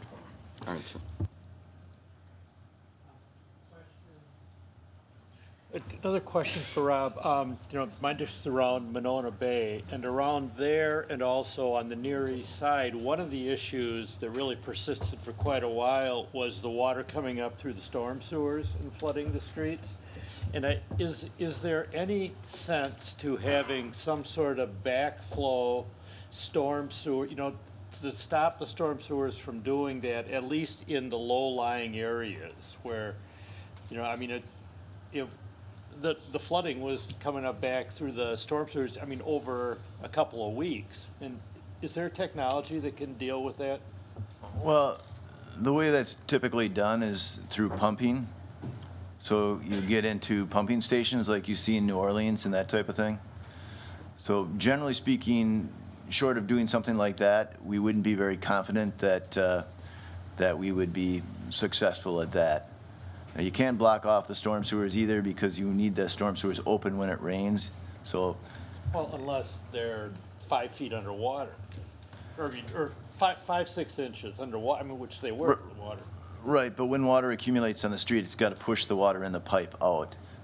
So you could have a backflow preventer on that perhaps, but it's not going to seal things off well enough to keep the water out of the streets. Also, don't you have to have a place to divert the water to? Right, that's where the pumping solution is usually what folks do in these situations, and it's very, very, very expensive. And where would we pump the water to? Well, it'd be like, you picture the river town, they've got the dike and the pumps, and when it can't flow out by gravity, they just pump it over the dike and into the river, which is higher than the main street of the town adjacent to it. So it sounds to me like, given the Ohio water system, we'd have to pump it something south of Stoughton then. Well, you'd have to form a dike that doesn't let the water back into the downtown, say on East Washington Avenue, and then pump it over that dike and into the river. Thank you. There's one other idea that we've got where we could divert. It's a bit complicated. There's one idea we've got that could help on East Washington Avenue and Livingston Street in that area that we'll look at. That just utilizes a different route to Lake Monona. It's too complicated to explain here, but we can look at that. Let me just ask you this. Wouldn't lowering Lake Mendota 3 feet accomplish all that and more? No, because these sewers are draining to Lake Monona, the ones that were problematic. When I'm saying lowering Lake Mendota, I'm assuming we've lowered Lake Monona comparably. If you could actually keep the lakes lower, that would help, yes. Thank you. Alderman Rummel? Thank you, Mayor. I also want to thank Alder Martin and all the other alders who brought this forward. And once I got my questions about the Starkweather coagulant treatment project explained, I'm now like 110% in favor. But I do have a question for the mayor, and in your earlier comments, you mentioned the future impacts on the capital budget with spending this money, and I'm just wondering if you've had any thoughts about what that looks like, since you always are so carefully telling us about the dragon chart. Well, we're only 2 months into this. I would say that a year from now, before a year from now, we'll have plenty to share, but at this point, I don't think we can judge that, particularly until we find what the costs are going to be that come out of these additional studies that we're authorizing. Rob, you want to? I was just going to remind everybody that the debt is paid back by the storm utility. But as I indicated, that means charges on the stormwater bill, the fee. Yeah. No one else is in the queue. On the question, all those in favor, aye. Opposed, no. Clerk, call the roll. Skidmore. Aye. Skidmore, aye. Tierney. Verveer. Wood. Zellers. Aye. Zellers, aye. Aaron's. Aaron's, aye. Arnson. Aye. Arnson, aye. Balday. Balday, aye. Bedar Seeloff. Aye. Bedar Seeloff, aye. Carter. Aye. Carter, aye. Cheeks. Aye. Cheeks, aye. Furman. Aye. Furman, aye. Hall. Aye. Hall, aye. Harrington McKinney. Aye. Harrington McKinney, aye. Kemble. Aye.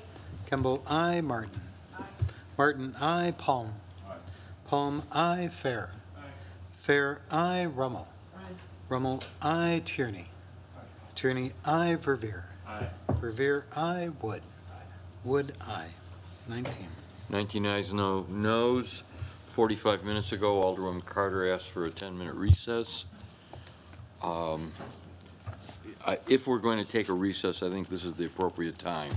What's the will of the body? Hello? Do you take a motion on the? Is that a, why don't we take the motion to adopt the capital budget, and then I'll take a motion from Alderwoman Carter to recess for 10 minutes. Motion to adopt the capital budget as amended. There is a second. Discussion. Alderman Verveer. Thank you. I was actually going to seek recognition after the motion. Goodbye. Alderman Baldeth? No? On the question, adoption? All those in favor, aye? Aye. Opposed, no? Motion carries. You want to say something before we recess? Alderman Verveer? Do you want a recess motion? Well, I was going to call on Alderman Carter for that. Okay, but very if good. you want to make it. I was just going to make the observation, Mayor, that perhaps the numerous division department heads that have graced us with their presence for much of the evening might be invited to perhaps rejoin their families tonight if they have no amendments in the operating budget in the hopper. And this would be a nice time for us That to would be a thank them nice for being time. here and perhaps take Yes. leave. So unless you're subject to any of the operating budgets coming up, this would be Thank you. a nice time to leave, unless you're part of the meeting. Alderman Carter, you had something to say? Yes, I move for recess. 10-minute recess. Second? All those in favor? Aye. Opposed? Motion carries. Meeting will come to order, and the clerk will call the roll.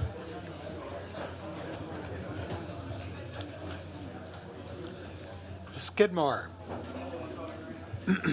Tierney. Tierney is here. Verveer. Here. Verveer is here. Wood. Wood is here. Zellers. Aaron's. Aaron's is here. Arnson. Here. Arnson is here. Balday. Yes. Balday is here. Bedar Seeloff. Carter. Present. Carter is present. Cheeks. Furman. Present. Furman is present. Hall. Hall is here. Harrington McKinney. Here. Harrington McKinney is here. Kemble. Here. Kemble is here. Martin? Here. Martin is here. Palm? Fair? Here. Fair is here. Rummel? Skidmore?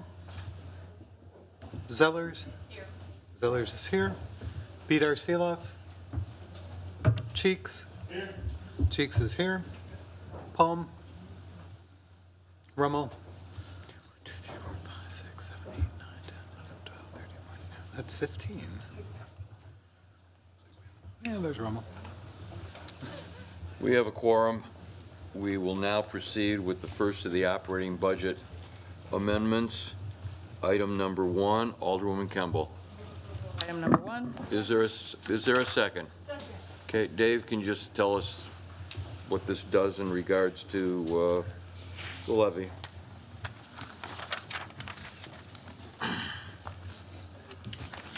So amendment number 1 would reduce the funding for the peer support money that was in the executive budget by $150,000. That would free up room under the levy limit by $150,000. 550? 150,000. 150, thank you. Alderwoman Kemble, the floor is yours. So this is an amendment I have worked very hard on for the last 2 weeks, including in speaking with the mayor, with staff, with Anthony Cooper, as a way to, number 1, understand what the actual needs and capacities are for FIC, and number 2, to also try to come up with some support for these other really important neighborhood stability, neighborhood leadership programs.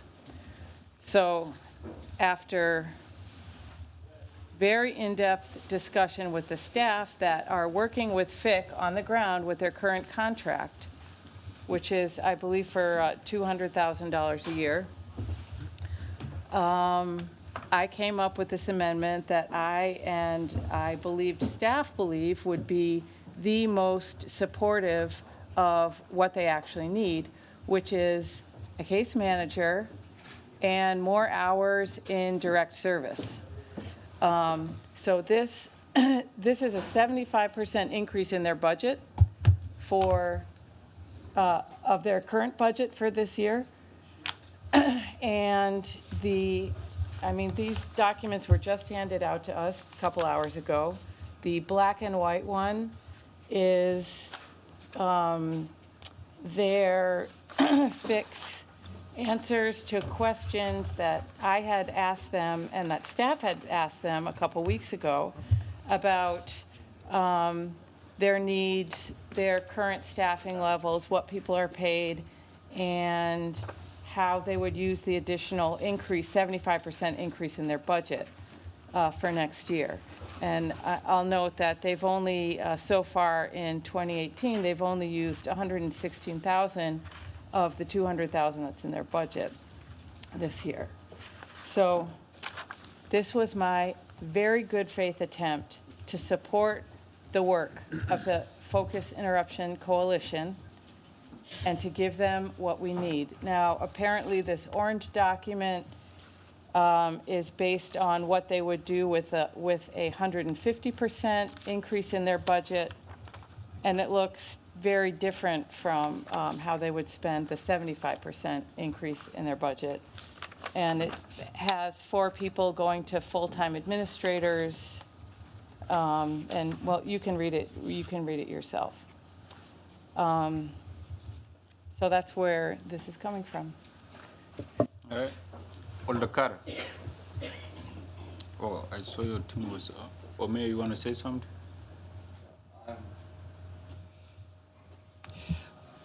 I'm not going to address all of the next 3 or 4 amendments. I just want to talk about this particular program and what FIC means to Madison, Wisconsin. And I want to put it in a perspective, which is there is an enormous amount of violence that's plaguing this nation. And the greatest number of victims, and unfortunately, the greatest number of perpetrators are young African-American men. That's why about 6 years ago we joined Cities United. It was Cities United, where we were one of the founding members, that then inspired President Obama to form My Brother's Keeper. And you'll also recall that with the election of the following president, that program was dropped by the White House, but fortunately the Obama Foundation is continuing that work. There's been some efforts in this country to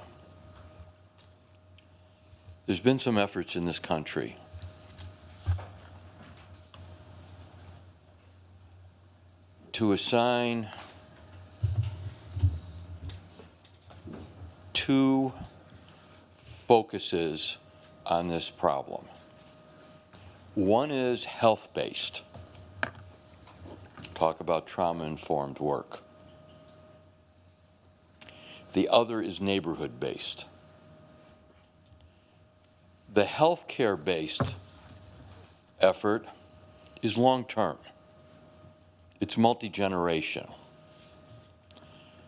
And that's really the effort where we have placed responsibility in our public health department. The other is neighborhood-based. Now, I want to make it clear, this initiative is not health-based. This initiative does not involve psychologists, psychiatrists, therapists. It involves people rooted in the neighborhood who probably don't have anything resembling those kinds of degrees, who have understood the experience. And I want to point out in regards to the question that Alderman McKinney asked, when something happens in a hospital, like taking someone off of life support, that is not the responsibility of these people. That is a hospital-based responsibility. That is a HIPAA incident. And it is up to that hospital to deal with the trauma of taking someone off of life support. Now, if that becomes translated into a neighborhood-based incident, that could become the focus of FIC or a similar activity. There's two models that have been used around the country. There's Cure Violence, which we've seen in Chicago, on the streets of Chicago. There's the Cardiff model, which they're examining in Milwaukee. We have found some things lacking in both of those models, and we designed our own. Before I go any further, I want to go to another place, and that's to discuss that we're at a point where maybe if we work together, if we get alignment and agreement as a community, we can be impactful and make a difference. And so while we're doing all these programs, our housing initiatives, our employment programs, our health initiatives, what the school district is doing, they will have made a difference in 5, 10, and 25 years. I'm confident of that. But there are some matters that need action today. They need a response today. There are two of great urgency in this community. One is the violence that sometimes results in the firing of a gun and the murder. And the second is what we're seeing with perhaps 50 to 75 young people in our community who've certainly done a good job of making headlines in regards to what they are doing in taking cars, breaking into homes, fighting amongst one another. A lot of us talk a really good game about the nature of institutions and the issues involved with basically, and I'll be right out there and say it, white, middle-class led organizations that truly cannot relate to the households we're talking about.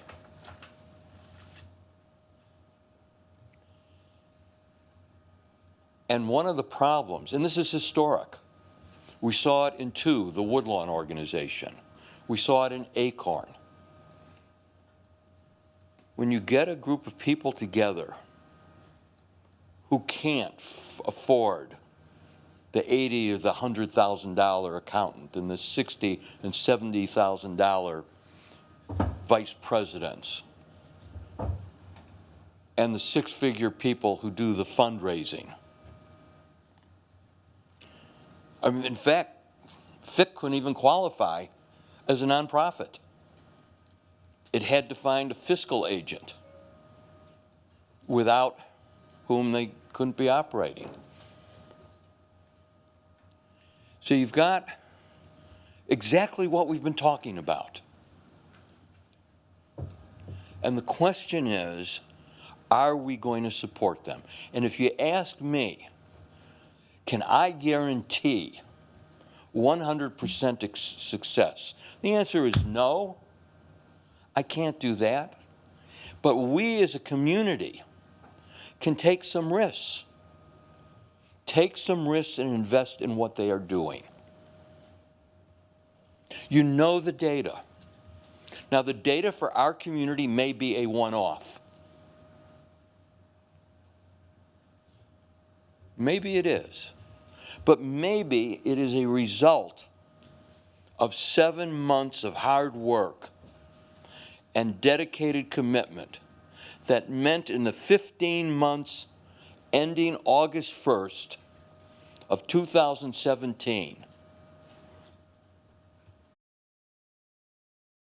we had 14 African-American young men killed in the city. And then in the following 15 months, from that August 1st through November 1st of this year, 3 such homicides. Is it a sample too small to make a difference? Perhaps. But if we 252,000 people in this city want to do something, I was speaking with a city council member last week from Natchez, Mississippi, and she was asking me, how did this happen? And I said, well, first of all, we had to have the support of the police department, willing to work with a group of people, some with very serious felony records. Secondly, we need people who are willing to get up at the middle of the night. I said, in addition to that, they had to create relationships, not just with the police department, but with other, principally white institutions. And I said, lastly, they had to get the support of the city government.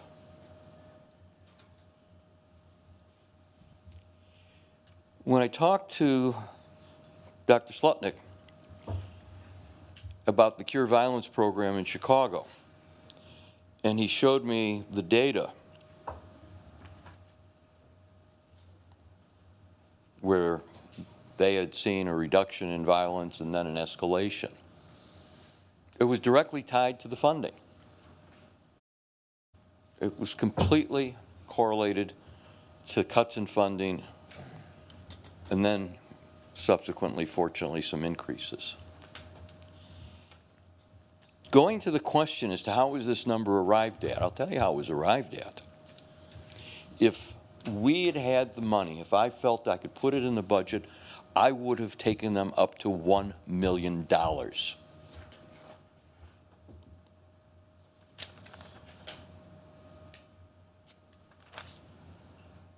I don't think anything less than that is adequate to support the future of our community and what we can be doing.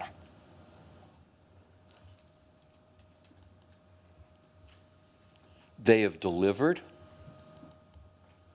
They are not flawless. They don't have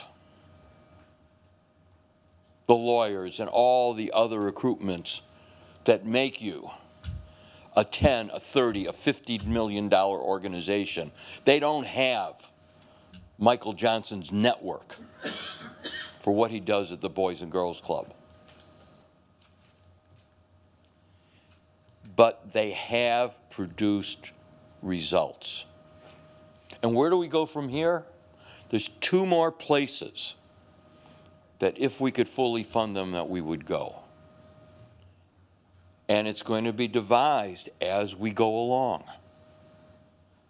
First, in terms of that population of young men that are dying.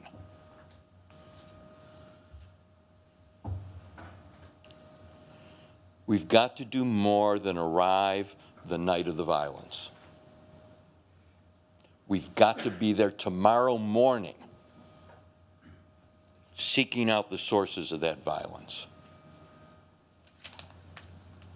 Secondly,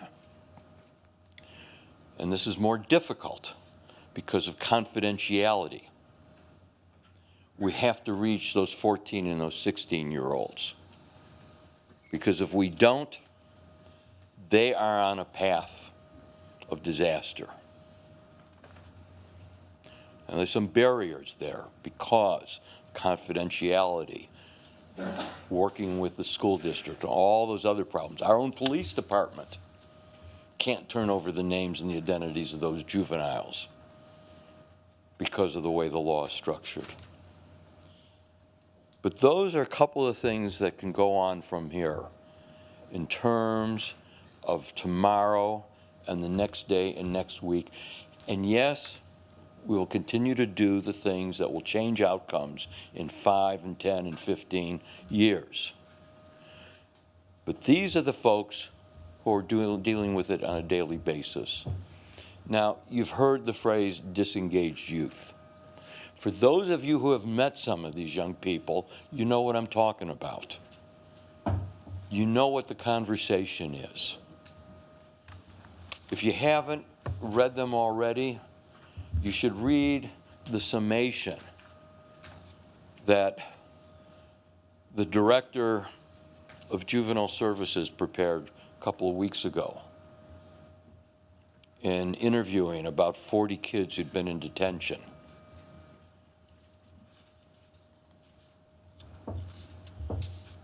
No matter how you look at it, you summarize what each one of those kids said.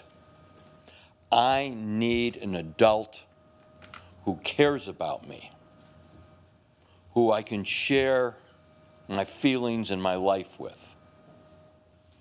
And it's not explicitly said, but they're saying, I'm not getting it at home. Now, FIC can't provide that.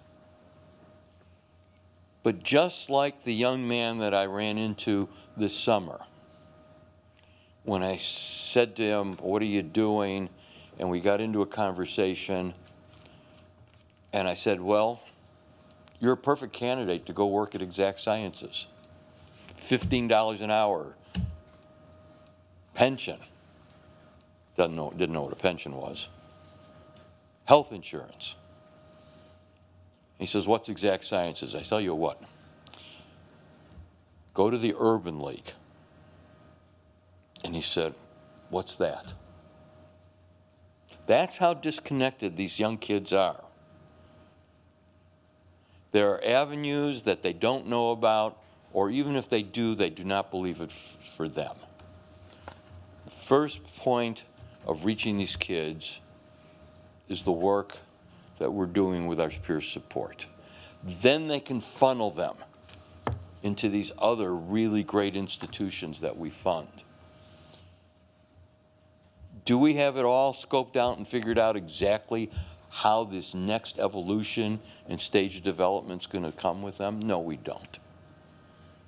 And that's going to cost some money as well. So I'm not going to get into an argument about which of all the items in the next 3 or 4 amendments are the most important. I'm just going to say that for our community, working together where keeping people safe and alive is the #1 responsibility. No one else, not all the other $4 or $5 million or whatever the hell it is we spent on community services and block grant programs, nobody has delivered the way these folks have in the difference in the deaths that we saw in the last 30 months. And so, go ahead, adopt this amendment. I've got some drafts of some other amendments, which, depending on where we're at the end of the operating budget, may or may not be relevant. But I just hope that you and our community, working together, will take a chance. Because this is not an ordinary organization. It's what we've been talking about. It's how we have to get out of our traditional view of these nonprofits and the work they do in our community. And they too, like everybody else that provides these services, deserve a living wage and the kind of benefits that everybody in this room gets. So thank you very much for your support. Thank you, Mayor. Alder Palm. Wow, all right. Well, all right. I wasn't expecting to be the first in the queue. This is a tough one. I think the work of all the agencies is right and just. But I at this point, am not going to support the amendment and going to keep. I'm going to vote for maintaining the status quo in the budget. That does mean that if this wasn't to pass, some of these other amendments are a challenge, and I appreciate that. But at this point, I think I want to keep the initiative as the mayor's described, moving forward. Thank you. Thank you. Alder Fair. Thank you. On the amendment, I'm going to say... Alder Fair, go ahead, Alder. So amendments 10 and 11, which were added to our stack of amendments tonight, are also amendments that are related to how to make up for some of the 140 spots. So I'm just wondering, just like it's not really making sense to me, the order in which we're taking things, because again, those 2 amendments are other places where there's proposals of having a funding come from to maintain as much as possible of the 300,000. So is there a better procedural way to handle this? Am I making sense, Attorney May?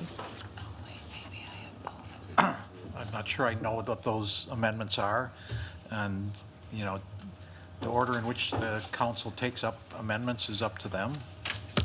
I don't know if the mayor wanted to speak to those. I don't know if he's proposing those or if those are in his He is. pocket in case he needs it. Well, they're before us. Okay, so I think we will deal with them as they come. Otherwise, we'll just follow what we did with the capital budget. I guess, can I ask a question? If I wanted to add, so could I make an amendment to this amendment? That's what's before us, that would add language of these other 2 amendments to it? You can amend this Yes, this is an amendment to the budget. You can add an amendment to this one, but that's it. Then you've got two, and you've got to vote on one of them before you. Got it. Thank you. Yep. All right, Alder Thank you. On Alder Kemball's amendment, I'm supportive of this. I think that we heard tonight that FIC is ready to accept our support, I guess, in the best way of saying that. I think that we've established that we, the city, have worked with FIC and will continue to work with FIC to help them build their capacity and help them support their programming and do the good work that they do. And I think that process, like with any young agency, is an uneven process, and that's what we're seeing. And so I do applaud FIC, of course, but also staff who's doing their best to work with them and to help them grow. And we just need to, speaking of working together, we need to keep that spirit going. And so I think we got an answer from them. There was no conversation between the two entities, the mayor's office, when preparing the budget, and FIC about what this $300,000 would be used for, how it would be used, how, what their goals are, what their outcomes are. And as you all know, those of you who have been around for a while, I helped bring FIC to the table and create the 15-point plan, so I'm the biggest supporter they have. But they need to do what all of our other agencies or our partner agencies do, and that's, be accountable, and they're trying their best to do that. So I think this is a prudent amendment, and I also want to just thank Alder Campbell, because I know you've been in a lot of different conversations in the last few days, so thanks for your leadership. I do want to, just on the bigger picture though, say a few things. As you guys probably know of me, I'm not one to whitewash, to lie, and to rewrite history. So I'm going to try to tell you what really happened and a little bit of the history of this. So in 2015 and then 2016, we brought a 15-point plan to the table. It was a partnership with Alder Cheeks and I, and FIC and other members of the community working with community development. And the biggest priority on there was peer support services in two different categories. The mayor was not supportive. Flat out was not supportive. The last conversation I've ever had with the mayor, in fact, in his office, he yelled at us and said, "Here's your $400,000, take it or leave it. These guys don't know what they're doing, they're not evidence-based." And that's verbatim, and I'm not lying. And he kept yelling at us, we got into a fight, and Gloria, you were there, and it was ugly, and it was disgusting. That's fact, okay? 3 years later, this is the best organization that ever existed. They should have $1 million. If it wasn't for them, we'd probably have 14 more murders or whatever. That is what you were told tonight. And, you're going to get the rage is coming, right? You're going to hear more. But I'm telling you, that is how it went down. So, we need to be wise. We need to be patient. We need to think about the future, long term. Continue to support this organization. We also need to remember that they are public health. They are health. They are all a part of the continuum. Peer support is part of the continuum. We had this debate last year on looking at violence prevention from a public health model, violence prevention, I should say. And we have a health department that is just now getting to the point where they're going to start doing the work that we want them to do around coming up with working with the community and stakeholders and focus groups and things like that, bringing a plan forward to the city on how best to deal with violence and look at the root causes, provide us recommendations, and go from there. And peer support is a part of that. They are health. They're not the be-all and end-all, but they're very important and they do great work. And we have to remember that. And we have to remember that there's a lot of other agencies, there's community engagement that we're going to talk about in a little bit that is definitely violence prevention and is very important to be funded as well. But you can believe what I'm saying or not, I hope you do, but what I said is actually what happened. And so to hear what I heard earlier, I had to correct the record and or let people understand, what's going on here. Thank you. Alderman Artenson. I'm opposed to this amendment, and really for the reasons the mayor stated. I'm on the Community Services Committee. I've been very impressed by the peer review group, the peer support groups, and I believe that this is something that we've struggled, Madison struggled with, like a lot of cities have struggled with, and that it is something that it's important to a little bit take a risk and make an investment. And again, I just think the mayor said it very well. So I'm going to oppose this amendment. Alderman McKinney. Okay, thank you, Mr. Mayor. First of all, let me correct your statement since you brought my name into it. When I talked about the story of the mom that was at the hospital, it was in no way saying what FIC did or not did, or what FIC did or did not do. It was specifically that mom had just lost a son to violence, and she was struggling not to lose her teenage son. That's very important. And so when I'm speaking to the amendments that will be coming forward, we're talking about violence in our community, but we really should be talking about the donut holes of where these young people in the community goes. There's a huge donut hole in our communities where young people who are at risk, like this woman's son, where in the community do these children go? So if we're comparing FIC, if we're comparing community centers, what I'm going to be talking about is the reality of if there are no places that the city lifts as a responsibility with community, because community is at the level where change in behavior happens. And so I'm going to be talking about really looking at how we are funding those community and neighborhood centers and the work that they're doing. I am not going to support this amendment, but I'll be speaking on the others that are coming forth. Alderman Rummel. Thank you. As you know, I'm a sponsor of this amendment, so of course I hope you support it.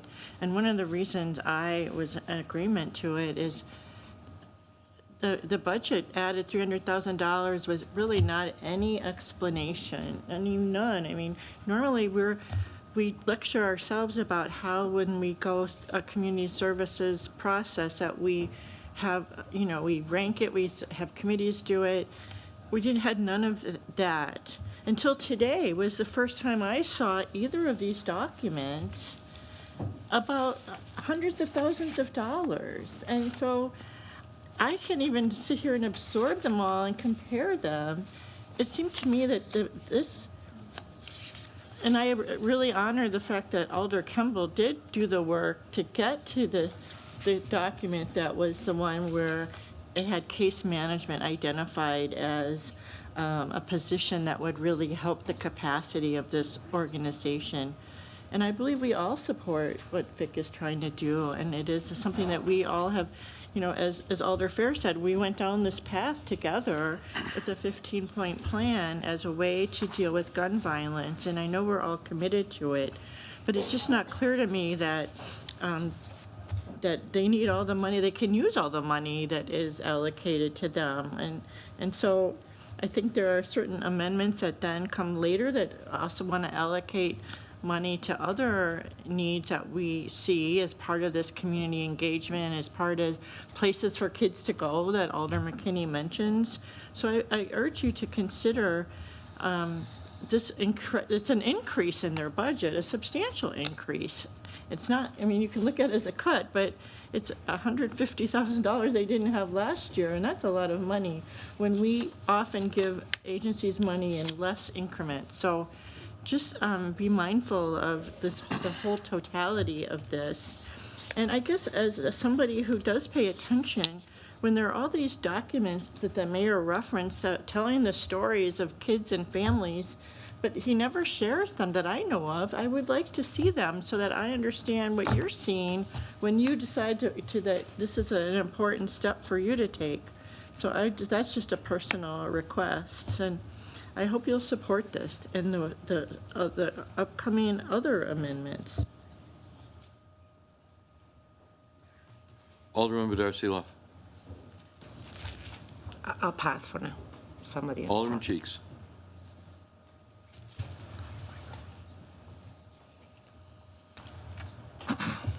We all call this place home, and we all choose to live here on purpose. You know, people move here for opportunity, whether that's to go to school or to get a good job or to, you know, avoid some other community that used to be home. One of the most heartbreaking stories that I've heard on multiple occasions is for historically marginalized communities, communities of color, adults, people who grew up here, saying things like, I'm trying to encourage my kids to leave and to not come back, because I don't know if this is the sort of community that they're going to be safe in, that they're going to be able to raise a family in. That is a heartbreaking reality, that there are adults in our community that feel that way. But the fact of the matter is that is part of the trajectory of the status quo that our community has been on for a long time of growing inequality. And what I'm really proud of in the work that Alder Fair referenced is over the past few years, we've made a significant commitment to break the status quo. Sometimes people talk about, you know, the system is broken, right? And then the clever retort to that is, no, the system works exactly as it was designed. And in America, in Wisconsin, in Madison, we know that the historical norm of a system that we call society has an outsized detrimental impact on communities of color and families that look like me. What we've done over the past couple years is make a commitment to change one of the priorities of our society, of our government, to say, you know what we're going to do? We're going to invest in coming around people to make our communities stronger, to make our communities safer. We know that a huge preponderance of crime and violence that happens in our community happens to people that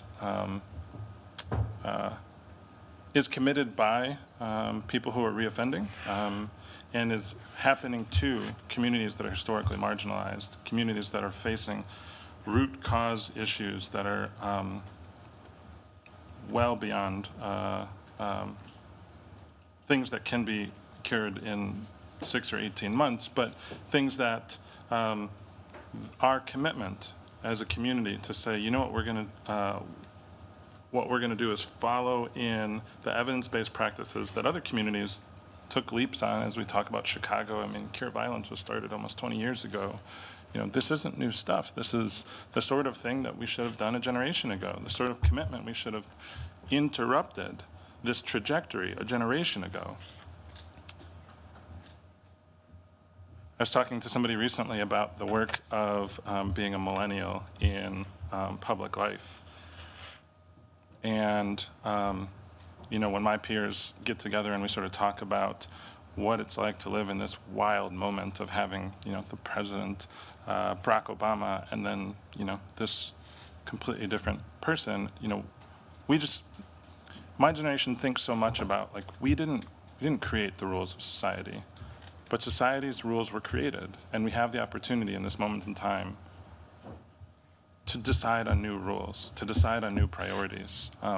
I think the Focused Interruption Coalition is one of the things that has the opportunity to be a part of a new commitment that we have to our community to restore and strengthen communities that have historically been destroyed by lack of attention. And so I've been really excited to lead the fight for the work of the 15-point plan and the work of the Focused Interruption Coalition. I'm going to continue to support them. So I hope that you do as well. No one else is in the queue. Alderman Carter. Thank you. You know, I don't know any organization that's going to say, oh, you cut me by 50%, I don't want it. Every organization is going to say, okay, we'll take the 50 and we'll try to work with it. I think that when the first 15-point plan, as Alder Cheeks mentioned, first came up, everyone was willing to throw themselves on a sword to get that passed. Everyone. Okay, one person wasn't. But that's the way it was here.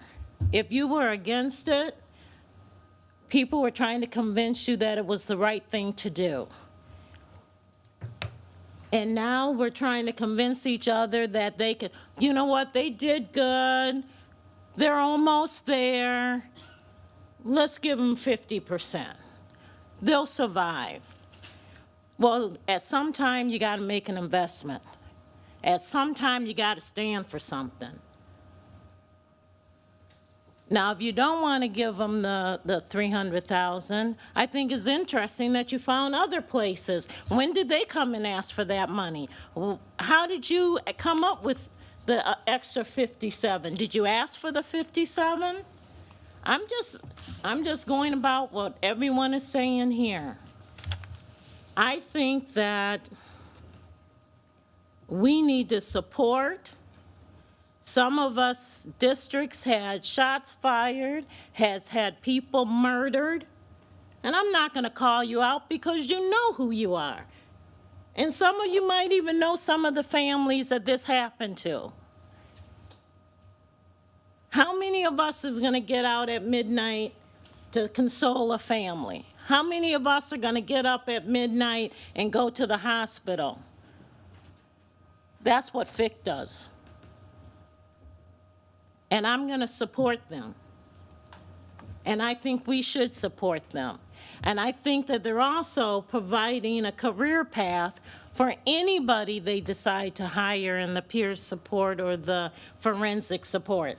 I am not going to support this because I feel that when we support an organization, when we do an investment, we should do an investment. Thank you. Alderwoman Bedar-Seeloff.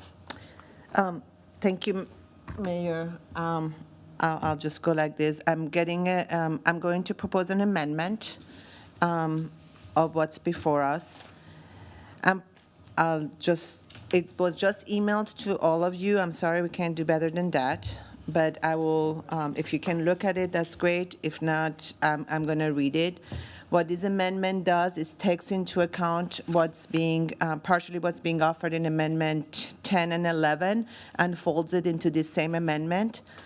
The result of this amendment will be that FIC or peer support, because it doesn't really actually say we'll all go to FIC, but peer support will get $209,500. So it's a reduction in total of actually $107,500 from the proposed budget. So we would have $107,500 that we can use for other amendments. But again, instead of a reduction by $150,000, the reduction of FIC would be by a total of $90,500 from the proposed executive. Am I making sense? So instead of Point of order, nothing was emailed. She's emailing it right now. this is how budget deliberations happen. If everyone thinks that this should be all clean, it's just not, it's just being emailed. I'm trying to work with finance to write it correctly. So the reason I'm doing this is because, as much as I see frustration, is that I'm trying to find a place where we can balance everybody's, what I'm hearing from everybody. I think that I have heard nobody say that we do not feel that the work that is being done by FIC is critical work and important work in violence interruption currently. I have not heard that. So I think we need to just remove this kind of narrative in which we're trying to put an amazing group of people who are doing amazing work in the middle of some political debate, because I want to recognize the work that they're doing. I want to say that I think that we all respect what they're doing, and we respect that they're getting up at all hours and doing what they do. So let's just remove that narrative. I think that what we're trying to do, just like all of us here, is trying to find different ways in which we can balance different things that are priorities for our city. And an increase by $300,000, it's a very big increase, although a very important work that's being done. So again, I think an increase of an additional $209,500 gets us to hopefully not say that we've reduced it by half, but we've reduced it by enough to be able to allow us to address some of the other amendments that we have before us that fellow alders are proposing. So that's why I'm putting it. If we don't do it right now, the problem is that by the time we get to 10 and 11, it's going to be messed up from a financial perspective because we won't know what we have left. That's why I'm offering it right now. So again, I hope by now you have received it and you can look at it, but it folds the amounts that are being proposed in 10 and 11 into the same amendment, and it makes it $209,500 additional amount for peer support. So again, reduces it from the executive budget by $90,500. And I will continue speaking while you're looking at it. I would. Excuse me. I take yes. Excuse me. Oh, do I have a second? Could get a second, and Good. then, before you go any further, could we have Dave Schmidtke or Laura Sure, explain it better than I. explain the finance part of it? And Dave, do you know what it is, or just Laura does? All right, Dave, would you explain it from this standpoint? One prize. Would you explain it from the standpoint of there was a recommended $300,000 increase Thank you. in their funding for the peer support? Would you explain what Amendment 1 by itself does to that $300,000? And then explain what, if this is amended as proposed, what that does to the $300,000? Right, so starting with the 300,000, Amendment 1 as originally proposed would reduce that 300,000 by half to 150,000. And what would happen to the other 150,000 for the time being? It would be available for Or other amendments. For other amendments and expenditures. Okay, Right. thank you so far. The proposed substitute would, instead of making a $150,000 reduction, would make a $90,500 reduction, so that the increase would be $209,500 rather than the $300,000 proposed in the executive budget. And are there any other changes in any other accounts within city government to achieve Yes. that? What are those? So the mayor's office conference and training budget would be reduced by $12,000, and the planning division's purchase service budget associated with the mayor's neighborhood roundtable would be reduced by $5,000. Thank you. Alderman Bedar-Sila? Thank you. Thank you for explaining it better than I could. And again, I apologize to my colleagues for doing this at the last minute, but I didn't also see 10 and 11 until this evening. Again, I hope that you can support it. This is truly an attempt for us to to stop this debate that seems to issues against each other when we all believe in the work that is being done around violence prevention. I also would say that, and I've said this last year and I will say it again, violence prevention has a whole entire continuum of work that's being done. To what Alder McKinney said, the work that is being done in other places, and again, if I had enough money, I would certainly support more neighborhood center funding too, but we don't.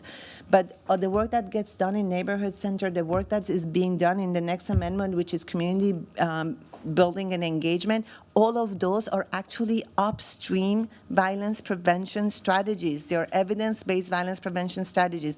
I think former Alder Eskridge and I tried to talk so much about this at our last budget. This is, trust us, the work that both of us do in our day job. We know what we're talking about.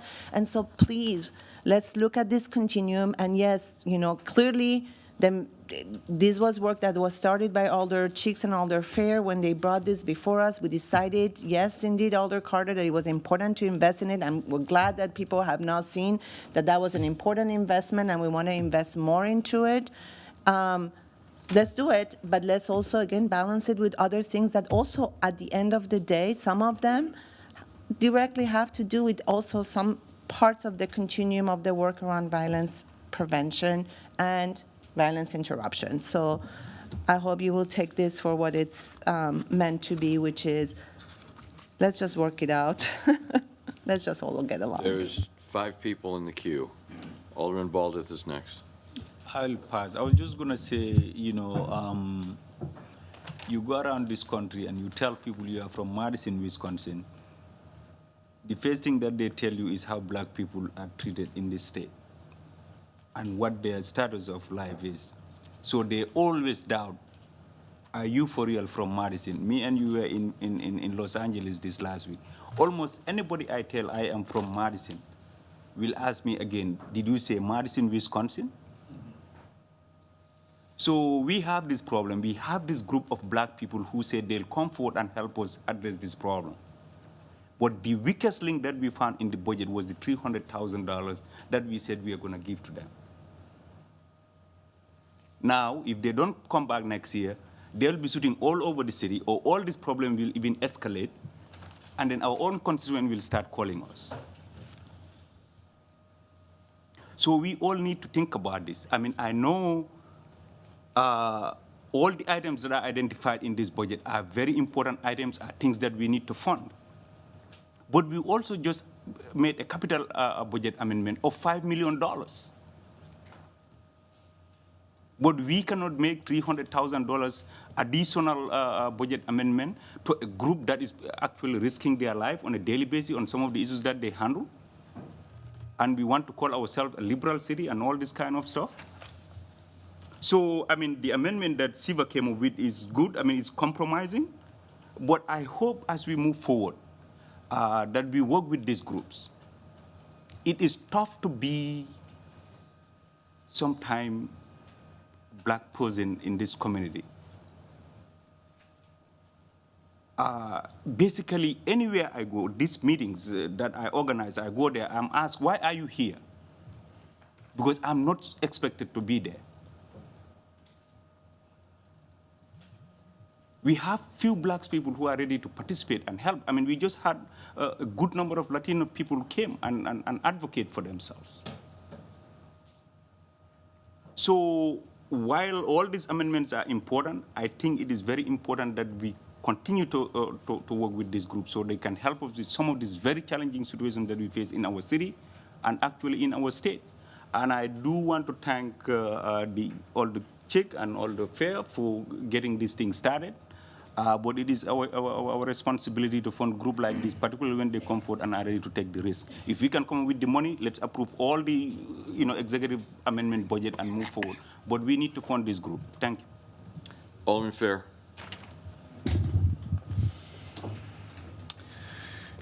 One thing I'd just like to remind people that actually what we did when we funded peer support is we set up a process within the Community Development Division. And they applied to get this funding. We did not give FIC money. And they are currently under a contract, 2-year contract of $400,000 $200,000 a year. So we have invested in FIC and in peer support. And so to hear whether we pass 300 or 150, we're not investing or we are investing is really totally missing and misunderstanding our process. I'm sorry to be so blunt, but truly. And what happened is the mayor put $300,000 into the budget for FIC without having a conversation with hardly anybody, as far as I can tell. And now we have essentially been set into a trap, and we're arguing about it. And we're looking ridiculous and we're looking silly. But I didn't want to put any money into FIC because FIC needs to evolve, and FIC needs to grow, and FIC needs to do the work they're doing. And they need to find money from other sources. And we need to, you know how you respect people? That's how you respect people. You don't hand them out money. You respect them. Expect something from them. They want us to expect something from them. We should expect something from them. And they will deliver. You know, when I talk to people, and I'll coach Assad, you all know him. He always reminds me, you respect me by expecting something from me. He always says that. Don't do this thing. And I won't go into how he says it, because it wouldn't probably come out right. So, really, we've invested in peer support and in FIC, and the process was working. Or, it was growing, let's be honest. So, it's not whether we're supporting him or not by whether we do 200,000, I'm going to support Shiva's amendment, or 150 or 300. We have invested in peer support, this whole council. And they're under contract like so many other community service agencies or partners.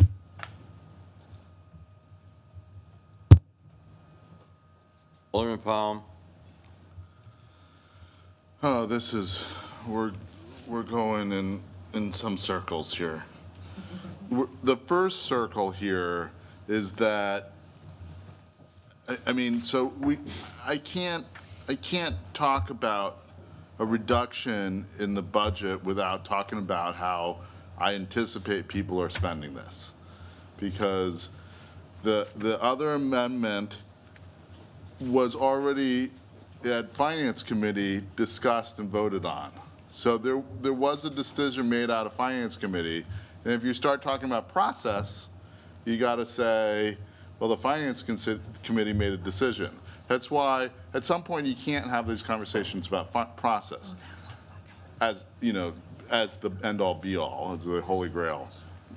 The other part about process is the executive can propose whatever budget they desire. We got to give the executive the privilege of proposing a budget. If you agree with it or disagree with it, saying things like, they never talked to us, there's lots of things in these budgets that we don't talk about.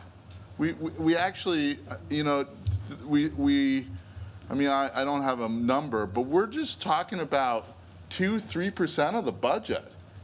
There are millions being spent in areas that we're not aware of, or that we come across in committee, or that staff is just doing on a daily basis because they're trying to get some work done. It's unfortunate that this budget amendment is not coupled, because it's a little bit of a challenge to say we ought to just cut some money from an organization so that it goes into the pool, and then out of that pool later we're going to spend money, right? We're going to the amendment, the amendment's author, sponsors have attempted to do at the Finance Committee what they're trying to do tonight, and the Finance Committee did say no. And I think that's a strong conversation. I got to be truthful with my process too. So I think the mayor's proposed something. It didn't go through any committee because he gets the right to do that, and I still think that the funding amount is right. Having said that, we've now got 12 and $17,000 that now is, I mean, you know, for better or for worse, the mayor's offered up. I'd gladly spend that 17,000 in another location that doesn't have to be to this agency, and maybe that's something that the next amendment can work on. But at this point, I'm still committed to the initial funding for the agency. There's 3 alders in the queue. I would like to make a recommendation on proceeding, because to be very blunt, I'm not sure how I feel about this amendment and what would happen if number 1 passed with an amendment. I would suggest we do the following. If I understand that amendment number 5 should probably be taken up, I would recommend that we take up item 8,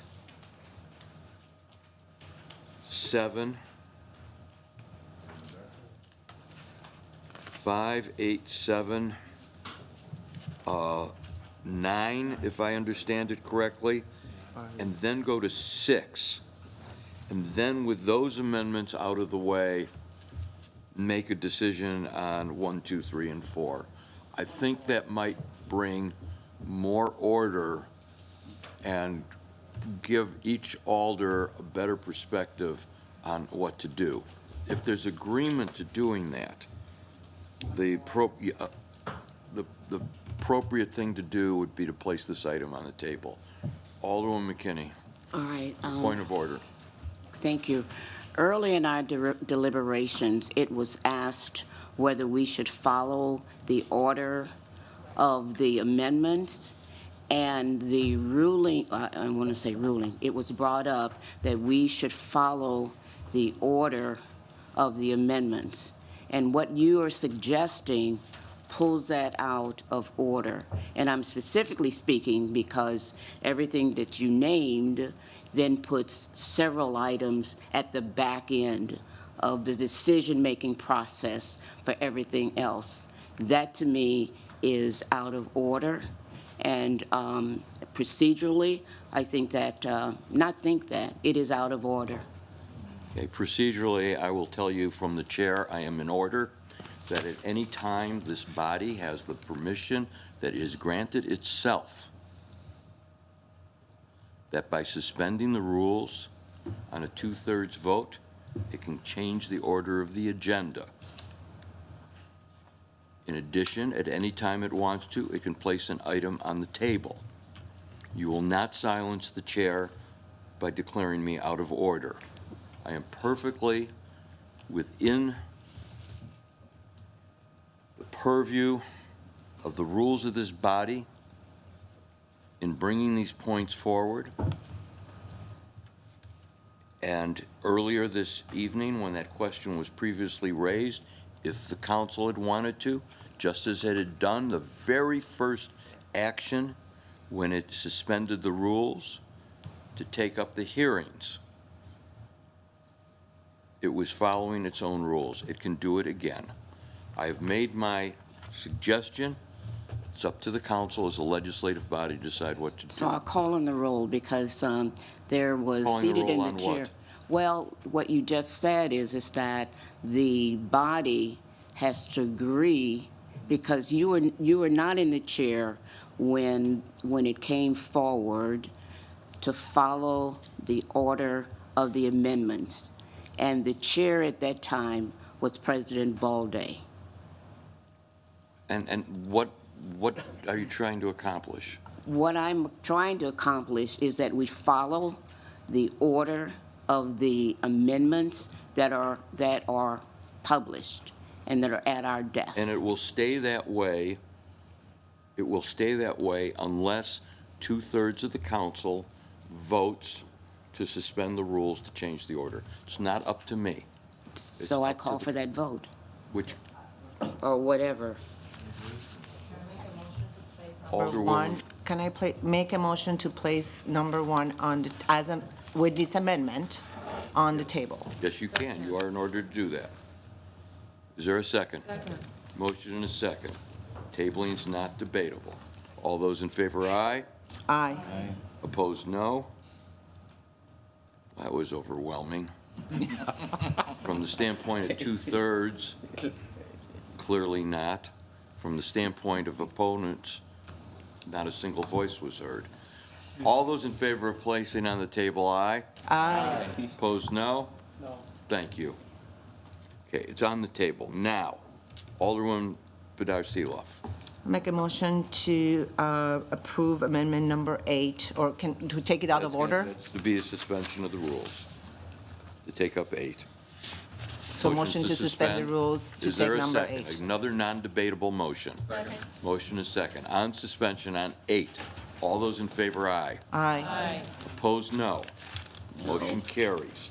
Item 8 is before us. Move adoption of item, Motion amendment to number 8. adopt item 8, there is a second. Discussion. Alderman Cheeks, was that on another item, right? Okay. Discussion on 8. Seeing none, all those in favor of adoption of 8, aye? Aye. Opposed, no. Given the lateness of the hour, for the time being, we'll dispense with any roll calls unless it's requested. Did I say all those opposed, no? All those opposed, no? No. Motion carried. Item 8's been adopted. Thank you very much. Alderwoman Bedar-Seeloff? Do I keep moving suspension of rule to take up item number 9? Motion, is there a second? Second. Motion is second on suspension, non-debatable. All those in favor, aye? Aye. Opposed, no. Motion carries. Alderman Verveer, your motion, please. I move to place the amendment upon the table. Actually, I move to place on file. Motion to Second. place on file. Is there a second? Second. There is. Discussion? Discussion? No. No discussion. All those in favor of placing on file, aye? Aye. Opposed, no. Motion carries. That was item number 9. 9. Okay. Alderman Cheeks? Move suspension of rules to take up item number 5. Is there a second? Motion and a second. On suspension, not debatable. All those in favor, aye. Aye. Opposed, no. Motion carries. Alderman Cheeks? I would move to place item number 5 on file. Second. Motion and a second. Discussion. Seeing none, all those in favor, aye. Aye. Opposed, no. Motion carries. Where would you like to go next? Move suspension of rules to take up item number 7. Motion, is there a second? Motion and a second on suspending, take up 7. Is there, So I have a question for City Attorney on this one. what's your question, please? Item number 7. So I work for American Family, but then this item is a neighborhood police officer, which is... The chair is going to rule that you are able to vote on it as long as you, in good conscience, do not feel you have a personal interest in the outcome, correct? Thank you. All right, very good. As long as you do not have a personal interest. On the question, which is suspension, all those in favor, aye? Aye. Opposed, no. Motion carries. Who wants to move item 7, please? I'll move it if there's no conflict. Is there a second? Motion and a second. Discussion on the item. Alderman Powell. Okay, hello. I have some questions for the chief, since some valid points have been raised by a citizen member of our community. And I don't know if you were able to watch that segment. Do you have your a response? Yeah, we were approached by American Family, understanding that they're good community partners. And in that context, they are sort of in an area of our city which is a little more difficult to reach and access, a little more isolated, and it is an area that is growing in terms of some of the various entities besides themselves, which I can categorically list. I have a cheat sheet of many of them. And in that sense, the same services they're getting now, which they can access by calling 911, my sense is that in a spirit of being a good community partner, they basically said, Could we explore the possibility of having a greater point of access to this corridor, if you will, by virtue of subsidizing a position Monday through Friday for an 8-hour shift? And there's a number of issues that we can certainly discuss, but when I brought it to the mayor, it was obviously acknowledging David Dexheimer's issues. One of those issues that I said, well, while I can certainly advance the issue for public discussion and discernment, this is the nature of the game, and that I said that would be open and subjected to the public policies of this body to see if this is a direction that they're comfortable in moving. The one thing that I didn't hear David mention is that he made a point of distinction about the school resource officers being sort of a contractually bound thing, but there is a public base of spending and funding for that. But there's also no prohibition that if American families so desired, they could enter into special duty pay and have the same contracted service, albeit a different officer for each and every different day. I think they're looking for some context of continuity and some that would have a better semblance of understanding the day-to-day dynamics of that corridor. They could, through any other process that we have, apply for a special duty officer on a daily basis for the exact same parameters that they're asking for a request, in which they would be providing a subsidy. My emphasis is, of course, I've always thought a pilot is in fact something to be evaluated and not a foregone conclusion. By its very nature, a pilot can't fail because you're using it as that measure. And the first year is really literally we do all the taking, they would do all the giving, because they would have to pony up the money to put an officer, if you will, into the academy in May, and that person would not be a solo practitioner until the first quarter of 2020. The other thing is that in spite of what people's attitudes may be in terms of corporatization of the policing, it is a trend we're seeing in terms of sea to shining sea. This is not the first time you'll see it, and it's sort of a trajectory that is happening elsewhere. So I brought it here as sort of the purveyor of being Switzerland. I am happy to hear what the public discernment is on the debate, understanding that there are a lot of issues that are raised by the issue, but I also think that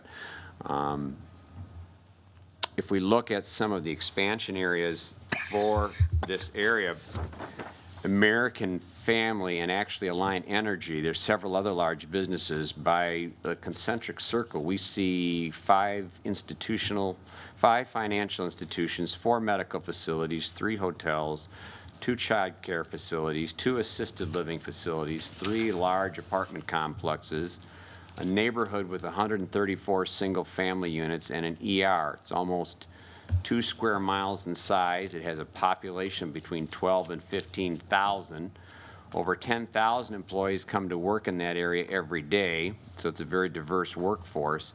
And based on the city's projections, there's going to be continued growth of both businesses and residents. Now, I heard a point made that the calls for service do not stand out, and I would say that that detail, First Edward 4, and I have Captain Brian Ackeret here who can talk more about the nuances of his district far better than mine, but it's a very large beat, and frankly, it's more isolated from the rest of the North District than are the other beats. So you're going to have some issues of isolation and some issues of response time.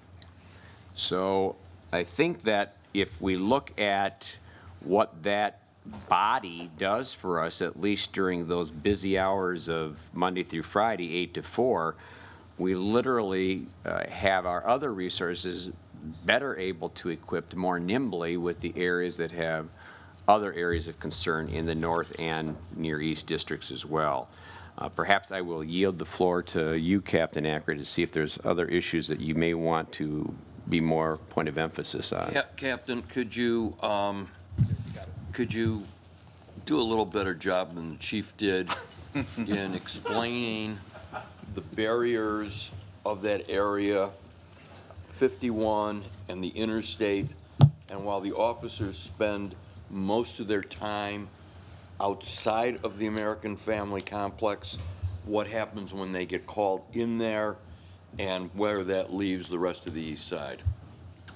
Well, I'll do my best. I don't think I can articulate anything better than the chief can, but I'll certainly Smartly try. said, Captain.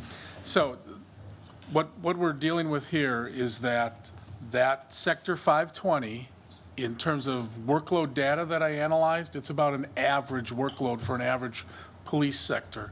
However, it's more the geographic area and the isolation, the proximity on the far edge of the city, everything east of the interstate. And in order to get there from the north side that is also divided by an airport, there's no real quick route. The access is East Washington Avenue, and depending on the time of day and the traffic, that can be very congested. You can go around the north side of the airport, it's a little quicker, but it depends where the squad is that's going to be the backup or going to that area. So we're talking about, the main issues are the workload of the officer that rides that area also has a significant area west of the interstate, the Sandburg neighborhood, all the way in the East Washington corridor, and that workload is the busiest of my district during the day shift, that beat. So it's more of a additional officer on the far outskirts, and it's more of a visibility and an availability, I think, that the businesses in that corridor and the residents in that corridor are looking for. I think this all originated about 2 years ago when there was a significant threat at the American Family business. Former disgruntled employee made a specific threat to return to the business and commit workplace violence. And they did hire a special duty officer for several weeks in a marked squad simply for that deterrent factor and that visibility of a uniformed officer Monday through Friday parked at the main entrance, should that employee pose a threat.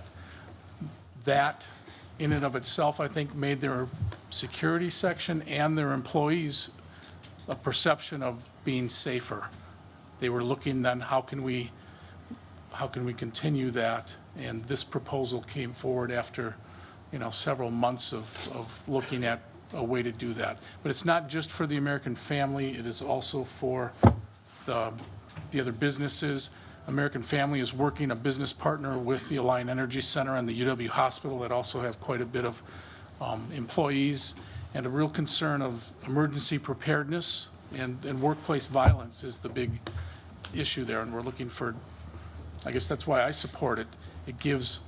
It's a win-win in terms of the city, and that we get an additional resource in an area that is isolated.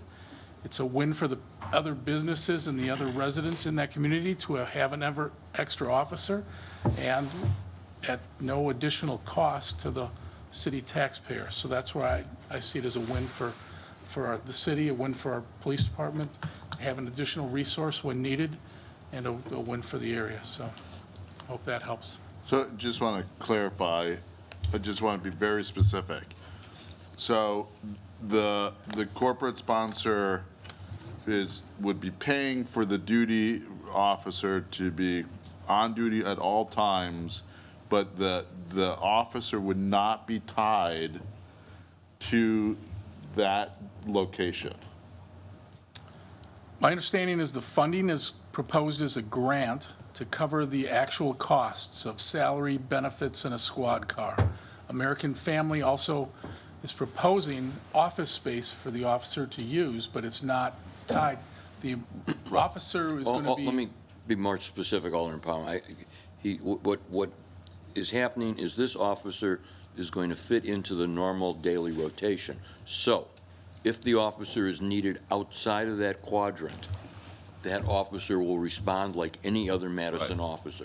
If that officer gets pulled out of that quadrant, and a police officer is needed, whoever is the closest available Madison Right. officer will respond. They will be fully integrated like every other officer Right. in terms of response. So to the average citizen, They they're won't know the not, that is difference. not the American Family Officer, that is, Correct. that is a beat officer. Correct.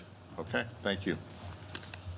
We got 1, 2, 3, 4, 5, 6, 7 people in the queue.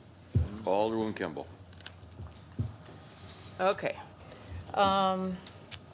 So Chief talked about there being a trend from sea to shining sea about corporations privatizing police forces or corporations paying for police.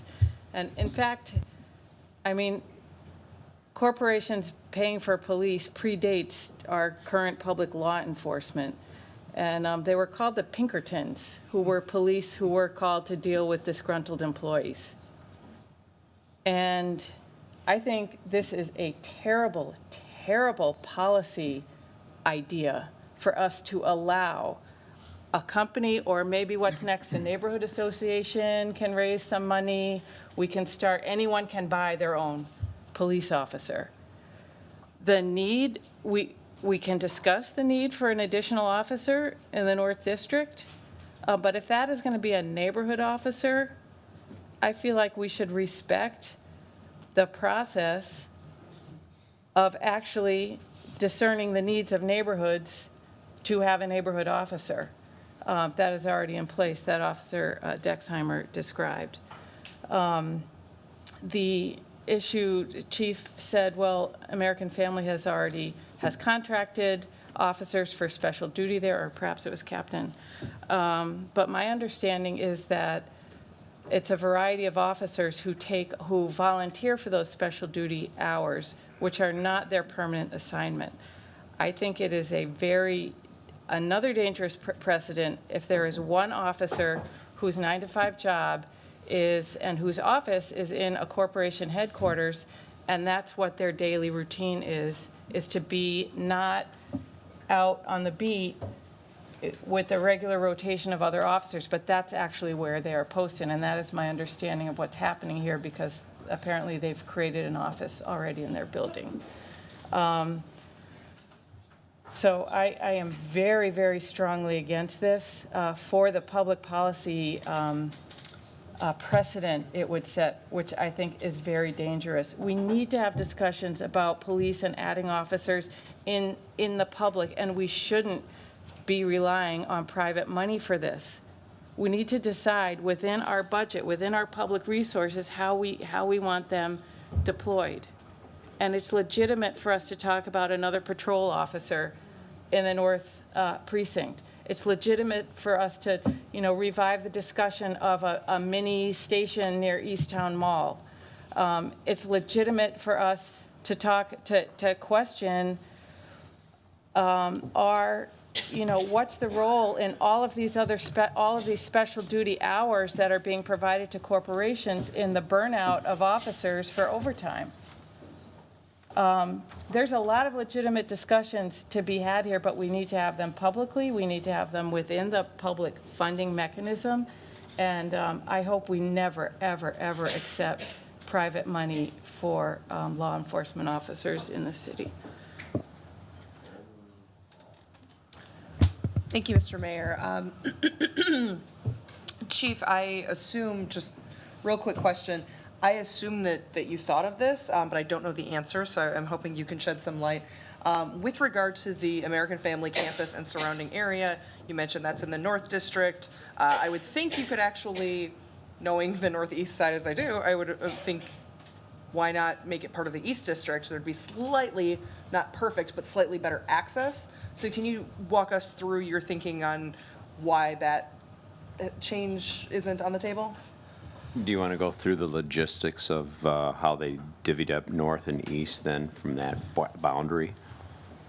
I can do my best to, the North District, at one point, the boundary has been moving, and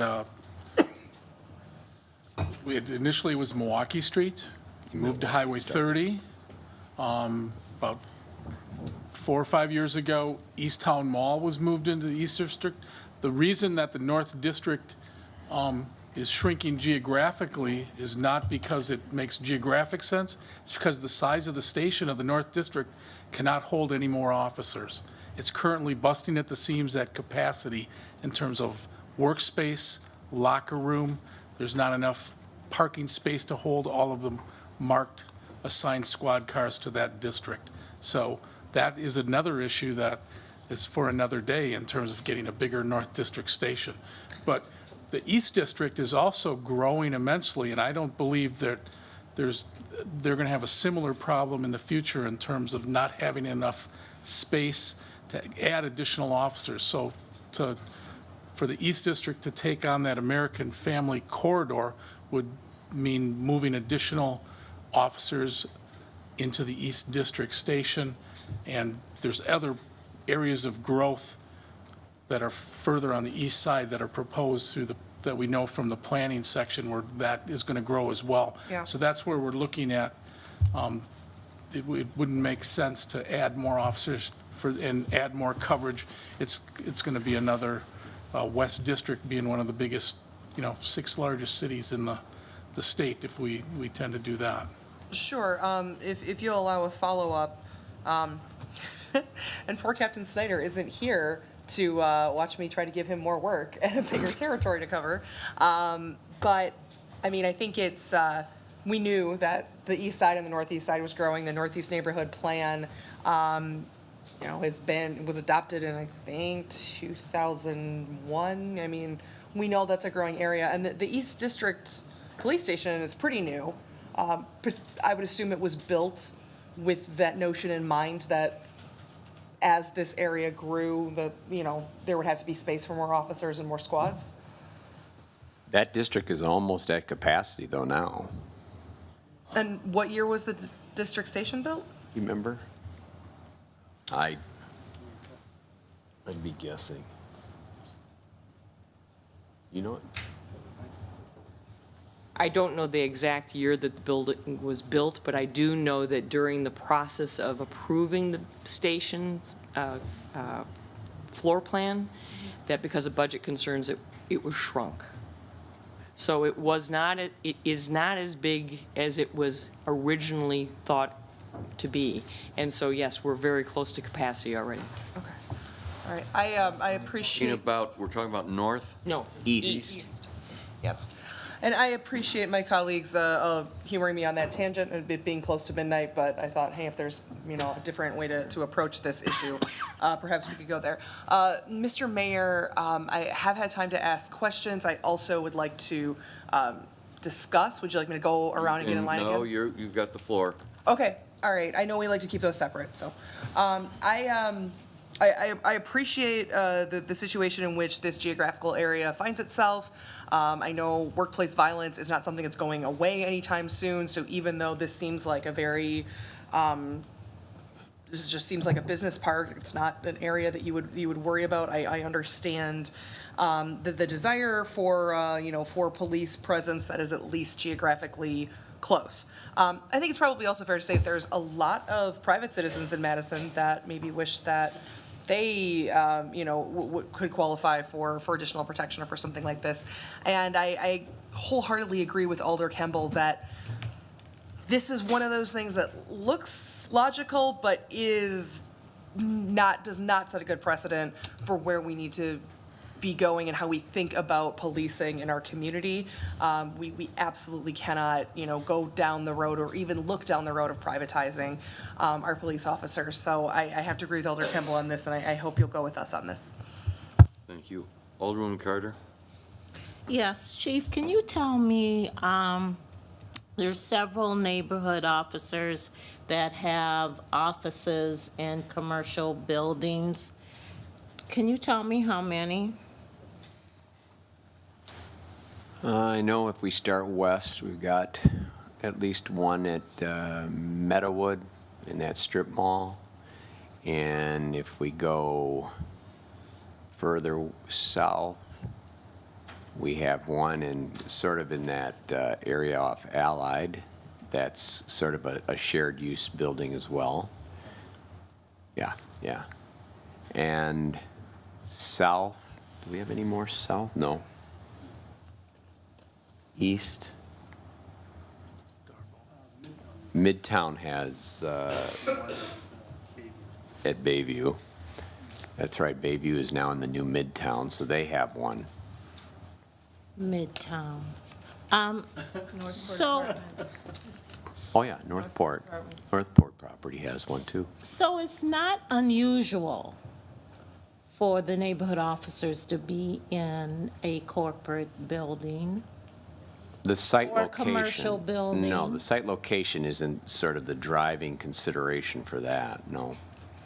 Okay.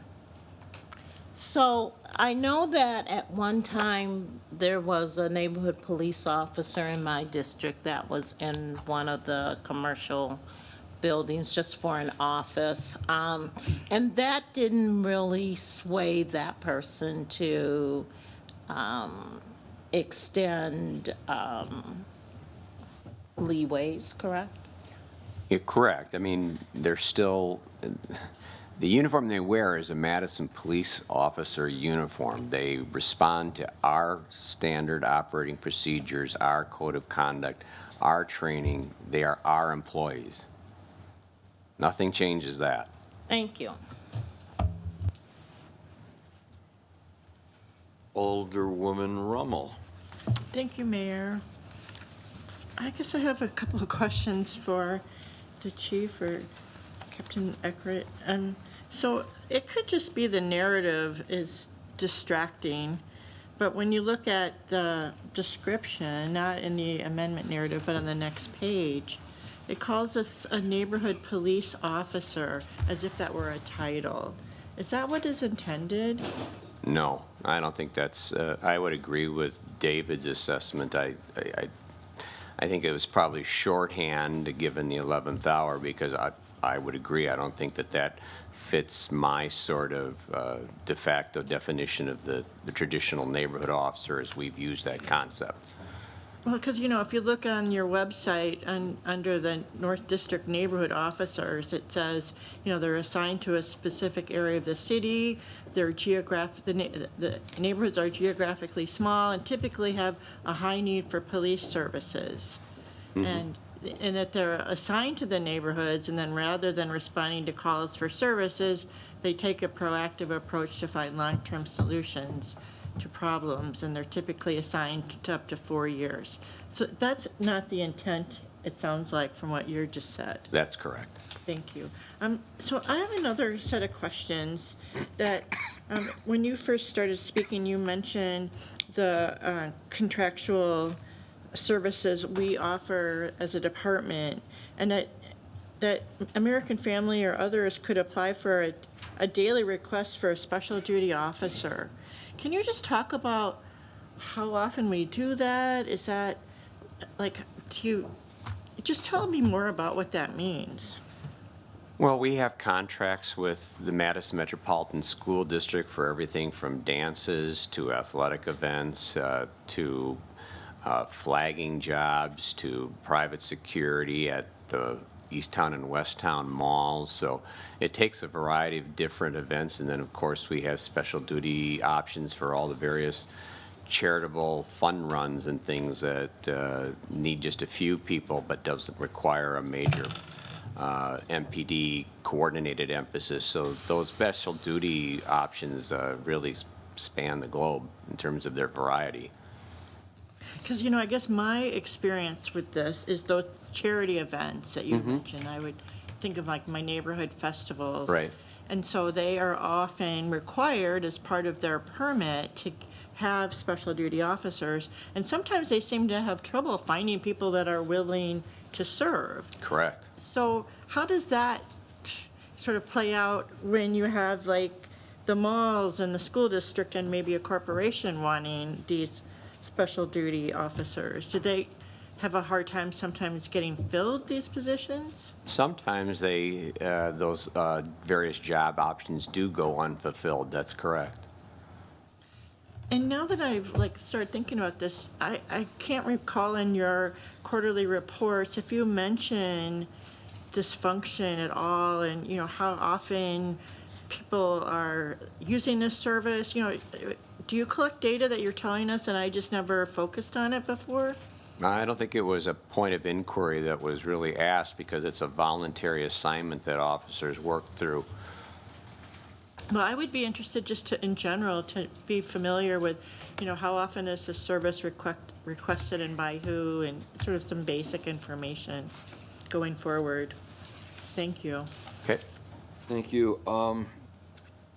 At some point, whether we do it with no objection from the body, I don't know if this is going to pass or not, or do it through an amendment, would it be in the narrative to strike the word neighborhood and substitute it with sector, I think would be the more accurate term. So, Alderman Skidmore's next. Thanks. Got a couple of questions, Chief. First off, for clarification, this would be a sworn officer? Once trained, yes. Okay. And this sworn officer would work one detail per day? I believe it's designated for days, Monday through Friday, like an 8 to 4 or 9 to 5, something on that order. Correct. Okay. Now, but for American Family approaching to request this, would you or somebody in the department have said, gee, this would be a good spot for an officer?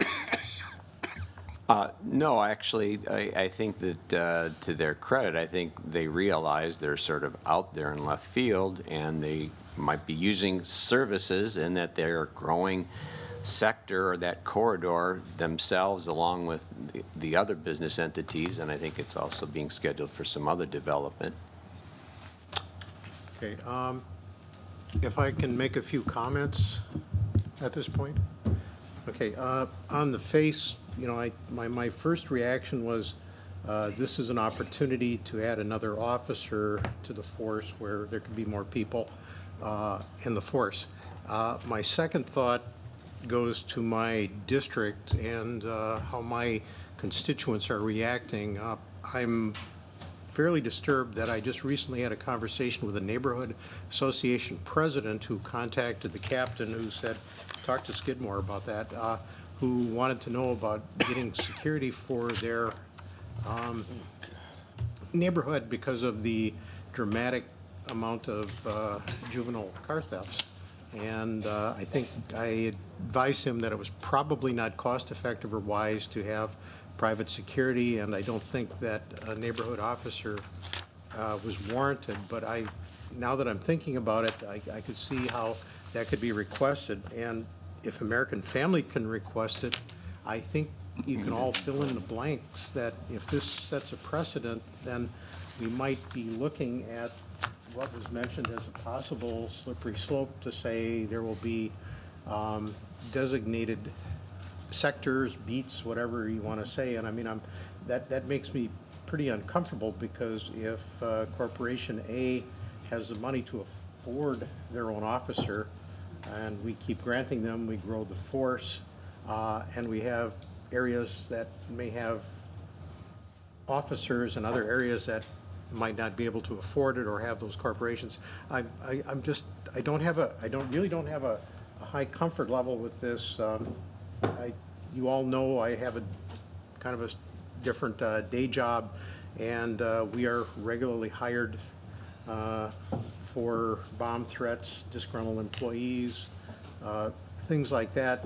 And there's a line, and we get paid a premium. And another question for the chief: if there's special duty, if somebody requests that, is that at regular time or is that at an overtime rate? It depends on if there urgency. If somebody volunteers, it'll come out initially at the special duty rate, which is a set regular hourly rate. If nobody volunteers, which is often the case on most of these, then 3 days out, the employer, the contractor, will increase it to an overtime rate, and then people may or may not volunteer at that rate. Thank you very much. Alderman Cheeks. Oh, glad I was here. I just want to acknowledge that this feels like a significant policy decision that is being had at midnight in the context of a budget debate. And so I think I think this is absolutely the sort of thing that we should shed light to. And, you know, if the mayor wants to propose policy, or if anyone, whoever supports this, wants to propose policy where the city can be in the driver's seat for initiatives like this, whether it's American Family or whomever else in the future wants to invest in our police force and as some would say, privatize policing. I mean, without that policy discussion, I don't see why this is a smart thing to proceed on tonight. So I'm not going to support this. Alderman Beitler. Thank you, Mayor. I wanted to agree with all the question marks raised by Alder Skidmore, because there are many question marks, and also agree with Alder Cheeks as far as this being a big policy decision. This is about privatizing our police force. The using special duty as a comparison to this, I think it's really comparing apples to oranges, because special duty is really about additional time that we, it's not about an ongoing officer that's just designated somewhere that was literally could have in their bag sponsored by. This is what this is. This is sponsored by, and it just feels like a very big shift in the way that we should be thinking about our police force. It would need a widespread community discussion, and there would need to be so many parameters around who gets to buy an officer and a squad car. So I hope that we just put this on file or do whatever we need to do. This is really, when I read it, I had to read it like 3 times to actually come to terms with what was being proposed, because I couldn't get my mind around it. I really read it 3 times to say this is really actually what's being proposed. So I hope if we want to come back to a proposal of who gets to have their own officers and how much that would cost, then we can have that discussion, as Alder Chick says, through a policy discussion. There is nobody else in the queue. If there's no one else in the queue, we'll come to a vote on the question. Alderman Boyle, I'm sorry. So I just wanted to say that, like I said earlier, I work at American Family. They have a very good security system, both physical and human security at that place. So when I spoke with the captain after they made the arrangement, and he called it a neighborhood officer, what I asked him was, is this person going to serve the neighborhood? I mean, so that it's not just limited to American Family. There's a very high population of retired people. I mean, Oakwood Village, for example, is there, and they're growing. Also, the UW Hospital is there. We also have single-family homes behind American Family. So I don't think this is a security officer that American Family is paying to just be at their premises. That's my understanding, is the presence of them to a certain degree will deter. I mean, this past summer for almost 6 months, every day I'll see a police officer there. To an extent, I have to call the police department and ask them what was going on. So whether or not we approve this, that is going to happen. I mean, I think maybe the difference here is that American Family is saying, if a police officer comes around here, we'll pay for it. I think basically that's what happened. But during this budget process also, we've also talked about a lot of piloting, including police camera pilot and stuff like that. I don't know, this is a bad idea to say, okay, we'll see how this goes. So that at the end of the 2-year period, if this is not what we want to do, then at least by that time we would have gotten data to go by to say this is not the way to go about adding neighborhood officers or something like that. But I also want Captain Eckert to speak to whether or not this person will be limited to only American Family and not the rest of the neighborhood. Well, I don't want to contradict the chief or the mayor, but in concept, it was conceptualized, similar, modeling it after our neighborhood officer philosophy. So it was to be not just American Family, it was to be the entire corridor, primarily the larger businesses and the residences in that neighborhood, which is a larger sector, and it would probably be more conducive to more vehicle patrol than foot patrol, but on the neighborhood concept, or bike patrol in the warmer weather. I'm a former neighborhood officer in the downtown area on Langdon Street, which is a completely different neighborhood than most of the other neighborhood officers that police that. In the summer months, when the students were gone, for the most part, I teamed up with the State Street neighborhood officer, and that was a neighborhood position that was really tied to the downtown business association, and balanced the business concerns with the other issues in the State Street corridor. So when conceptualized this with American Family, this was conceptualized as a neighborhood position. It would be a unique neighborhood, but at least that's how it was in my mind, if that helps anything. So that was my understanding as well when we spoke, and I hope that is, it also seems that is the language that is reflected on the amendment, that is going to be a neighborhood officer. And so I hope that is how it will work if this was to be approved by the council. But I do think this is another opportunity for us to do a pilot and see how it works. Thank you. Thank you. Alderman Cheeks. Forgive me, I think this is the first time I've buzzed in twice.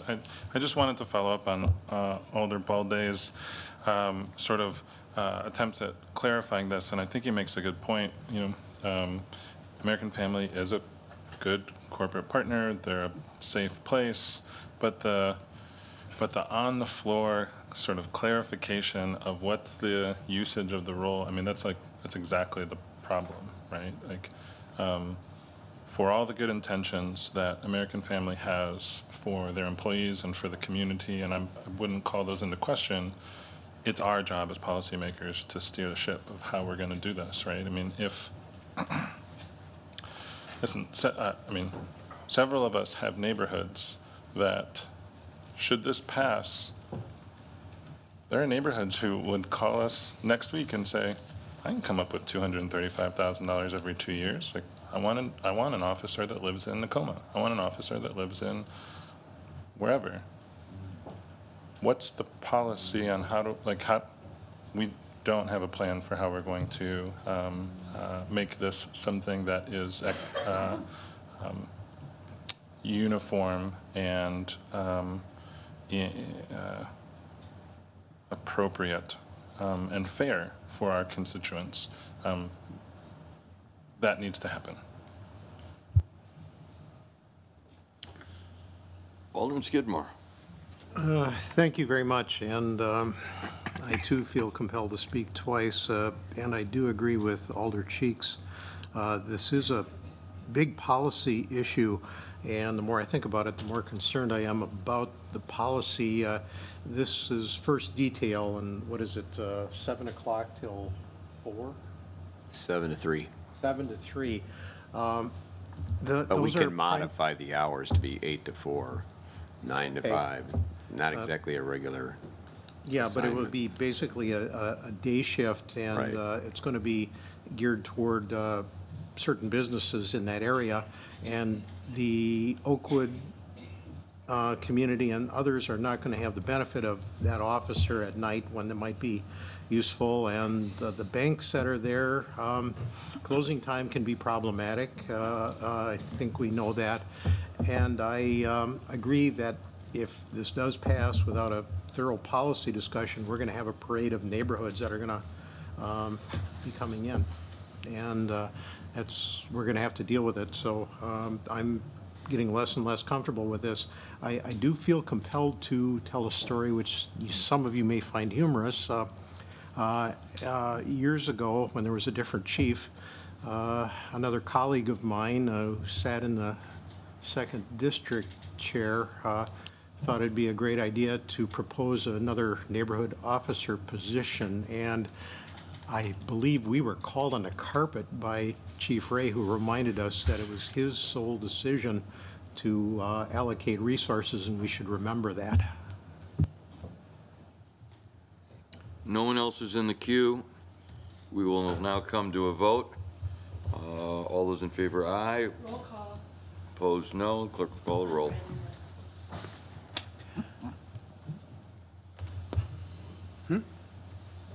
Skidmore, Oh, Alderwood Carter, you got a question? I'm sorry. Yes, I just want to know, can this be placed on file? It's too late for that. Okay. okay. Skidmore? Okay. Tierney? No. Verveer? No. Wood? No. Zellers? No. Aaron's? No. Arnson? Yes. Bolday? Yes. Yes. Bedar Seeloff? No. Carter? Yes. Cheeks? No. Furman? No. No. Hall? No. Harrington McKinney? No. Kemble? No. No. King, not here. Martin? No. Martin, no. Palm? No. Fair? No. Rummel? No. 3, 4, 16 against. 3 and 16. 3 ayes, 16 noes, motion fails. That concludes our work on that item. Where would you like to go next? Item 7. Alderwoman Bedar Seeloff, or is that a leftover? 7 is done, so we go So 6. move suspension to take item number 6. 6. Motion to suspend and take up 6. On the question of suspension, all those in favor, aye? Aye. Opposed, no. Motion carries. Is there a motion on 6, Alderwoman Martin? For approval? Is there a second? Motion second. Dave, could you do 2 things at this point? One, give us the position, what budget changes this makes, and 2, could you tell us how much we are within the levy limit? So Amendment 6 has no fiscal effect. What it would do is delay the hiring of the citywide public information officer until there is a communication structure discussed and approved by the executive committee of the Common Council. And that there'd be, at the discretion of CCC, ad hoc group of alders and city staff set up for to discuss the best implementation of the citywide public information officer. Regarding your second question, the room under the levy limit right now, based on the actions so far, is about $42,000. Thank you. Alderman Martin, the floor is yours. Thank you. As our illustrious finance director said, this basically kind of puts a hold on the start date for the citywide PIO position, but basically changes it so that we discuss a structure for communications. From a strategic communications standpoint, just putting a PIO in the IT department isn't necessarily the best strategy. And I think that we need to take a more solid look, and again, as my other amendment, a more comprehensive look as to how we proceed with citywide communications. Yeah. Alderman Cheeks. So I appreciate Alder Martin's intentionality behind this, and I think it's absolutely smart that this body should be thinking about how do we communicate with our public, and how do we do that on purpose, and how do we do that in a way that is modern and efficient. I guess my only sort of concern and hesitation about this is that, you know, it sort of puts this into no man's land, right? The CCC doesn't have to take this up ever, and then when does this person ever start? And so I guess this is the sort of thing that I would hope that Alder Martin, and I'm happy to work with her on this, I hope that we can come back with a resolution soon to start to put this actually into process so that, it doesn't just sort of drag out. And I'm just going to trust her that that's going to be what happens next, and we'll work together on it, and then this will be a good idea. Further discussion on the question? Are there any questions of staff on this? Seeing none, on the question, which is adoption, all those in favor, aye. Opposed, no. Clerk will call the roll. Skidmore. Skidmore, aye. Tierney. Aye. Verveer. Aye. Wood. Aye. Zellers. Aye. Aaron's. Aye. Arnson. Aye. Balday. Aye. Bedar Seeloff. Aye. Carter. No. Carter, no. Cheeks. Cheeks, aye. Furman. Aye. Hall. Aye. Harrington McKinney. Aye. Kemble. Aye. King, not here. Martin. Aye. Paul. Aye. Fair. Aye. Rummel. Aye. 18-1. 18 ayes, 1 no, the motion carries. That takes us to 2, 3, and 4, and 1 which is on the table. Before we go any further, Dave, could you please tell us where we are on the levy? There's about $42,000 of levy room remaining. Thank you. What would you like to do next? Motion to take item 1 as amended off the with its amendment off the table. There's a second on the question of removing from the table, not debatable. All those in favor, aye. Aye. Opposed, no. Motion carries. That takes us to item number 1, which is before us with the amendment. Discussion on the question, which is the amendment to 1. Seeing Alderwoman Hall. I would just say that I feel like this is an amendment that balances a lot of different interests, and it shows, I think, a certain amount of leadership and math skills for, the hour, and I appreciate the leadership. So thank you. I'll be supporting that.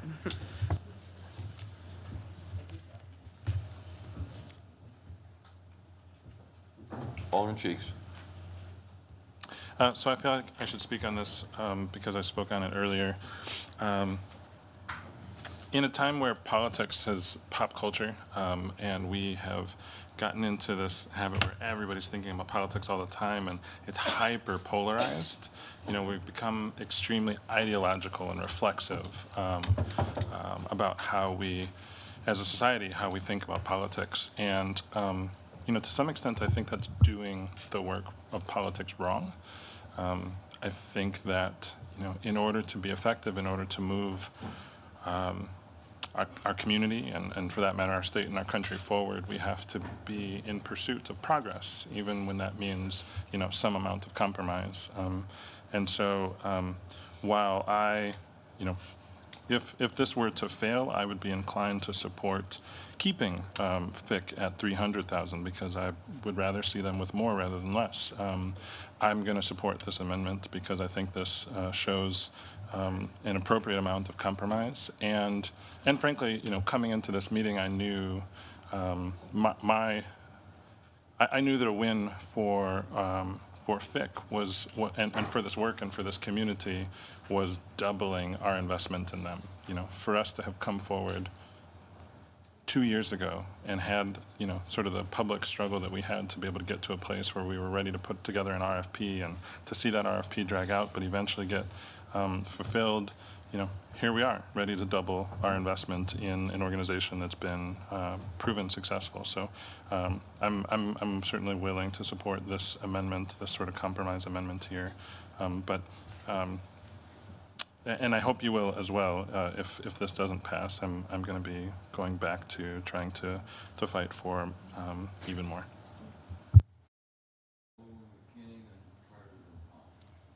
Okay, thank you, Mr. Mayor. My comment is, why must we choose?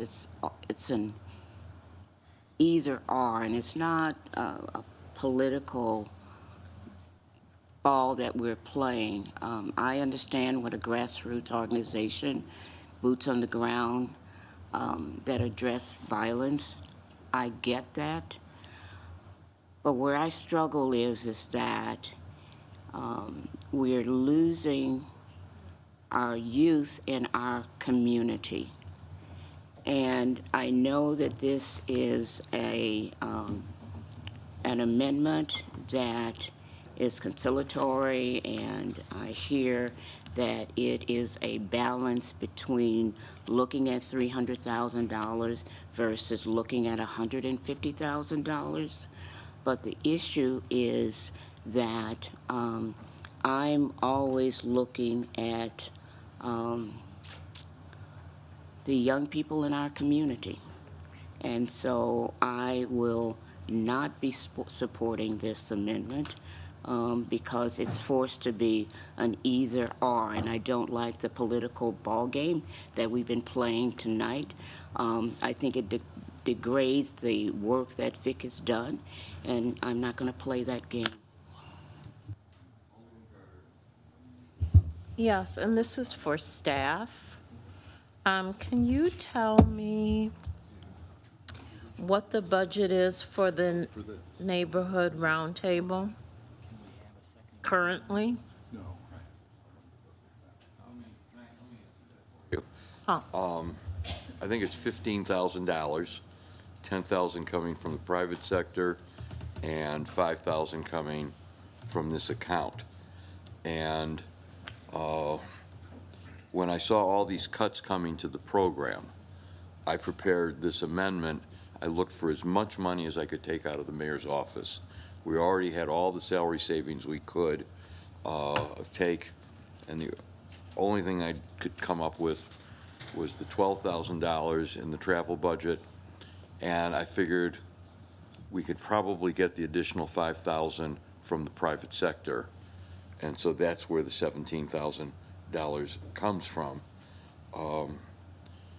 And if I could have found more in my own budget, I would have to put into this.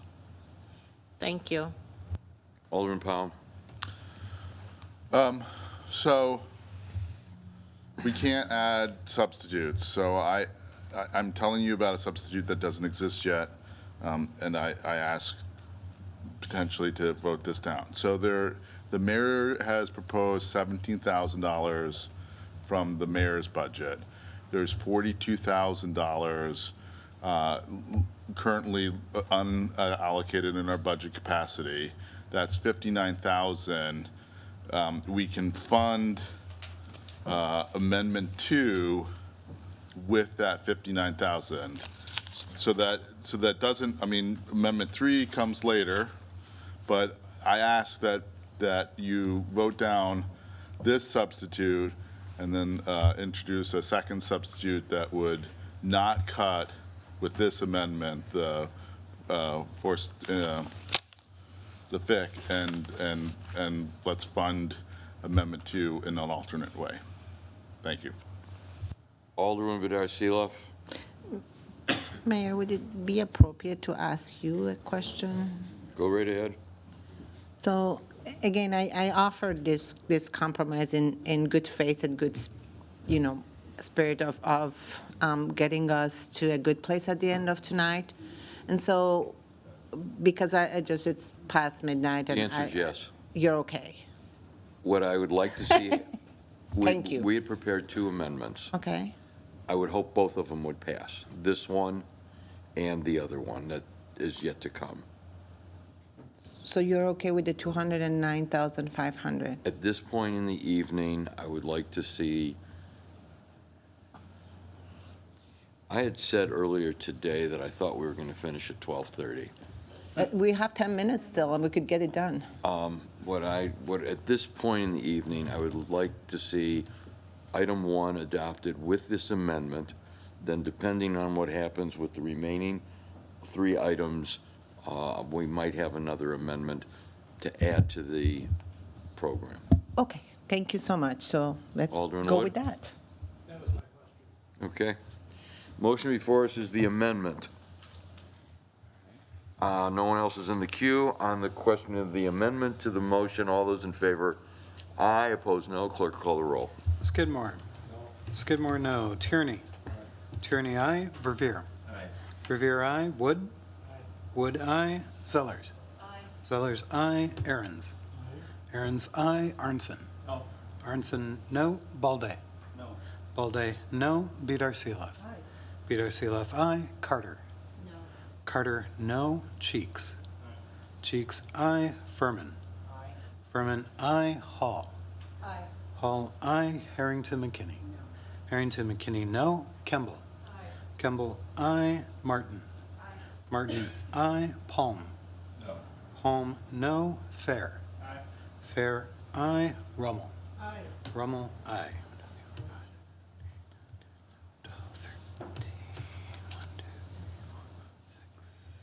12, aye. 6, no. Nope. No, that's not right. 13. 13 ayes, 6 noes. The motion passed. We now have item number 1 before us as amended. Discussion. Seeing none, all those in favor, aye. Opposed, no. Clerk will call the roll. Skidmore. Skidmore, no. Tierney. Tierney, aye. Verveer. Verveer, aye. Wood. Wood, aye. Zellers. Zellers, aye. Aaron's. Aaron's, aye. Arnson. Arnson, no. Balde. Balde, aye. Bedar Seeloff. Bedar Seeloff, aye. Carter. Carter, no. Cheeks. Cheeks, aye. Furman. Furman, aye. Hall. Hall, aye. Harrington McKinney. Harrington McKinney, no. Kemble. Kemble, aye. Martin. Martin, aye. Palm. Palm, no. Fair. Fair, abstain. Rummel. Rummel, aye.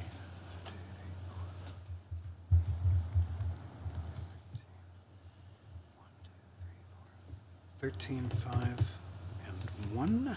13 ayes, 5 noes, 1 abstention. The motion carries. That takes us to item number 2. Alderwoman Bedar Seeloff. Move adoption of item number 2. Is there a second?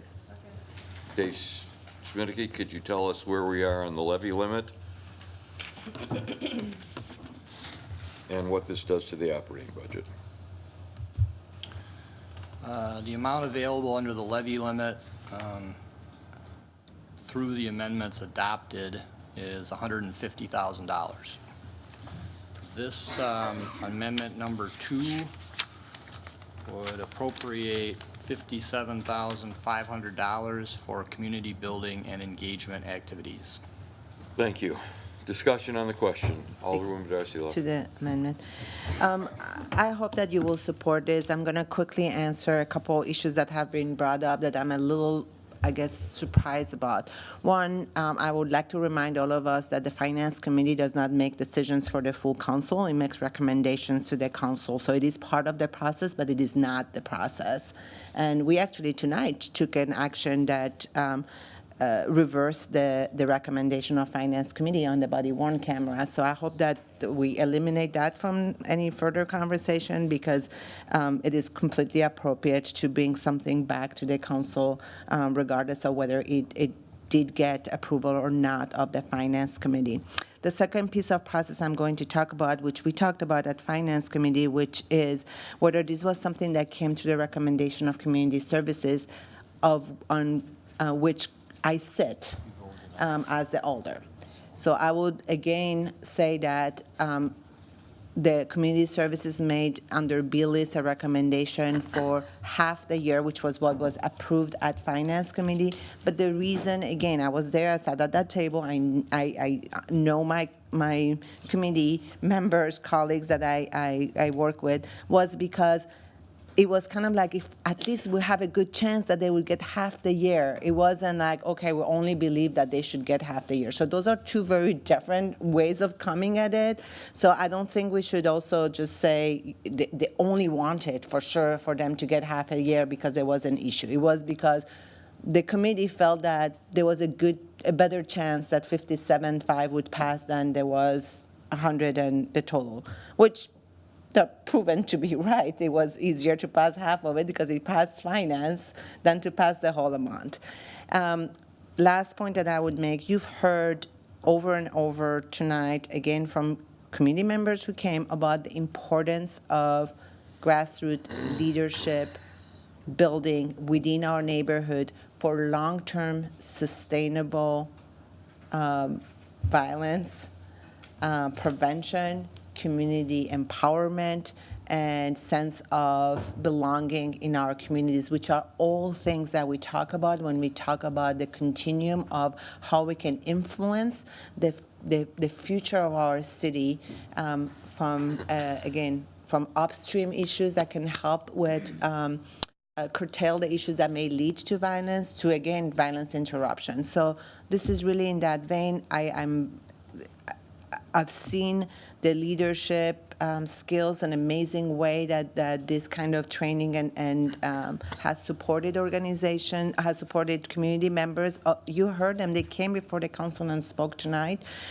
So I hope we continue supporting them. And again, another reminder is that we have other community organizations who are being funded with the $107,000 that was available. This is to continue to organizations who have been funded in the past, who would like to continue their work. Nobody had any question about the effectiveness of their work.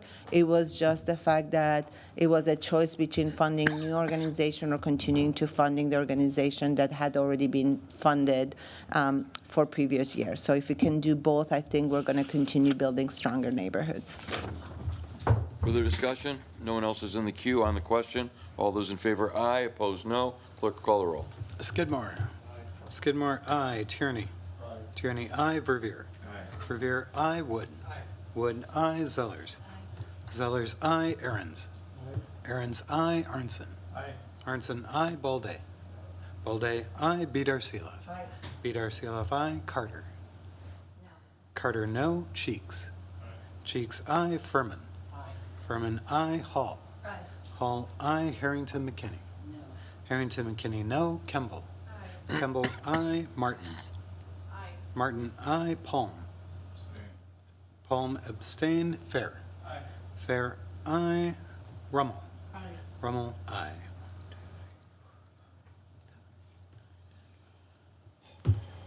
16, 2, and 1.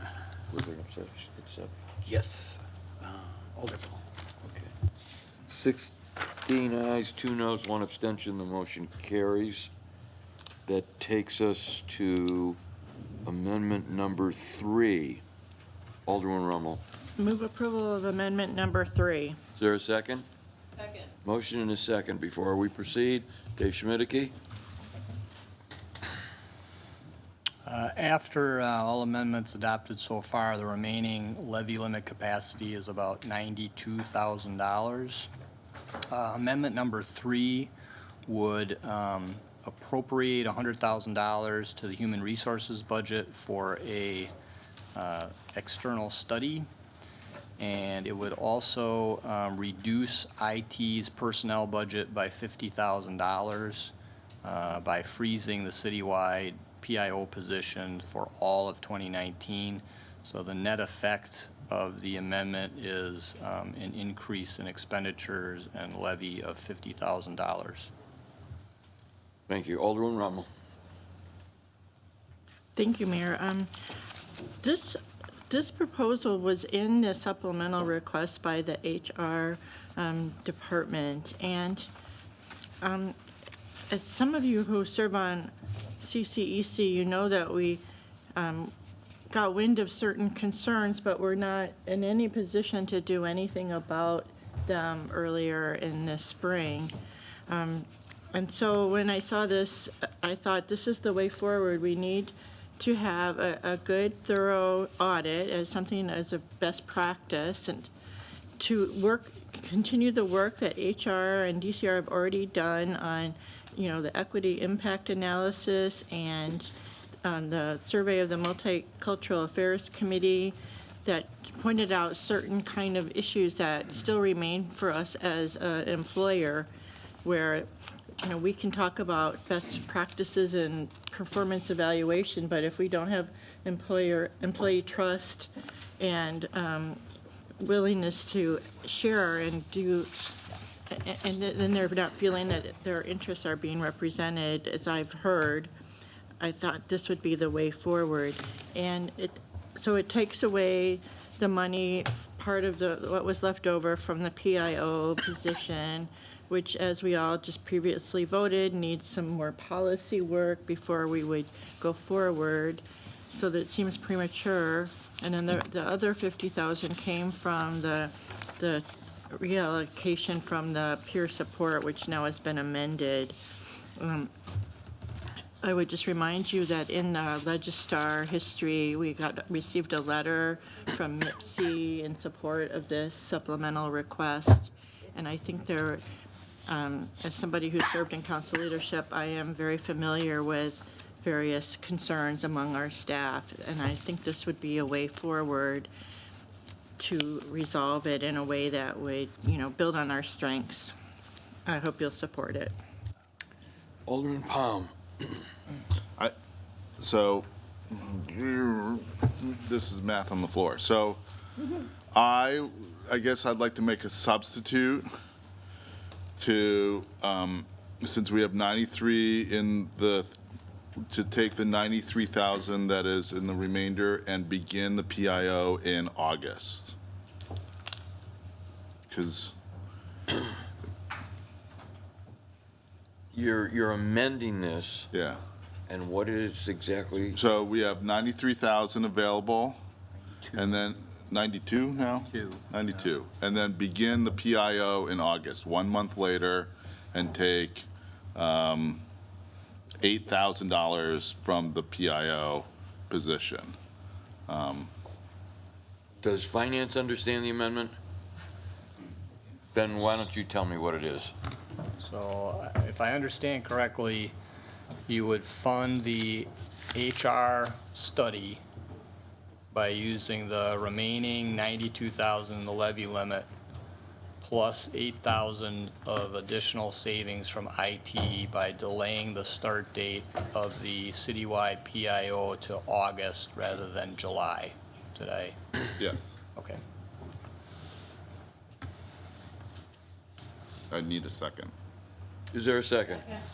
Motion and a second. Discussion. Alderman Powell. So, I mean, with all honesty to the people who, I truly support the creation of a citywide public information operations, where it is, who it is, how it's structured.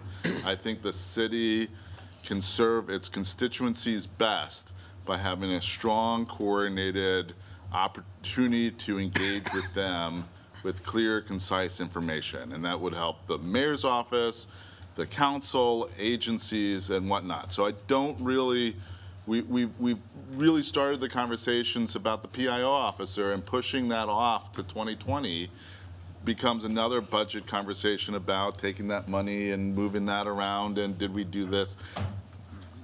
Having a start date for the PIO means that our planning process for the public information gets started, and there's some impetus to make it happen. So I don't want to give that up as an opportunity. If we have 92,000 available, and you know, in the whole scheme of things, July, August is probably not the significance. It's really starting that position and starting that work to engage our constituents with clear public information that I think is most important. So I offer that as an amendment. Alderman Cheeks. I have a question for whomever. How did we get to 100,000 as the necessary number for this study? Alderman Rummel is next. Alder, it was the request of the agency. I didn't do any more diligence to see if it was a number that was realistic. I took their number. From the agency. Okay. Thanks. No one else is in the queue. The motion before us is Alderman Palm's amendment. On the question, all those in favor, aye. Opposed, no. Clerk will call the roll. Skidmore. Skidmore, aye. Tierney. Tierney, aye. Verveer. Verveer, no. Wood? Wood, no. Zellers? Zellers, no. Aaron's? Aaron's, no. Arnson? Arnson, no. Balde? Balde, aye. Bedar Seeloff? Bedar Seeloff, no. Carter? Carter, no. Cheeks? Cheeks, no. Furman? Furman, aye. Hall? Hall, no. Harrington McKinney? Harrington McKinney, no. Kimball? Kimball, no. Martin? Martin, aye. Palm? Palm, aye. Fair? Fair, aye. Rummel? Rummel? Rummel, no. Okay.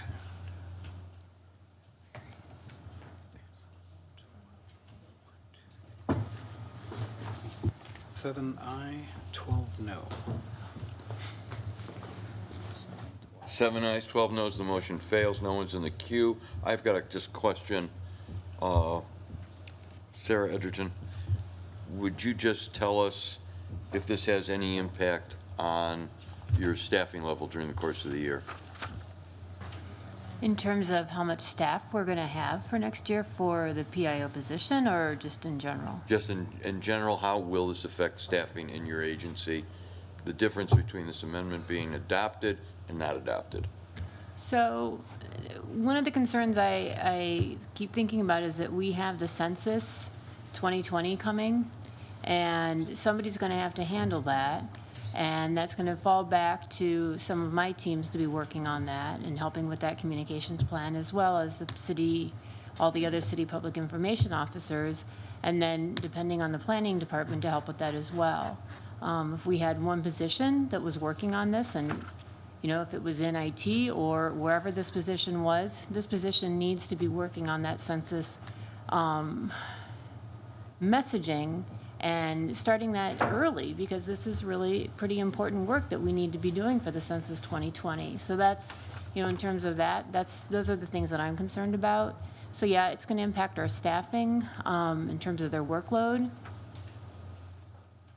Effectively, Mayor, IT will have one fewer authorized Yes. positions in 2019, and to bring that position back in 2020 would be subject to appropriations in the 2020 budget. Yep. Thank you. I'd just like to, is there any objection to my speaking from the chair on this? I'll only just go over the question of the census and how we have to gear up for that. First, this may be urban legend or just bad recall on my part, but I believe that in the last 3 or 4 censuses, Madison, Wisconsin has led the country in regards to the fulfillment of questionnaires. Now, if the assumption is that the census counts everyone, that's meaningless. But the point is people are missed.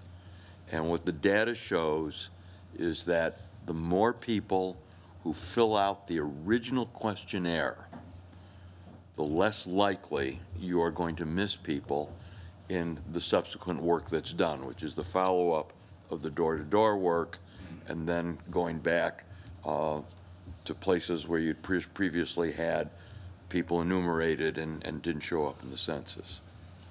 Why is that important? It is important because so many funding formulas,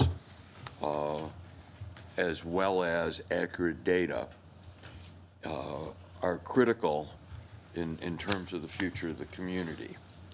The other thing, and this is a national issue, and all the national municipal and county organizations are aligned with this.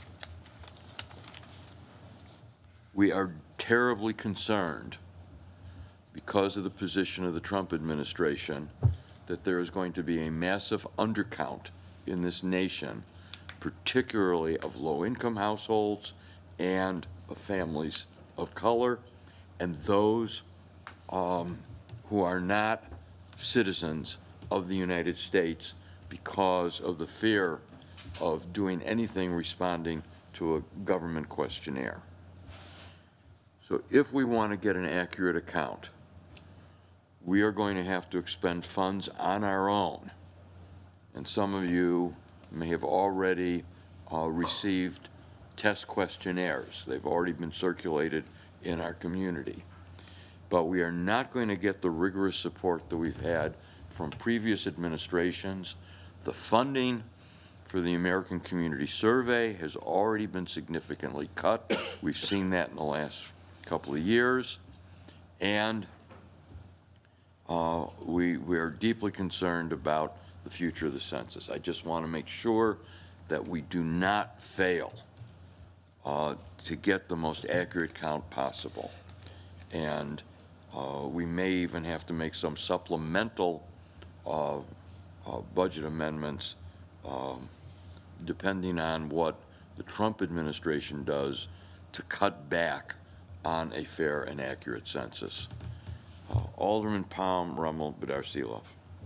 I'll step aside. Alderman Rummel.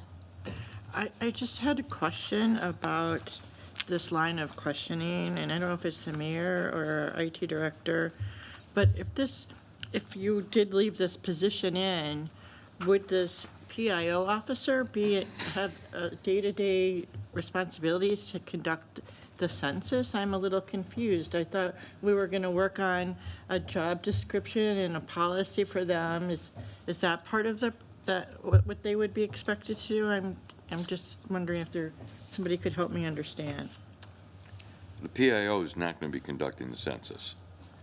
So the position that's now one fewer position was going to be reallocated to the PIO. So if that person, even unless this amendment passes, at a half year position, is then what you're saying wouldn't be doing that. So, I just wanted to make sure we're all on the same page. Alder Rummel, I think the intent of the communications position, this PIO, with the census would be to help with the strategic planning of how they would be communicating this out. How would they be getting people to get involved, getting all of the community partners to help with that, and helping to just project manage how we're getting out those communications for Census 2020. Yeah. For example, just like the work we do to recruit people for poll workers. The more poll workers we get, the smoother that goes. One of the things that will be happening is local people will be hired as census takers, and we're going to have to recruit them. Alderman Bedar-Seeloff. Thank you. I had a question for Harper. It's back to the question about how we arrived to $100,000. So is this like an estimate of what the consulting services would be? Can you tell me a little bit more about how we got to the $100,000? Mike's not on. I'm sorry. I believe there was a proposal a few years ago for a study in HR, and that was the number that they arrived to. After speaking to a few folks earlier this year, that's the number that I arrived at as far as getting the work done. So we haven't reached out to anyone, but we're using it as a ballpark. Okay, so it is an estimate. And so would the process to hire this consultant be like an RFP process? Would that be? Yes. So whatever the amount we put, it's kind of like, we'll wait to see, it could be a little less, it could be maybe even more. I suppose, yes. Okay. Thank you. And so if you do, another quick question, sorry, if you do an what's the period of time you think a study like this will take? Like how long is it going to take? I really don't know. Like a year, more than a year, less than a year? I'm assuming that it would be sooner than that. I guess if we had to go ahead, we would start moving on it as soon as possible.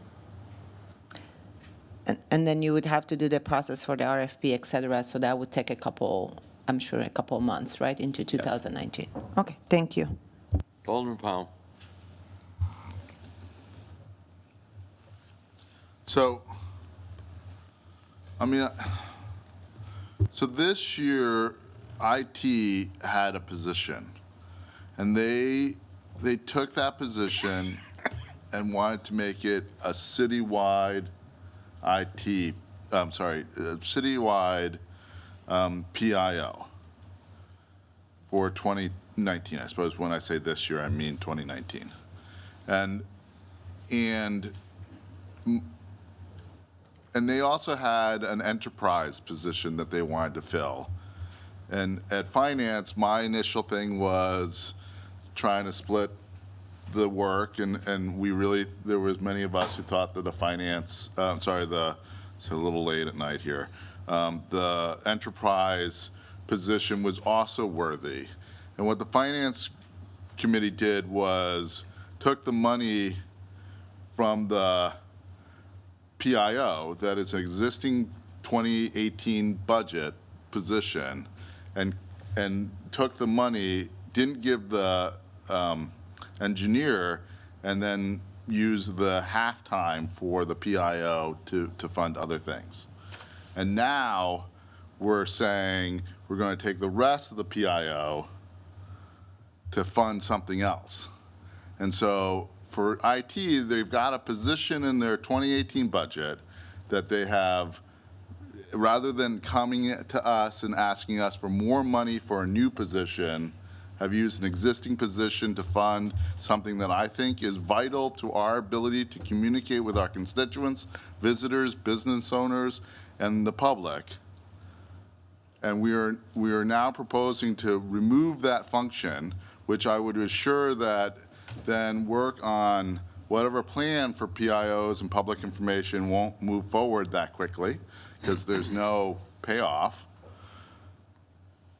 And then allocating it somewhere else. Now, I don't want to have a conversation and argument. I mean, I think the HR review might be very necessary, and so that's not. I'm not trying to argue about that. That's why I tried to do both. But I just think that we need to support the public information officer so that we can communicate better with our constituents.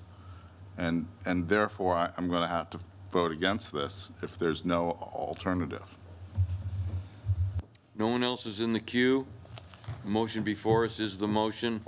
Alderman Rummel.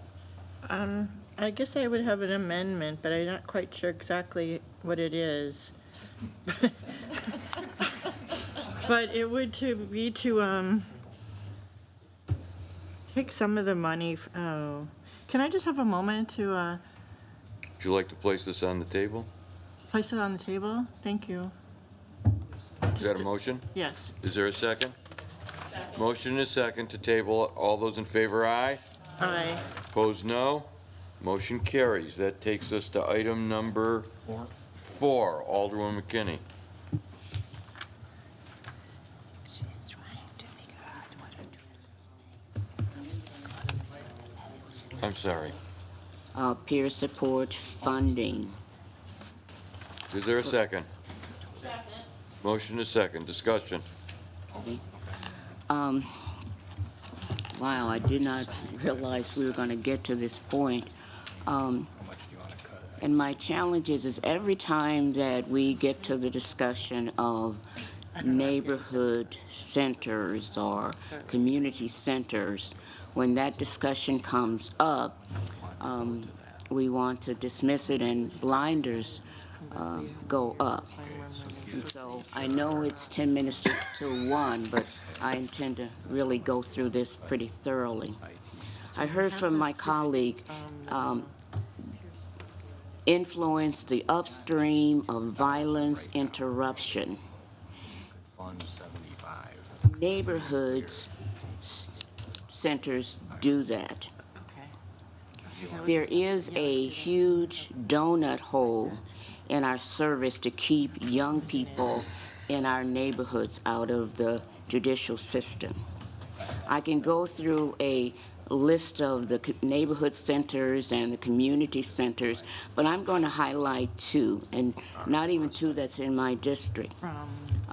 Teresa Terrace Neighborhood Center, Monday through Friday, noon to 6 p.m. No hours on Saturday. Vera Court Neighborhood Center.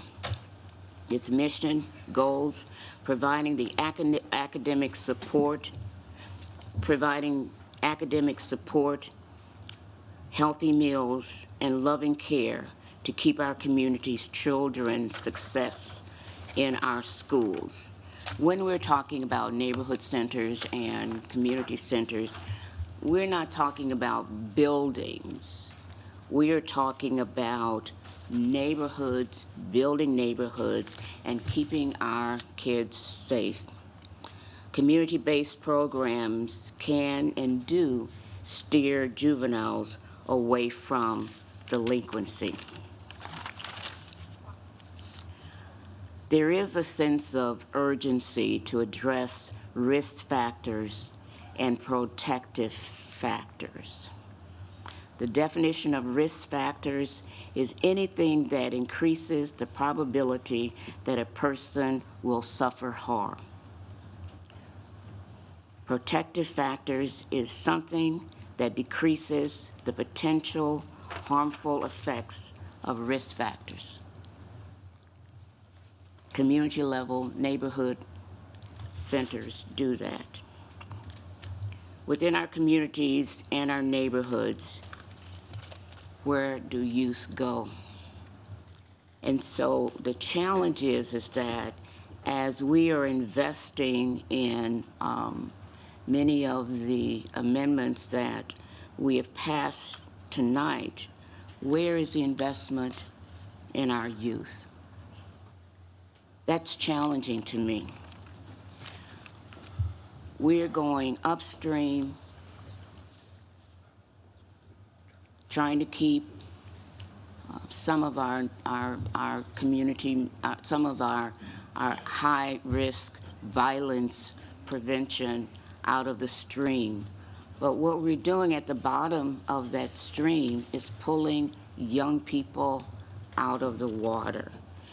And we absolutely know the statistics about race and ethnicity. And I'm not going to go down the list, but I do want to say African American youth have the highest rates of involvement compared to other racial groups. We know that. Neighborhoods have said that. But when we talk about how we can support in community neighborhoods that touch our kids, we really want to dismiss it. And we cannot continue to dismiss it. Neighborhood centers, community centers, are not just buildings. They provide a community-driven support for our young people. Where do they go when they get out of school at 3 o'clock or 2:15? Where do they go?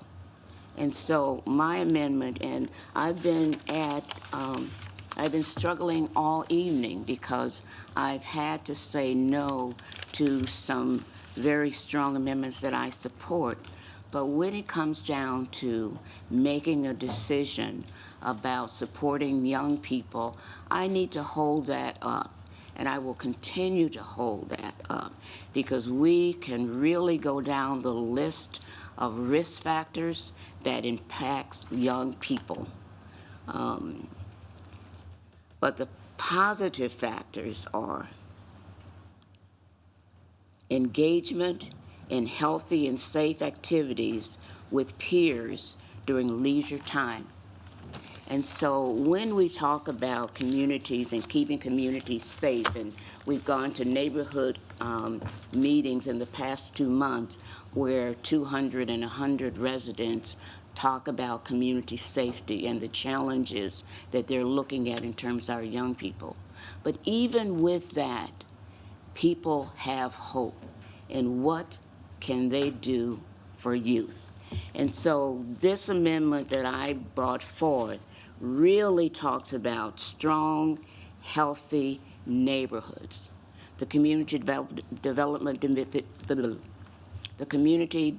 Division has already started on a process to bring in neighborhood centers to ask and find out hours, and they begin to do that work. But we must begin to support that work. And so the choice is, do we fund FIC or do we fund communities do we fund, youth, do we fund this or do we fund that? And that political ball game will be at the detriment of the young people that are in our community. And so that's why I'm lifting up this amendment. I lift it up, and I would hope that my colleagues will look at that and support it and not just see neighborhood centers and community centers as buildings, but as a source to divert our young people from directions, whether they're at-risk youth or youth that are subject to being at risk. Young people must have a place to go in our communities that they are not. So I offer this up as an amendment. I don't know how much is left in the levy. You can really tell me that after I'm finished. So how much is left in the levy? Dave, at this point, how much is left in the levy and how much does this amendment affect the levy? There is $92,000 of levy room. Amendment number 4 would actually have no effect on the levy. What it would do is allocate, now this is from the original 300,000 amount, it would allocate 250,000 from that to the neighborhood centers. Thank you. Further discussion? Alderman Arntzen. My problem with this amendment isn't where the money is going to, it's where the money is coming from. I mean, it's coming from violence prevention funding in the Community Development Division, and what that is, just look, the only place that's talked about in the budget is the peer support service. And so we've already taken an axe to that, and now we're taking another axe to it. And so I just think I don't think it's a good idea. We've had the discussion on the value the peer support services bring, and I don't think it's appropriate to cut it further. So I oppose this. Thank you. We have 3 people in the queue. Alderman Palm, then Carter, then Fair. I guess my first question, so I guess I'm a little confused because how much, so for, how much money did we now appropriate for total, 290,000? Dave Schmidt, can you give an answer? So the violence prevention peer support money in the executive budget was $300,000. After the actions so far, there's $209,500 of an increase rather than $300,000. Okay, so that's an increase, so what's the base? The base is $400,000. So there's 400,000, so 609,000 is currently in there. Correct. And Amendment 4 takes out $250,000. That's correct. Okay, so in essence, removing any increase that the mayor's.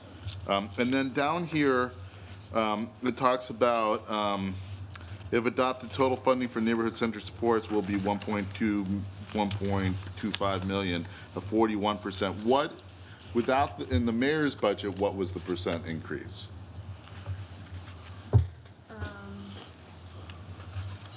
13%? Okay, so that's the 13%. So I'm just trying to like articulate this because the language that we heard earlier was begin to do some things. And I see 2 programs that we have done for a bit and we've increased in this budget. So I appreciate that we need to get activities and engagements for youth and disenfranchised individuals in our community. But I can't support rolling back a vital initiative like the violence prevention funding. So, thank you. Alderwoman Carter. Yes, and this is for staff. Can you tell me, it was mentioned that you've already started the work for neighborhood centers to be open. late during the week or on the weekends. Can you tell me where the status is of that? And also, are they, the neighborhood centers are under a current contract? And when does that contract expire?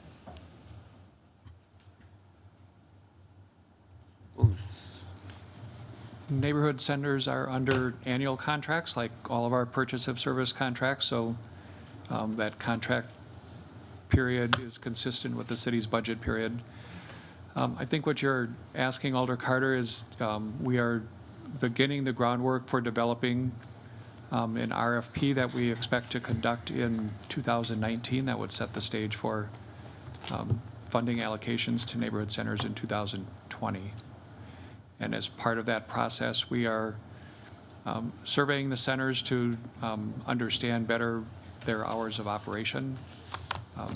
I expect we will want to emphasize as much as possible that centers are open increasingly during evening hours and on weekends. And we expect there'll be a cost increase associated with that. And for them to be open on the weekends and in the evening, do they need programming?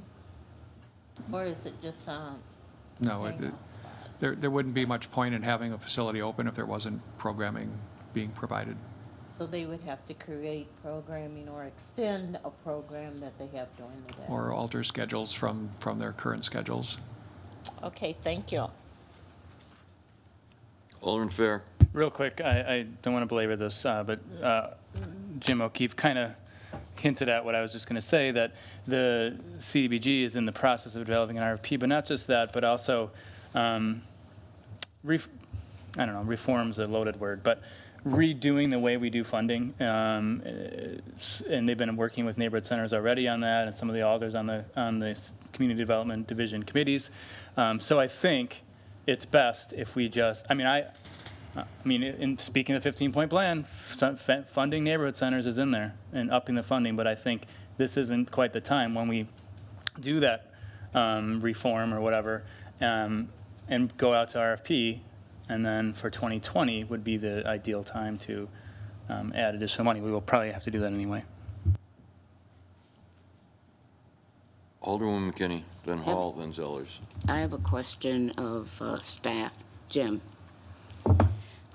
in your current budget, you had indicated that you've started the process of an analysis of current community centers and neighborhood centers.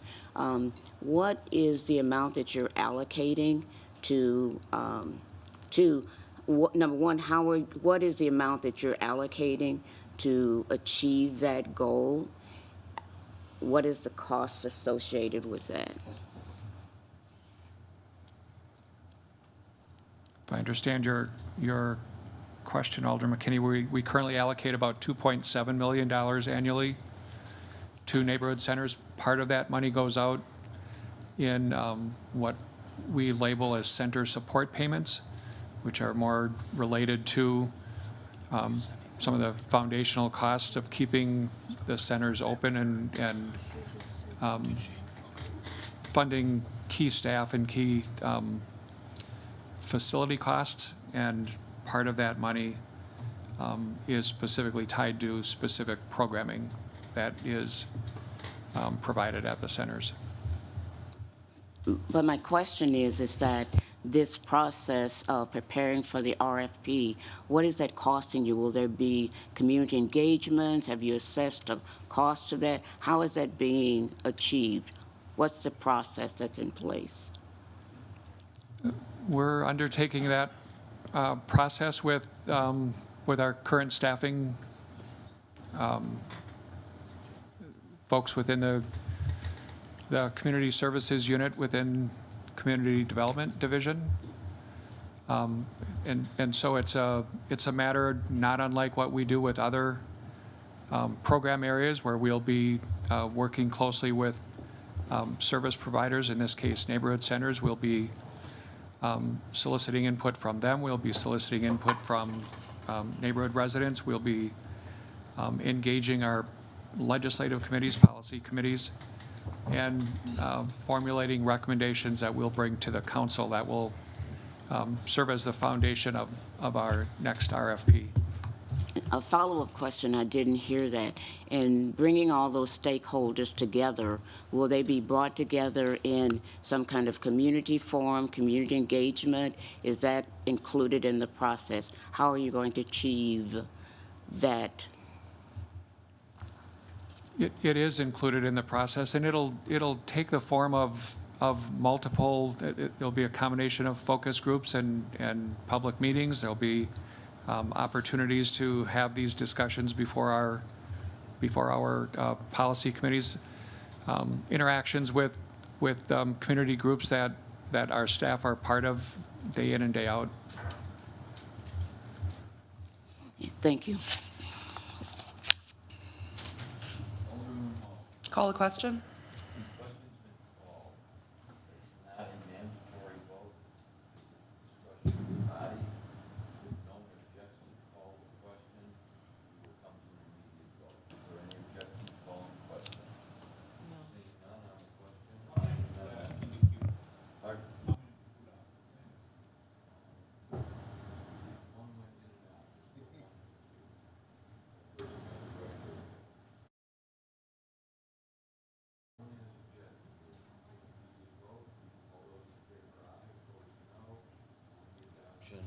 Of the question, which is amendment number 4.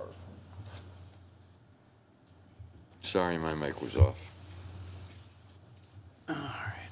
Skidmore. Skidmore, no. Tierney. Tierney, no. Verveer. Verveer, no. Wood.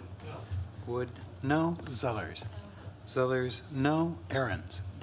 Aaron's, no. Arnson. Arnson, no. Balday. Balday, no. Beitler. Beitler, no. Carter. Carter, no. Cheeks. Cheeks, no. Furman. Furman, no. Hall. Hall, no. Harrington McKinney. Harrington McKinney, yes. Kemble. Kemble, no. Martin. Martin, no. Palm. No. Palm, no. Fair. Fair, no. Rummel. Rummel, no. 1 to 18. 1, yes, 18 no. 1 ayes, 18 noes, the motion's failed. Alderwoman Rummel, I move to take number 3 off the table. motion to take 3 off the table. It's been seconded on removing 3 from the table. All those in favor, aye. Aye. Opposed, no. Motion carries. When we last placed this on the table, I believe that the only motion before us was the adoption of amendment number 3, correct? The amendment to it, the previous amendment had been made and failed, correct? Item 3, your floor is yours, Alderwoman Rummel. So Laura's handing out, and you have an email with an alternate that merely takes $75,000 instead of $100 from the remaining, what's left in the limit. It doesn't take it from the IT, takes it from the 92,000, leaving then 17,000. Amendment to the amendment is made by Alderwoman Rummel. Is there a second? There is. Discussion on the amendment to the amendment. I'm going to wait about 60 seconds so people can get a hard copy of it. And Alderman Palm doesn't need it. No, just the question, I'm sorry, how much do we right now have in the? 92,000. It's still the 92,000, and this is taking 75 of the 92 and not touching the PIO. Yep. Got it. Further discussion on the amendment? To the amendment. Seeing none, all those in favor, aye. Opposed, no. The clerk will call the roll. Skidmore. Skidmore, aye. Tierney. Tierney, aye. Verveer. Verveer, aye. Wood. Wood, no. Zellers. Zellers, aye. Aaron's. Aaron's, no. Arnson. Arnson, aye. Balday. Balday, aye. Beitler. Beitler, aye. Carter. Carter, aye. Cheeks. Cheeks, aye. Furman.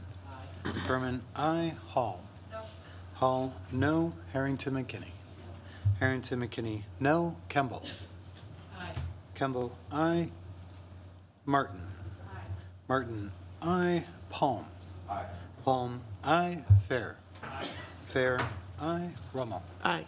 Rummel, aye.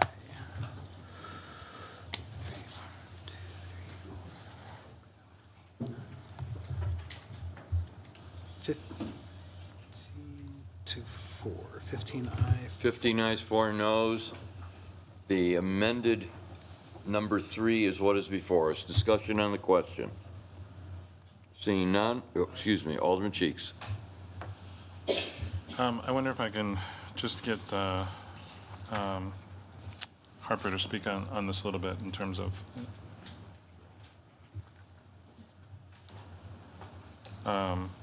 just your perspective on this. Sure, thank you for giving me the opportunity to actually speak on this amendment.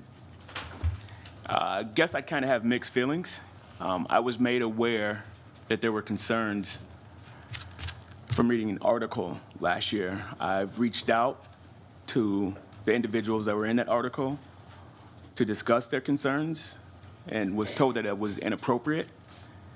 And I think it's important that folks have confidence in the work that we're doing. I support the work that my staff is doing. I think when you look at our practices, our policies, I think we have some of the most employee-friendly, progressive policies in the state. I think we have great relationships with labor, employee associations, unions. I understand that there are some concerns that you have. Unfortunately, I never had the opportunity to address those concerns. So I welcome a study so that other folks will also have confidence in the work that we're doing. It's just, when I listen to the discussions that you all were having this evening, while I think if this is something that would be nice, as far as the importance of it, it's just kind of hard for me to support it. But I think it'll make some folks in this room happy, so I think we should do it. Further discussion? Alderman Cheeks. I guess the only other thing that I have on this, sort of my hesitation is, I know that we have hired in a chief of staff someone with expert experience doing audits in municipal government, and I know that some of us have been party to conversations about the possibility of having some sort of plan for rolling evaluations to strengthen our departments. Harper sort of took the words out of my mouth a little bit in terms of I guess I don't have particularly strong feelings that in the context of a budget that is as tight as this, that this needs to be a priority that pushes us, as close as this to the levy limit. I appreciate the compromise, and that's why I supported the amendment.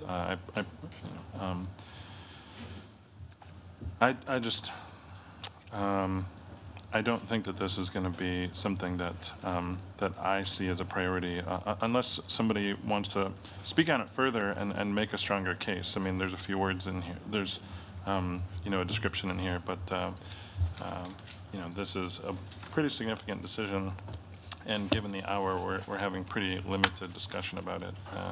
But in order for me to support it, I'd have to be a part of further discussion that really pushed me over the edge. Alderman McKinney. Okay, thank you, Mr. Mayor. Although I was a co-sponsor on this amendment, I am not going to support it because there was an amendment for a outside study for another department, and it was turned down. And so, as we look at studying our departments and their functionality, we've moved from X amount in terms of what that study would cost down to $75,000 so that we can fit that within the budget constraints. That, to me, somewhat reduces the importance of having, if we're going to have a study, and if we're going to really look at the policies, procedures, and all of these things that's involved in human resources, passing this and saying $75,000 will do does not give very much value to it. And so I can support Harper's feeling of this not feeling comfortable, because that does not feel comfortable to me, because we've adjusted from a projected cost down to $75,000 so that we can fit within the levy limits. And so I think that that discredits the process and what we're looking to achieve by having the audit in the first place. So no, I will not be supporting this. I got to get up and teach for 3 hours in the morning. Alderman Wood. Thank you, Mayor. I'll be brief. A lot of what I was going to say has been touched upon. I'm going to be voting no on this, not because I don't think it has merit. I think it certainly does, but for simple fiscal reasons.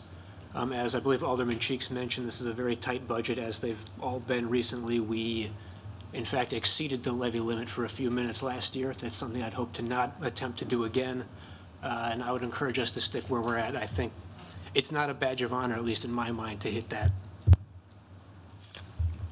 Alderman Baldeth. Yeah, so I too am not going to support this. I think, like the director said, he does acknowledge that there may be some issues or things that people are not happy about with the department, but he's new. So I would like to give him an opportunity to look at those and then come back maybe next year, and then we can look at whether an audit is necessary or not. So I'm not going to support this. Thank you. Alderman Rommel. Thank you. And just want to remind you that HR asked for an audit. I didn't just pull this out of a hat. I threw compromise because I heard very clearly that you wanted to have some money for the PIO. I came back with an alternate. Now, maybe it's not enough money. We'll can submit an RFP, and if no one replies, then we'll figure out the next steps.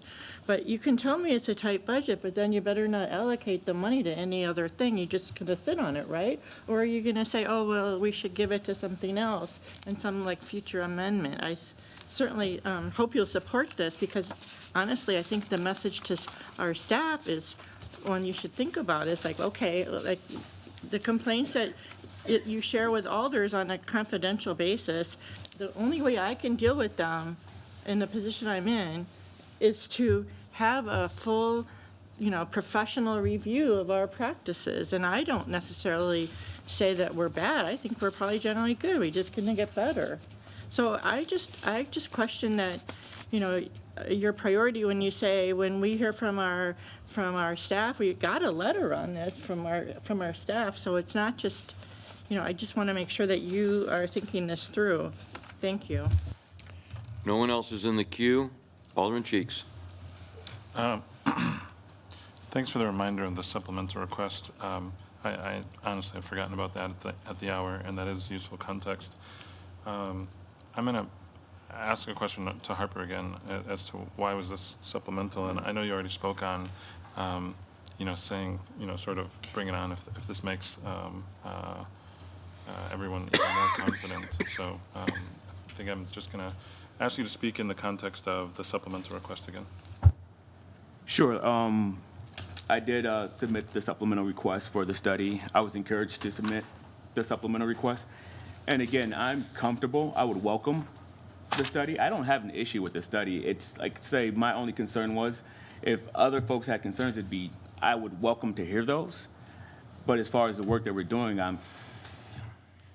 I'm comfortable defending it. And I think it would be helpful for folks to have that external. Even though, again, the chain of events from this evening, the different discussions that we're having, I'm forced to try to put a priority on this. But if it's being driven by me, I think it'll make me feel better to have the study done, just so that other folks feel better with the study.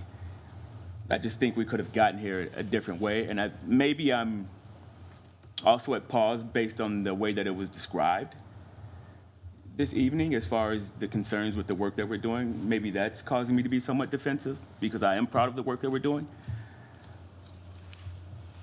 Further discussion?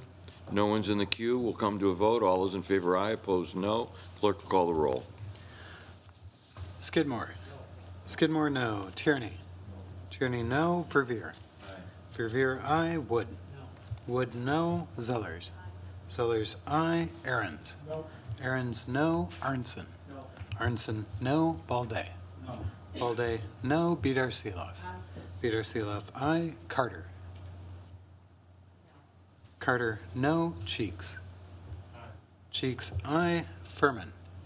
Furman, no. Hall. Hall, aye. Harrington McKinney.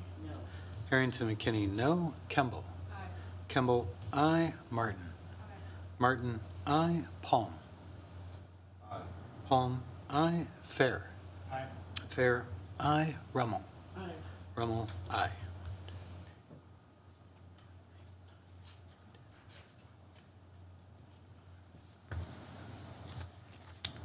Ten aye, 9 no. 10 ayes, 9 noes, the motion's failed. Before we proceed any further, we'll first have to entertain any other motions, then debate on the budget, then adoption on the budget, and then we have to take up the motions that in effect set the levy. Any questions on that process? If not, we will now, any further amendments to the budget? Seeing none, debate is in order. Discussion on the budget. Going once, going twice, no discussion on the budget? Mayor, I actually had that we had 10 ayes, 9 Yeah, you need 11. noes. Needs 11 to pass. Need 11. Needs 11 to pass. That's what you had? Oh, okay, sorry. Yeah, that's what Sorry. was written. Sorry. Further discussion? We'll come to a vote on the budget. All those in favor, aye. All those opposed, no. And 92,000. the motion opposed, no, and the motion. All those in favor, aye. Opposed, no, and the clerk will call the roll. Okay. Skidmore. Skidmore, aye. Tierney. Tierney, aye. Verveer. Verveer, aye. Wood. Wood, aye. Zellers. Zellers, aye. Aaron's. Aaron's, aye. Arnson. Arnson, aye. Balday. Balday, aye. Bedar Seeloff. Bedar Seeloff, aye. Carter. Carter, aye. Cheeks. Cheeks, aye. Furman. Furman, aye. Hall. Hall, aye. Harrington McKinney. Harrington McKinney, aye. Kemble. Kemble, aye. Martin. Martin, aye. Palm. Palm, aye. Fair. Fair, aye. Rummel. Rummel, aye. 19 aye. 19 ayes, none opposed, the motion carries. Dave, would you read the content of what the next motion will be that'll be made by Alderman Balditt?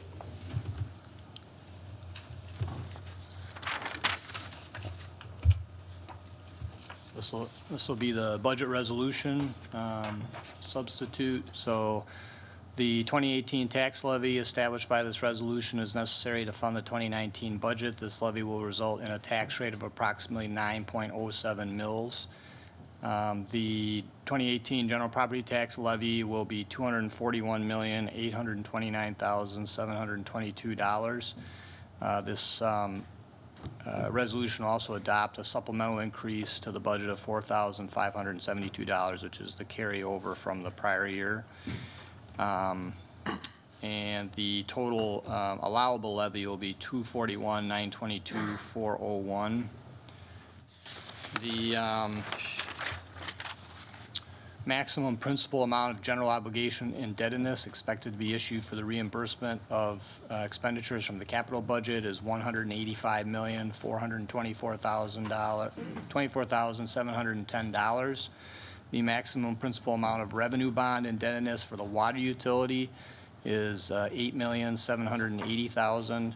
And the maximum principal amount of revenue bond indebtedness expected to be issued for reimbursement of sewer utility expenditures is $10,755,000. Alderman Balditt, is that your motion? Yes, that's my motion. Motion and a second. Discussion?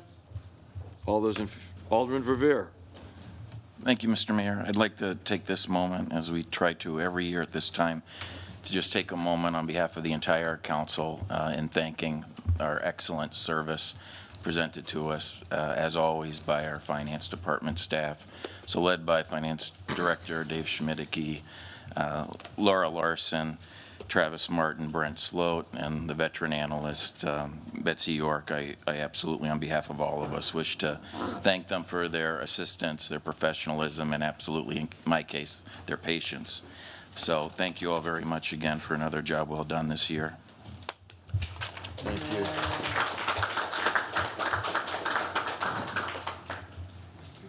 Further discussion? Further discussion? Seeing none, all those in favor, aye. Opposed, no. Motion carries. Motion to adjourn. Is there a second? There is. Any announcements before we leave? I do want to make one announcement, which is sometime next week, you'll get an email from me summarizing some of the discussion on tonight's issues. Alderwoman McKinney? Thank you. I have an announcement, and I want to remind everyone that this month is the National Alzheimer's Awareness Month, November, and I would ask you to think of those individuals. If you have someone in your family that's impacted, but actually know that it greatly impacts a lot of people, and so keep that in mind. If there are any activities that are planned this month, if you could support those, that would be great. On adjournment, anything else? All those, no birthday announcements? All those in favor, aye? Aye. Opposed, no? Have a good Thanksgiving. 241.